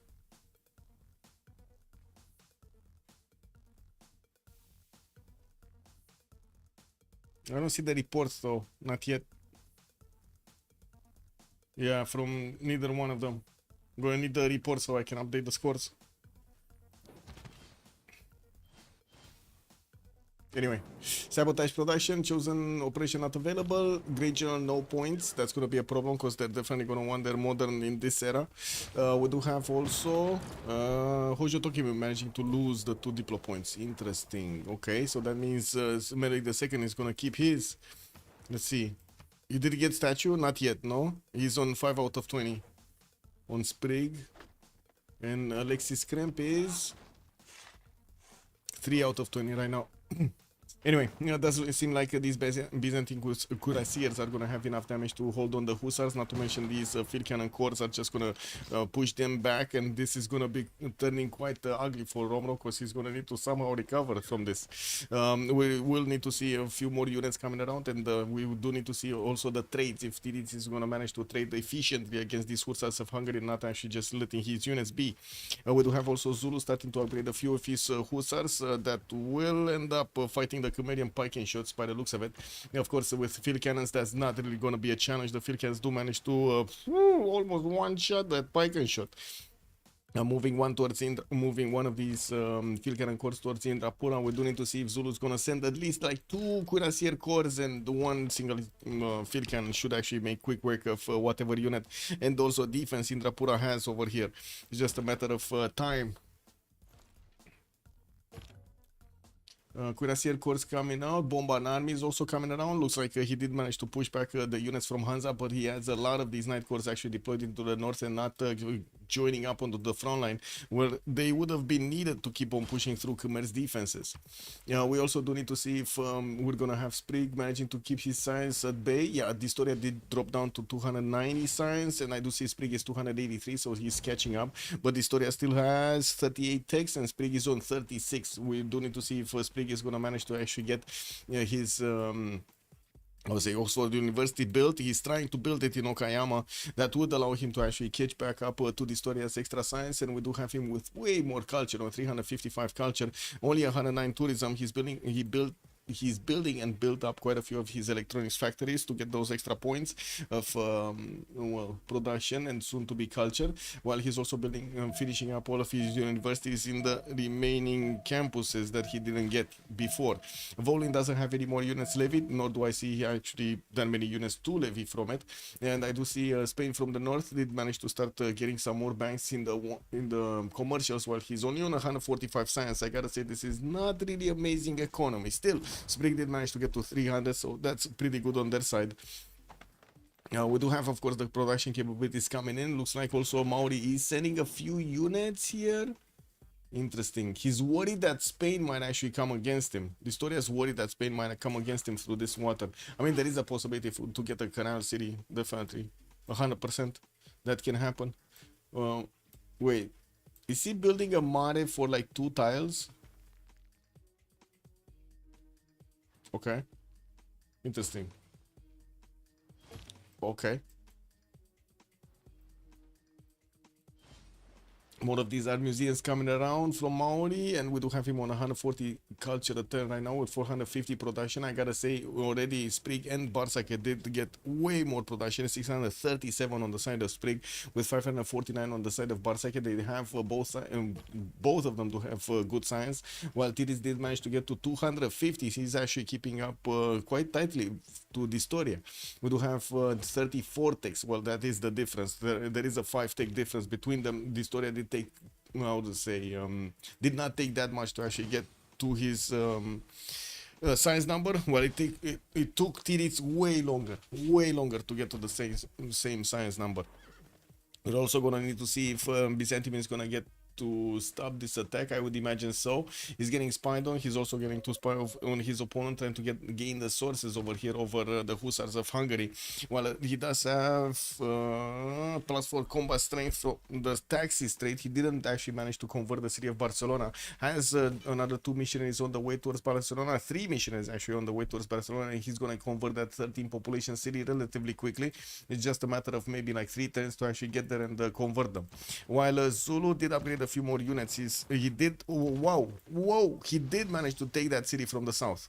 Wow, 1 turn, that's all it took. 1 Cuirassier army and 1 bombard corps, and boom, that city was gone. We do need to see probably Kongpong's by having the same faith with fate, and which is gonna allow him all of this flat area to actually go to Viadapura and start to attack from the south Angkor Thom, basically ignoring what is going on in Bhavapura. What is also going on here? Khmer sending a lot of horses in the water against Zulu. Okay, well, this is gonna be interesting. There's gonna be quite a few pillages, right? Quite a few pillages. But the thing is, we do have these units in the north that looks like they keep on fighting Hunza. There are only 2 line infantry armies over there. Zulu can easily deploy at least 3 of them back to the south. Not to mention he's getting Cuirassier corps and more bombard armies from his cities, so he can actually deploy them offensively. We still need to see also Zulu upgrading all of his units here. He still has an archer army, for example, that didn't get upgraded into a bombard yet. Forgot about the reefs again. What's going on with the reefs? What's going on with the reefs? What is going on with the reefs? What did I forget about the reefs now? Only will rush for the heritage shipping, or how is it called after that? It is not possible. It is not possible. Okay, let's see it. More libraries coming in. The story did get a little bit more science, 341 science, while I do see Barsake is also managing to get over 300. We do have Sprig getting there. Here, doesn't seem like, okay, I'm so curious to actually see Zulu's movements. We do have Khmer managing to get some Cuirassier corps, but they're still not going to be strong enough to hold on the Cuirassier armies, not of Zulu, not to mention the level 4 field cannon corps that Zulu has over here. Oh my god, he needs to get this into an army. He really needs to get this into an army. Did they manage to get the generals for the industrial? I don't think so, no? No, the next general was Gustavus Adolphus for the Renaissance industrial, and he was just about there, and then he couldn't do it anymore. Cannot recruit great general. Cake W. Mare counts reef tiles. Okay. Oh, so you're saying it gives some more of these. What was it? Mare. A building, possible feature or natural wonder. So you're saying it should have the extra culture and faith on these.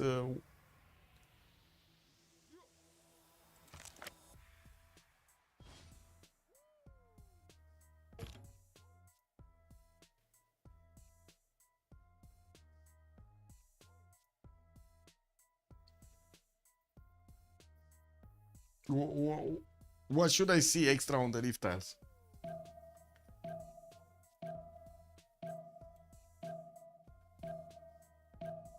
Battlecruiser. What should I see extra on the reef tiles? Next turn, no? Next turn?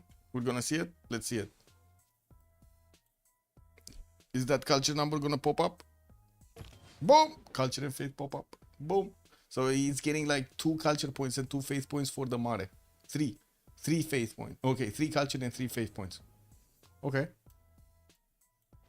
Chancellor is coming in. Looks like a privateer did get out from an admiral. We do have some new industrial zones and quite a few universities for his science to grow bigger. While I do need to also take a look. Where was it? Japan City, right?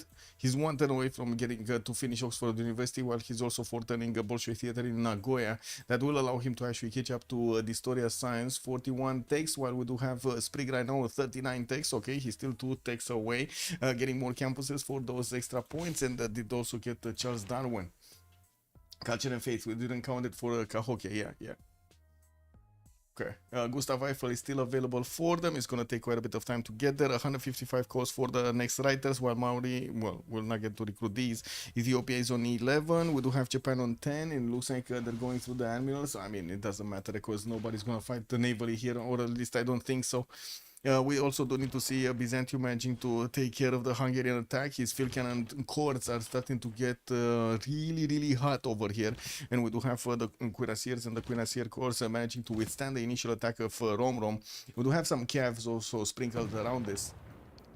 And we do need to see what's going to happen here. Liege actually is managing to disembark the first horses, and these are not even coursers, they're just horses. I'm actually thinking right now the walls are just going to one-shot them at some point. We got a Cuirassier Corps coming out from Endodakusuka. The northern army is going to move in towards Hansa. I do have to say that city does have 150 fortification walls. It's not going to be easy to punch through even for the Cuirassier Corps. They're barely eating away their opponents. We do have also Zulu managing to get his extra +5 from the Dark Age, and of course he does have... Wait, does it? Yeah, he does have it. We do need to see if he's going to manage to actually punch through the defenses here. A bit awkward land to actually go through. He does need to actually put his field cannon corps in danger, putting them into the forest so he can shoot down the Khmerian units. He can only do it last move, first move. Has a Cuirassier army that could actually move to try to attack into the Khmerian field cannon corps and get in there. While I do see he lost one of his crossbowman corps here, that is fine. That is fine. This one is also gonna die. This is unfortunate actually. A very good counter attack from Khmer got to eat away the Zulu crossbowman corps that already got level 2s. It would have been so much better if Zulu would have managed to actually get them back. Release this territory basically and get his ballistics, get his field cannon upgrades on the crossbowman corps. Okay, so that's another unit down. This is another unit down. And Zulu is going to need to rebuild them. Abu did get pushed back. Yeah, it does seem like Khmer is slowly stabilizing here. We do have Val with 170 points of. Okay, well, I say that, and then he attacks into Bavapura. Not getting anywhere though. The field cannon cores are now strong enough to attack back into the Zulu units. Yeah, that's just not gonna go anywhere. Anyway, here Byzantium just eating away the units of Hungary that are getting into his territory, while we do have also level 2 spy from Ethiopia getting deployed. Looks like Ethiopia was trying to push in through Nicomedia with a few of these Hungarian troops, trying to pillage these mines. Not bad. He did manage to get at least 2 pillages with a single Oromo. I would call that a win in my book. Who controls Hatusa? Hatusa is Tiritz and Alexis Krem has Mitla.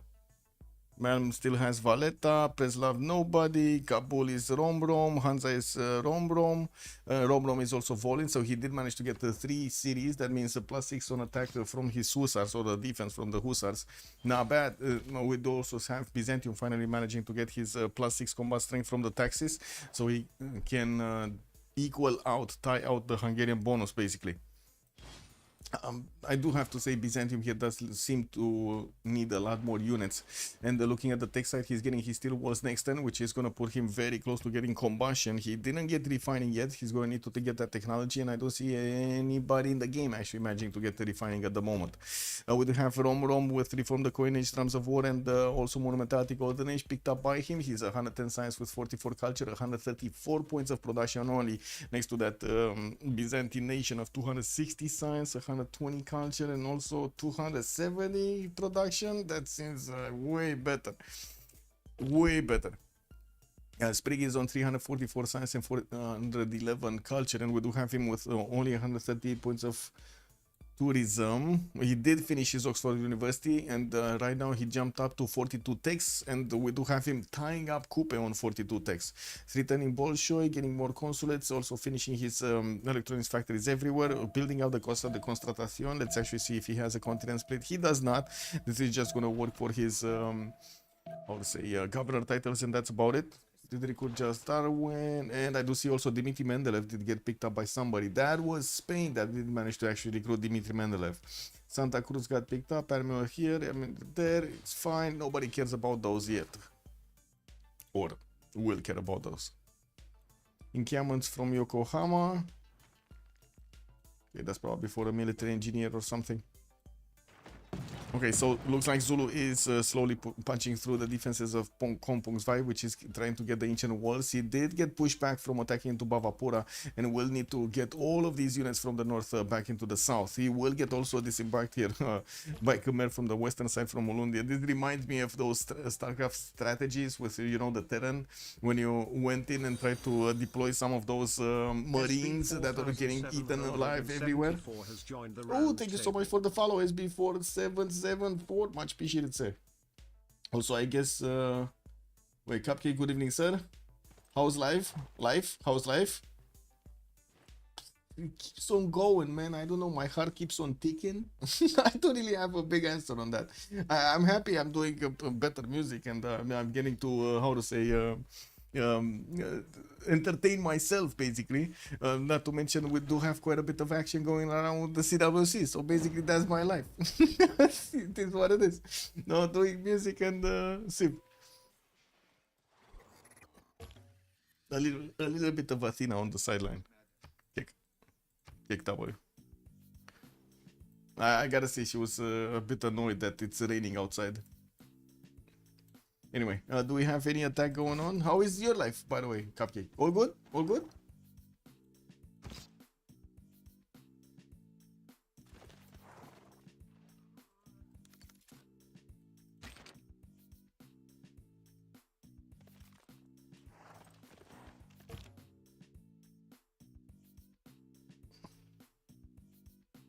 Good enough? Nice. Big chilling. Oh, summertime is coming. Summertime is coming. Oh, I can't wait actually for the summertime. I guess it's fine right now with the in-between, how to say, temperature. But man, it's raining almost every day. And it's like going like 30 degrees, then 16 degrees, 30 degrees, then 16 degrees. Like, stabilize. Stabilize.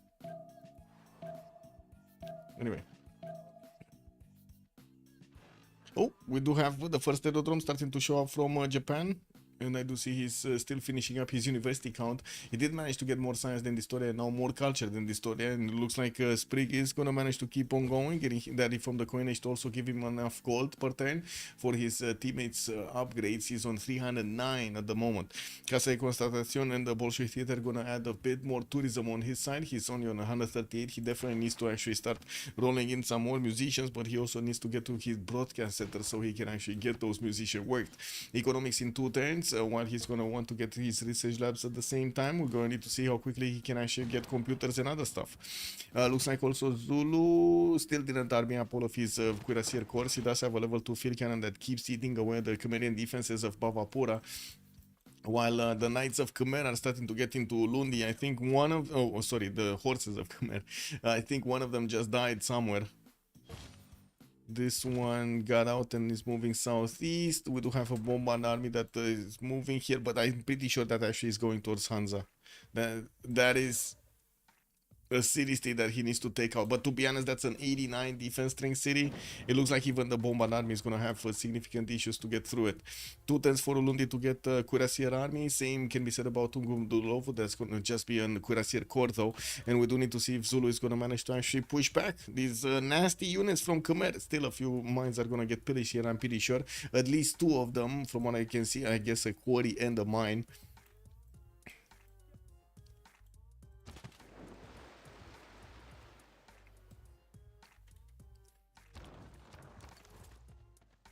I've got huge raining yesterday with thunder. My dog was keeping me up a whole night. Guess it's not that hard with cats. Yeah, I mean, I guess the cats are a little bit less, I would say, reactive, I would say, to rain than dogs, and especially to thunder. Like, they don't get that scared. Dogs, oh my god. Like, to thunder, they scare so fast. Not to mention to fireworks. Like, it's quite a problem actually during the it's a problem for because they didn't get used to it. Like during the New Year's Eve in Romania, when everybody's just popping out fireworks everywhere, the dogs hear it. It's like, wow. But to be honest, man, it's so fun. It's so amazing to actually see all of those fireworks everywhere. Ah, looks like lights are off. No more lights.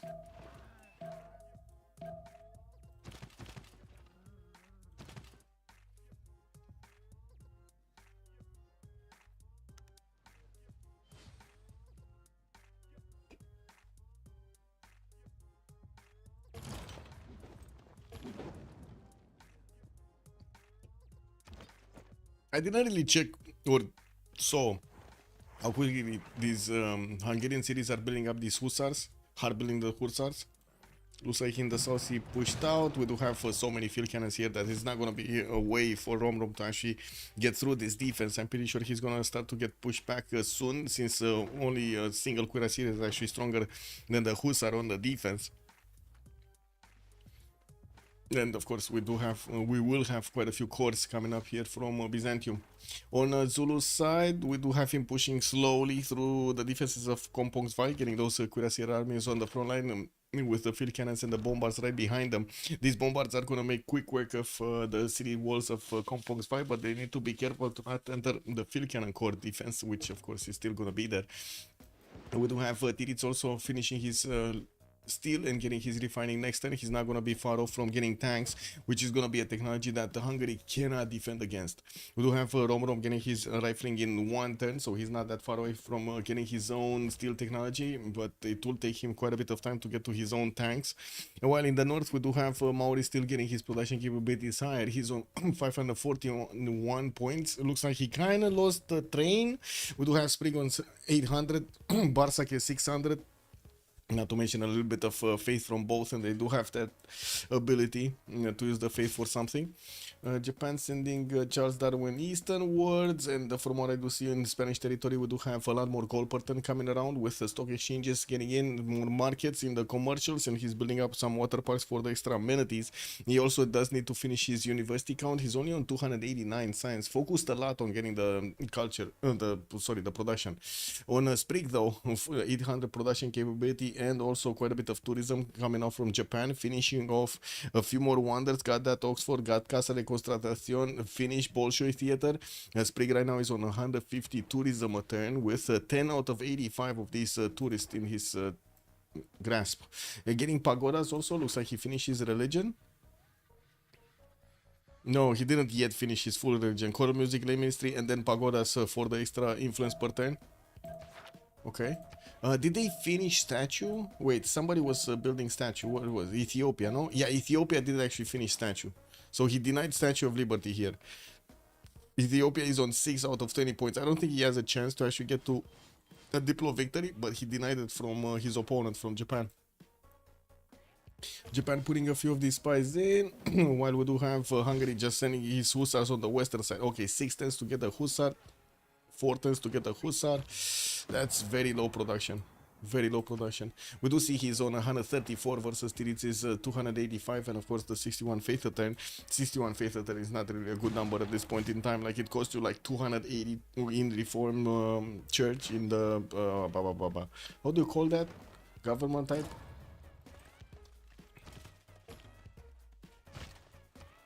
Man, it escapes me. Very fast democracy from Sprig. Yeah, very fast democracy from Sprig. Very fast. And the story is still barely on 200 culture. I think when we're gonna see tanks here from Byzantium, we're probably gonna see also the Hungarian defenses crumble. We do only have a level 1 spy in Byzantine city of Buda, and I do see a second one being deployed to try to get the points, the extra levels. Santa Cruz is here. I guess he will manage to actually get something, a Gallia Armada or something. Okay, Cuirassier army just got a little bit of a med pack back. We do have Zul also needing to get to flex more of these field cannons. They're much better at attacking units than the bombard corps are. The bombards, usually the siege units, do have a -17 penalty when attacking into straight up units, while the ranged units do have a -17 penalty when attacking into walls. Okay, 1 horse. Wait, 1 mine, 1 quarry got pillaged, and that's it? Okay, that's it. That's it. City of Hansa is being placed under siege. The bombard army is gonna get 2 turns to start attacking into that city center. We still don't have the ability to actually get to recruit generals, so this is gonna be an issue. They're not making points. Zulu does have enough points to recruit Gustavus Adolphus. He just cannot click the button. Glacier, good evening, sir. He just got to 150 something, I believe. Yeah, 152 tourism, and he's on a 10 out of 92. He's not there yet. He does need to get to the technologies and of course the I would say the civics to actually increase that tourism. And chemistry coming out next turn. Ideology also finishing in 1 turn. He's gonna get closer to fascism and democracy, not to mention get closer to environmentalism. Well, we do have also Barsak getting his chemistry next turn. On the other side, I don't see anybody actually managing to get to chemistry. The story is 440. Did he get labs? I don't see a single lab being built, so I don't think so. No, I don't think so. He did finish Kilva Kisivan in the north, getting his coal power plants for those extra production points. He does have 684, which is a pretty good number, versus Sprig's 758. Well, Sprig still has the upper advantage there. Zul is managing to take out the walls of Compong's Vibe, but he does need to also take out the units, while he doesn't have that many cuirassiers here on the front line. He did manage to bring a medic in Mahendra Parvata and also Abu with this military. Definitely stronger heals on both sides. Not to mention, we do need to see if he's going to manage to flex his next cuirassier armies against his opponent. Some more are coming from the north, and of course we're going to need to see some field cannons and these units of Khmer getting pushed back. Yeah, bombard army is here. It's going to start shooting. I don't see the damage though. When the bombard army loses its movement, you just don't see the damage anymore, unfortunately. Okay, looks like the units of Hungary did get pushed back. He did manage to also get to his ballistics, and we do have Hungary trying to get his steel walls in 6 turns, while Tiric is 3 turns already from getting combustion. Well, you can imagine the tanks are going to come out quite soon. We do have more of these cuirassiers getting hard built from Byzantium, and I do see artilleries are starting to get into his build queues. He will have, so 1 army, 2 armies, 1, 2, 3 armies, 4 armies, at least 4 armies, 4 tank armies. We do have also a single Byzantium cuirassier going against the Hungarian pikemen towards the city of Pex with two of these field cannons right behind them. And the field cannons are managing to actually push the pikemen out of the water quite easily, or out of the desert, away from the sheep. How do you even call this? I guess it's away from the sheep. That's kind of dirty over there. I don't know. We need some under advices over here. What do you do when a pikeman is on a sheep tire? Under nose. Does anybody else know? Under nose. We do have quite a defense from Ethiopia also being placed in Adigrat. I was thinking actually Ethiopia is going to be much stronger during the game, but it looks like he kind of like, how to say, plateaued on 287 science with 190 culture, while he's getting more campuses and building up his production capabilities. These be a jump plays cat games. Hello, this is good evening. Well, TIs, what's the TI doing? Oh man, this reminds me of Iglesias with the 9. I don't know if you guys do you guys watch Fluffy? You guys know Fluffy? I don't know how to say how many people know him. What is the sheep eating? A cactus. Yeah. Whoa, whoa, whoa, whoa, whoa, whoa, whoa. General got pushed back. That bombard got taken down, and Zulu just lost one of his advantages here. He still has a level 4 field cannon core, which is still going to eat away the Khmerian defenses, but it looks like Khmer with the field cannons is managing to do significant damage against these cuirassier armies of Zulu. I do definitely think Zulu will need a lot more units. He's trying to build them, it's just taking him forever to actually get them down. You know Fluffy? Fluffy is amazing, man. Yeah. Fluffy is amazing. Only had the pleasure once of seeing him at the, let's say, in Amsterdam at the show. Oh my god, amazing. Amazing.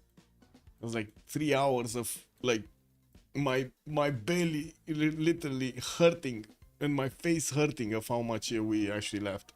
It's incredible. And all that without being vulgar. Like, man, that guy is a hero.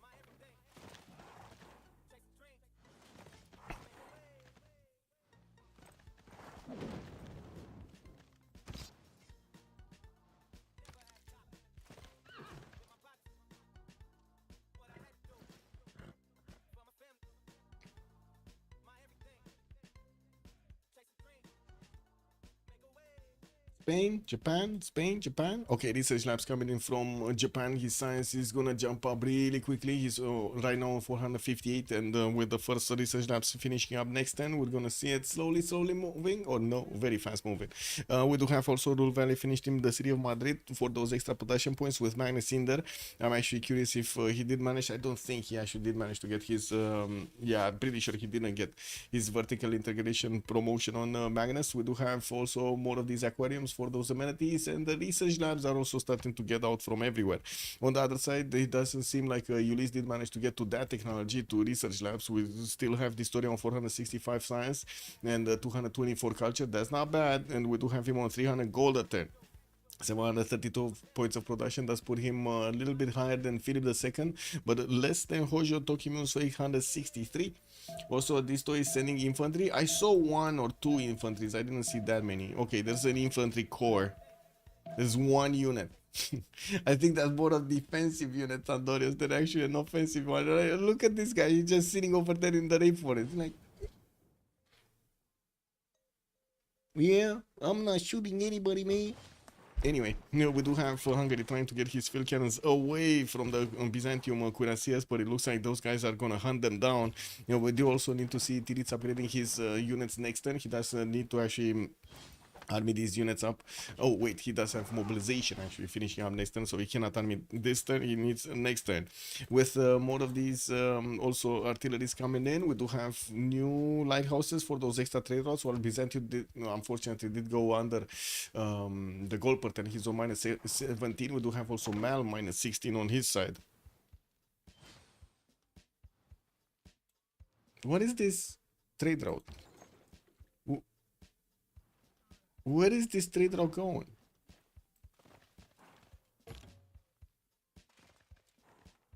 Dude. Is this trader drunk? Guys, how is this trader here? Is this trader drunk?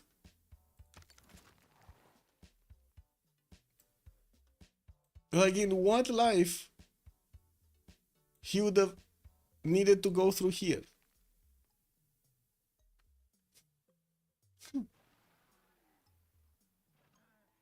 Like really?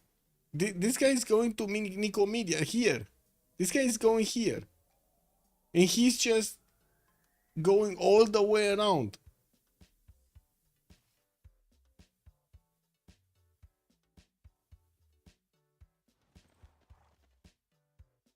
Does anybody know why? There's even other trade routes, so he could have taken the road. He wanted to take the long way around, man. Oh, he probably really loved the chick over there. Okay, got it. Got it. Well, just wanted to spend more time. It is what it is, man. It is what it is.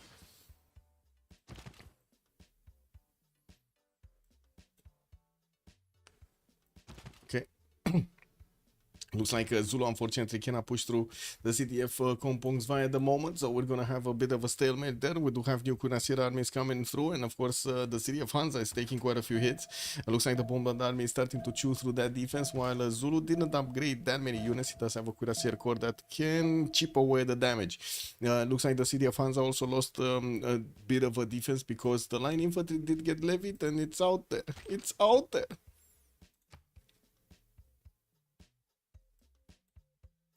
Oh, that's unfortunate, actually. He got to levy again that city, and unfortunately took away its defense. Even Japan traders just chilling. Yeah, well, I don't know if they're chilling or doing something else, because this looks very dirty, no? This looks very dirty. Yeah, it is what it is, man. Okay, tanks available for Byzantium to start getting through, and of course we do have Hungary here with only 125 science, still trying to get to steel walls. Couldn't even get the technology there. We're gonna need to see how quickly Titits can actually push through, and we do have some military engineers that are getting out commissioned by his city, so he can actually start building up the pathways, the roads, not to mention the bridges over these rivers. In the north, it does seem like also finally we do have Historia getting his research labs, and he did jump up to 570 science, while Sprig is also 560, 234 culture, while he's getting his flight next turn. We're going to need to see him start putting down a few aerodromes, and let's see how this is going to work, if he does manage to get the planes in time to save Hungary. I would say not really. A level 2 spy also deployed by Byzantium in Buda. We do have the tanks upgraded, and of course they can actually do the damage necessary against the Hussar cores if they are cored up or armored up, because it looks like the normal ones just don't have that advantage. Field cannon army is also coming through, while I do see there's a lot of gold being pumped into Byzantium right now. We do have also Malm needing gonna need some upgrades a little bit later on. Still coming up in one for Byzantium, while I do not see yet him moving forward. He's also deformed Chechen too, which doesn't really matter, and quite a few Cuirassier armies coming out. We do have also lead. Hit it even harder actually for Hungary, because Hungary is gonna lose two combat strength points from losing that city on his Hussars, and guess what? The majority of his army is actually Hussars. From the south, looks like the Hungarian pikeman actually is alive. It's alive. It's still alive on the sheep tile, man. The sheep protected him. Oh my god, this must be some understory here. A Byzantium time, finally. Yeah.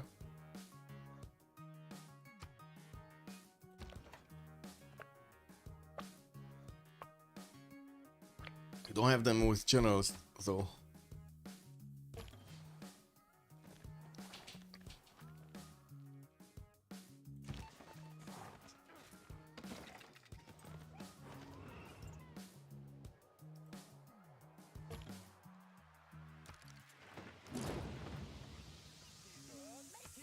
Okay, Hansa taken down, -2 shaved off.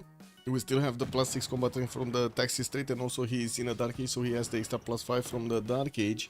We do have Byzantium still needing to upgrade a few units, especially the Cuirassier armies that need to turn into tank armies here.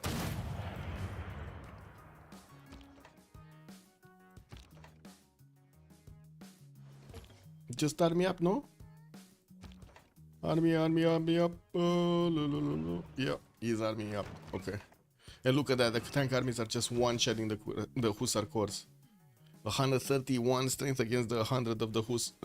That's not even funny. That's not even funny, bro. Anyway, we got a few of these 80 crews coming out from Mario, but it's gonna take a while to build them and second of all actually deploy them into the south, while by that time we're probably gonna see Byzantium managing to take over the 5 cities that we do have over here from Hungary available for him. Tanks also moving in the south, gonna hit the city of Pex. We do have Rom trying to get the steel walls in 210s, which will mean artilleries are gonna need to be deployed here, but I do have to say these are only 72 strength cities. They're not gonna be that strong. Yeah, even if you attack into them with the tanks. Zulu, still no movement. We do have him slowing down. Nothing is actually, this is a stalemate in between Zulu and Khmer at the moment, while we do have him also getting his military academies and trying to build up a few more of these cuirassier armies. He did get the city of Hansa for himself, getting to 2, 4, 6, 7 cities. Well, he does have what, 2 more cities over Khmer, with 120 science versus Legions 120 science, 44 culture versus 75, and gold, both of them are negative, while production, it does seem like it's a little bit better on Malm. We do have the faith button that Leech can actually use to buy out a few units on 144 faith. That's not bad. That is not bad at all. No generals from either side for this era in particular, because the the session was no points earned of great people for the generals. But this is weird, right? It says no points earned, but it doesn't say you cannot recruit a general, right? So ideally, Zulu should have been able to recruit this because he's on 263 points out of 244. Like, he has the points, no? Isn't that how logic works from that expression?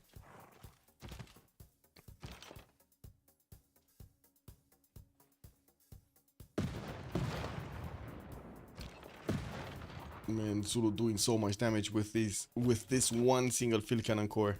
One single field cannon core. Amazing. Anyway.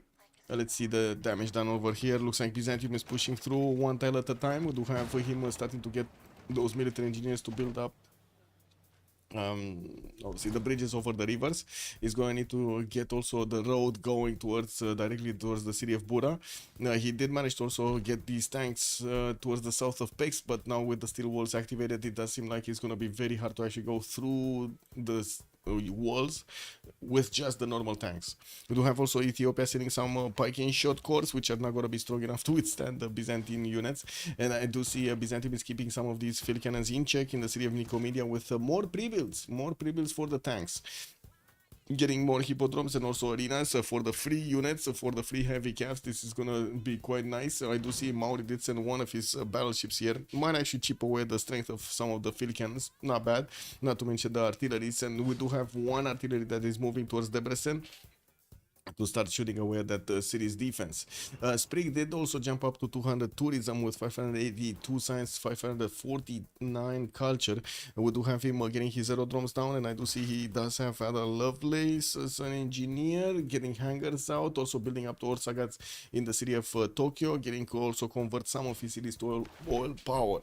Alfred Nobel is going to be the next scientist. We do have him with, of course, that extra diplo point, and I do see Newton did get picked up by, no, sorry, Einstein did get picked up by Coupe.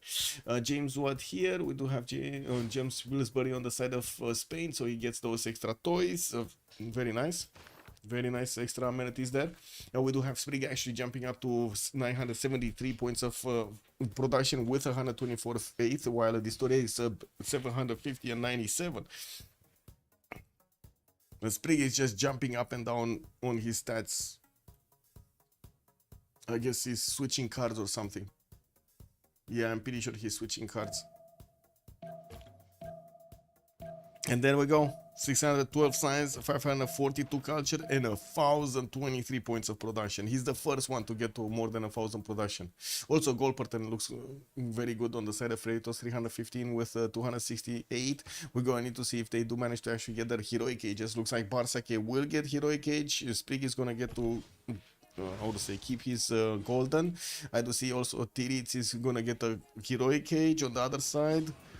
We only have Distoria managing to get a heroic, and that's it. You see? Yeah, he is 128, 128. Okay. Yeah, this I gotta say this attack against Hungary is not even funny because right now he's just one-shotting everything that he has in front of him, just getting everything in there. Yeah, from the south he's gonna have a problem with pegs, but he's still gonna get to pillage quite a few of those tiles with the tanks he has. And from what I do see in his backline series, he's just getting more of these units. And units and units and units.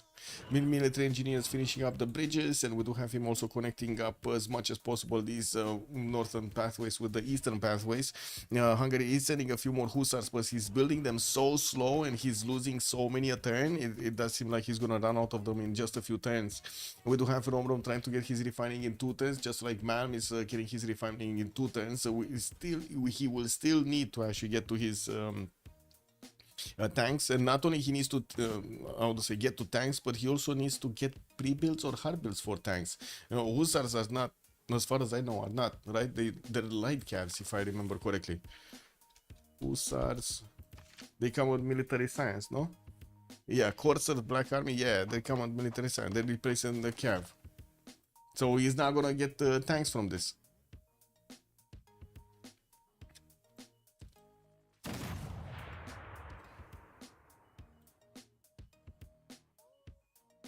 One balloon though. Distoria is getting radio next turn. Sprig is getting radio next turn. TDC square rigging. It's gonna take a while for him to actually get to balloons. He's only on square rigging. I guess not that much, but still quite a while. We do have Japan starting to also deploy planes in the water towards the northeast, towards the Maori Seas, while we do have him also getting his airports in, hangars and soon airports in, so he can get those extra aluminium points. We do need to see if Sprig is going to start to build up all of his broadcast centers everywhere. I would imagine so he can increase his culture, not to mention have more available points for those scientists. He's on 222 tourism a turn, and by the looks of it in the culture screen, he's 17 out of 112. It's still Alexis Krem that is defending the culture victory with 111 points on Ethiopia. Here we do have him getting his research labs, and I do see Alexis Krem is, wow, barely 332 science and 223 culture. Is it just me, or it feels like Ethiopia just plateaued? Right? As others just were keeping on getting more bonuses, Ethiopia just flat out at some point. Like 10 turns ago, it just feels like it's flat out. Flattened out, I mean. Okay. Black armies, hussars, tank armies. I mean, he kind of needs to go to really focus on taking down Hungary here. Did Hungary manage to get a safety settle anywhere? Yeah, Pest. Okay, he does have Pest towards Nazca.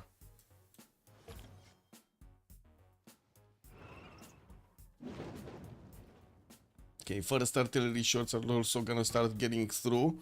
He doesn't have a channel for them, so he cannot move and shoot. We do have 80 crews from the north that are keeping away these tanks from them, okay, from actually moving towards Tepokohiwi, while we're gonna also see some biplanes deployed over there to close the chokes. I still think Byzantium really needs to focus everything he has on Hungary at the moment, because why not? I mean, it's not like he's gonna get into Maori's territory.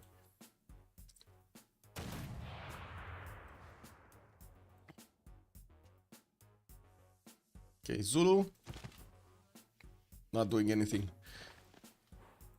Finally starting to get back those units from the north from attacking Hunza and getting them in the city of Ulundi. We're going to need to see him try to get to tanks. He's refining on 1 turn, just like Leech is going to get his steel walls next turn. Leech did not get refining of his own, so there is a chance that Mal might actually get there.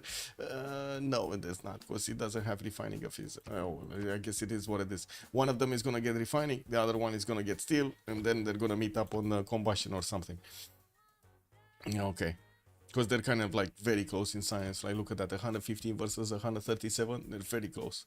We do have some also Cavs coming around from Spain, so he can get some defense up. He's getting his swords for those extra amenities, housing points, while we do have more industrial zones coming out. Madrid is probably his most productive city with 212 points of production, working on getting a spy out. And Barsake is on 541 science with 800 points of production, getting the goal for his teammates. But at the moment, it didn't really reveal to us what is is he gonna do in the next part of the game.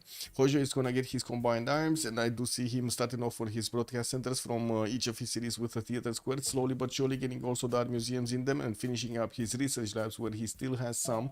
Getting more biplanes. I don't see him getting something else. Okay, aerodromes, biplanes, and also Ada Lovelace is over there as an engineer. Anyway, great admirals. No, Sasha Han on the engineer screen, Adam Smith on the merchant, and we do have in the scientist screen nobody actually making projects right now.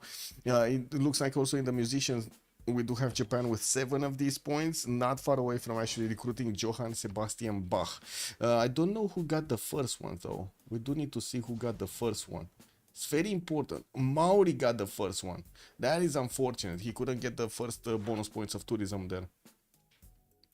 Culture and tourism. Okay, so Debrecen did get taken out. We do have the units of Byzantium still needing to punch through the other side, and as you can see, they can one-shot any one of these hussars, and there's just aren't enough units. There just isn't enough defense here. Tank armies are just punching through like there's nothing. Steel walls are there, not really helping. We do have Ethiopia sending a lot of AT crews to try to fend off the attacks on Eger and CivFR. While we're going to see if the field cannons or something, the tank armies here are going to do enough damage against them. I guess they're going to trade punches nicely. There is a +6 intel on Ethiopia and also +4 wars of religion that I'm pretty sure Byzantium would not actually need to get to plug in. Not to mention we will need to see one of the Byzantine spies getting into the cities of Ethiopia. I don't see any spy actually from Byzantium in the cities of Ethiopia. There's a Japan spy, there's a Spanish spy, and there's also another Japan spy, but that's it. We don't have a Byzantine one. Buddha did have a level 2, but it looks like he actually moved it away. This might be exactly what's happening right now. He's moving his level 2 towards Ethiopia so he can actually get the extra bonus points over there, since he already has more than enough damage to actually attack through the Hungarian defenses. Okay, spy from Mauri, spy from Ethiopia, level 2 spy from Ethiopia, by the way. Okay.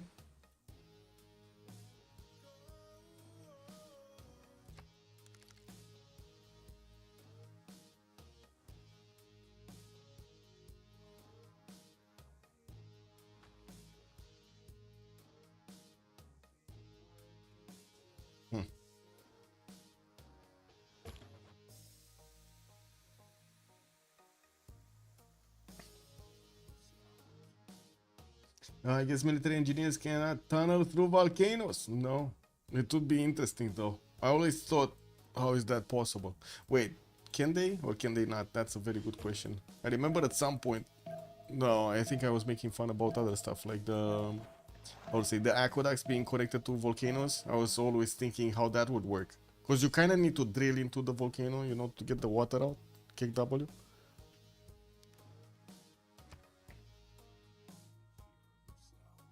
Ooh, rocketry. Rocketry. On Philip II, we might actually see him trying to get to space while the Sprig is going to try to get culture, to be honest. Because Malm seems like he's doing well against Liege. Tiric is kind of fighting both, it will fight both Khmer, Ethiopia, and also Hungary at the same time. He's doing well right now, pushing through Hungarian defenses. 0 units available for Hungary. 0. No more units. They just died, all of them.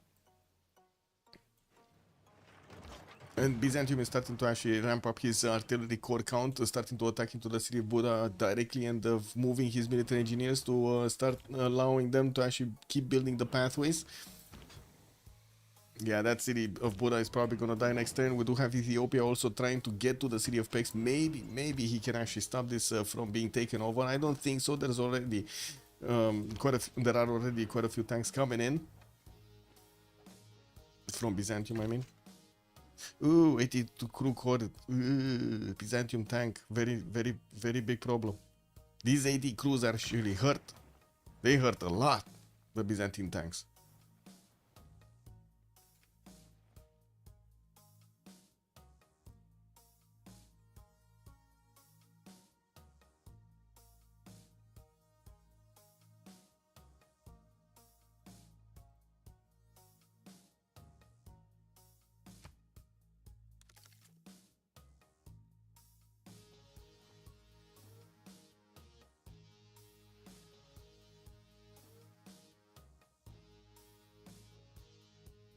5 turns for the first spaceport coming out in Madrid. So it looks like, yeah, we do have a science victory on one side on Barsake, and Sprig is going to try to get that culture. Sprig, 235 tourism, still needing to actually add a lot more. He does manage to jump up to 772 science and 600 culture, at 10 with 1,000 production. And looking at his territory right now, he's starting to get his campus research projects and getting some more spies out. Campus research projects, okay. Alfred Nobel is going to be the next one. Does he actually want this? I guess he did get a few points. But anyway, Great Zimbabwe coming up from Tokyo. And I do see Alhambra is also going to get built in Osaka. He did finish Forbidden City, so this is going to be super valuable for him to get another one of those military policy slots. I do see he's starting to also get some national parks to add more tourism on his side. And 1, 2 spies coming through, etc. from Yokohama. And we do have some helicopters coming out. Okay. Not bad, but not amazing either. Looks like also on the side of Zulu versus Khmer, we do have actually Spain starting to get a few calves onto the front line. Not going to be strong enough to actually do anything against Khmer, but we might have some nukes coming in, no? Some nukes from Spain at some point. Maybe if he does have a little bit extra production. Sprig is going nuclear fission on next turn. We do have Barsake again going on to the bottom tree. Looks like he might actually want to go helicopters here. Plastics coming out next turn. Ooh, well, this is interesting. We got 2 units from Zulu that are getting into the north of Ethiopia. They're trying to get into the tiles of Ethiopia here. Not bad. But these 80 crews are just gonna eat them alive. If they get too close, they're just gonna die to them. I think Theodora, most valuable leader in this game, yeah, just took over the this was the capital city, right? Yeah, the capital city of Hungary. And he's working on taking over PEX also, starting to get those tank armies around. We do have the field cannon armies that are also getting onto the front line with the help of the artilleries. They're going to start shooting out these AT crews. And I do see Tirici is not that afraid of them, even though, oh my god, they do so much damage to his units, to his tank armies.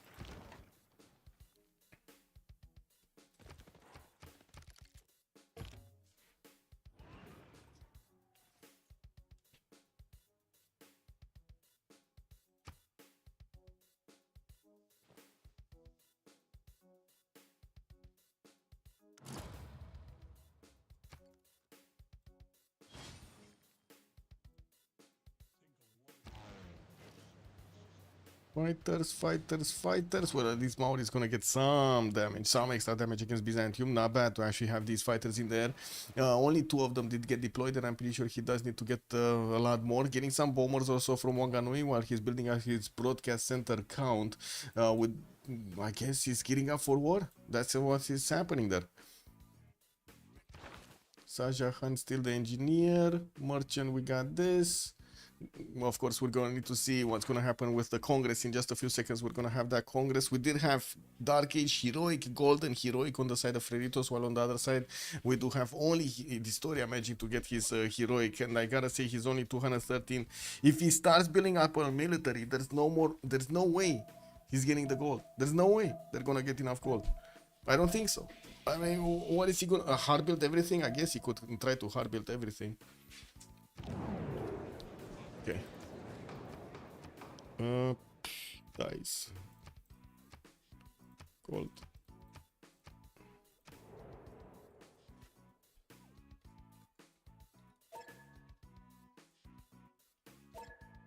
Okay. And been back 2 minutes. The Zulu swimmers, man.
Okay, so tanks, pillaging, pillaging, pillaging. What do we have here?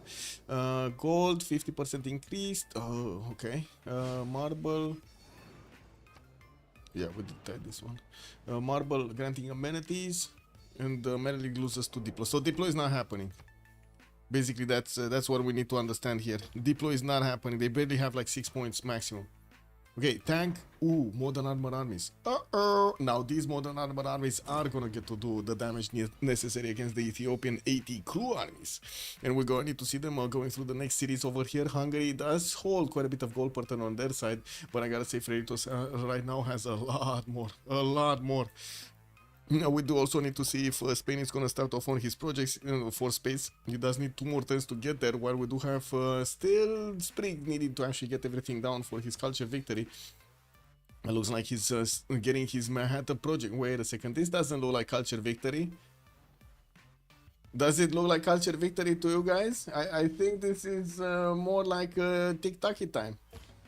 I think my Manhattan project is coming out and tic-tac time is coming around. Can he actually... So he can settle a city here and start nuking some of the cities of Maori from afar. I see Cahokia, Wakiraware, and Garwahia are going to be taken out if he settles a city over here. Can definitely settle also a city right next to Debrecen on the western side, but it's gonna be coastal, not really ideal. 404 has joined the round Also, table. Legan 4, thank you so much for the follow, sir. Much appreciated.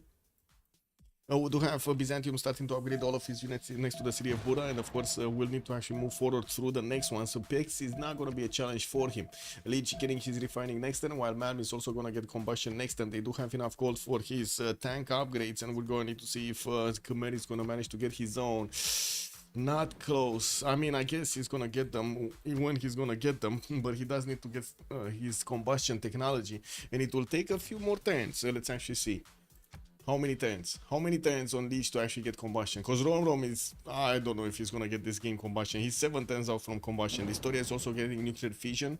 And we do need to see if he's going to manage to get enough production. He's on 106... No.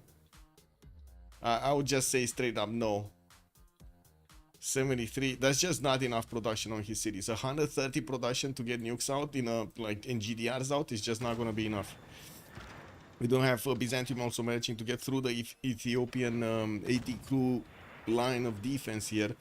That Ethiopia was trying to actually fend off the attacks against Ijer. Already took out the city of Pex and started working on Ijer, not to mention CivFR. He might just, to be honest, he might just keep on going. Do they know about the city? They should know about the city because Valletta is there. Wait. Oh, Zulu. Zulu is going to take this city. They might actually just take out Hungary altogether. Zulu has like 5 of these tanks. 5 tanks deployed in Valletta. He just needs to upgrade them and promote them, and that's it. And of course, wait, he's moving off? No, he has the tank ability. Okay, never mind. He has the tank ability. Just needs to start upgrading.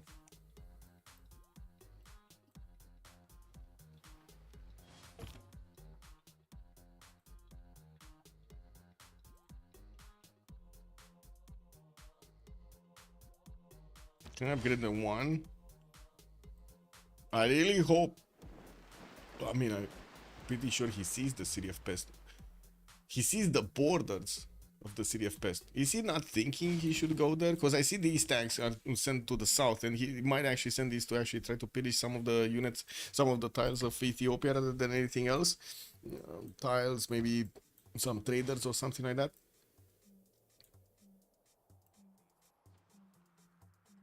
Anyway. Okay, Zulu is starting to upgrade some units here. When is Zulu? So 5 turns. 5 turns for Leech to get combustion. That's not that quick. That is not that quick.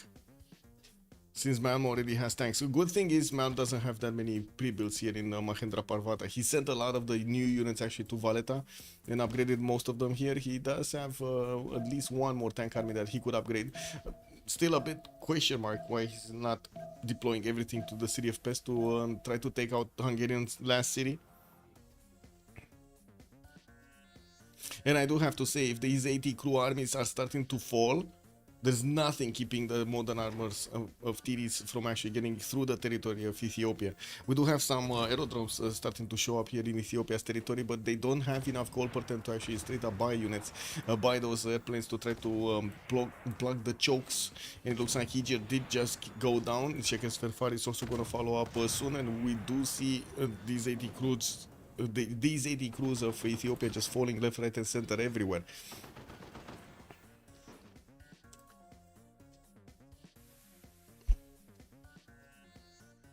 Okay, Zulu, are you moving? Are you moving north? He's still not moving. Not moving. Spring 250 science, just 250. Sorry, tourism. Okay, that's another city taken out. That's also raised. He didn't want to take the chance of Maori actually liberating it. Although Maori might actually liberate the city of Debrecen, because why not? He does have a bomber. There's not much defense in that city center. There is a modern armor in there.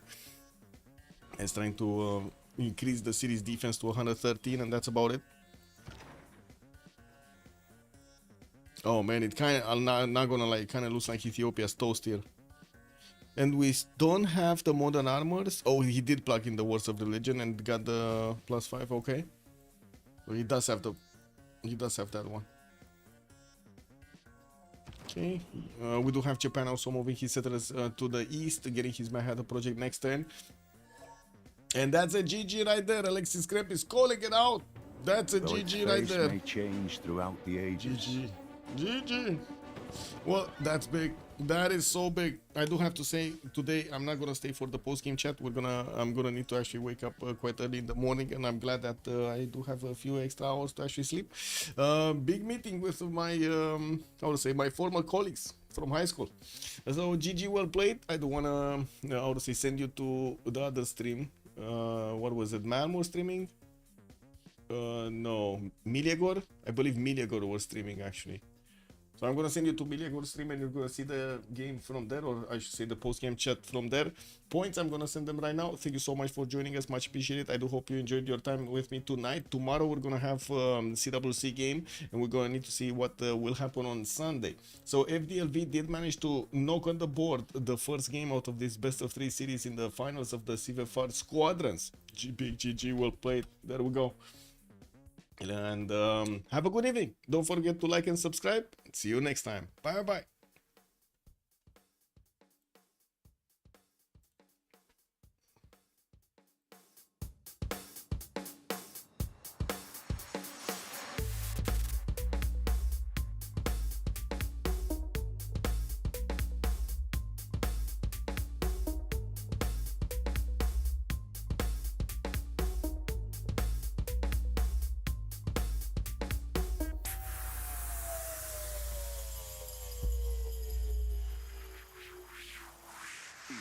Yo.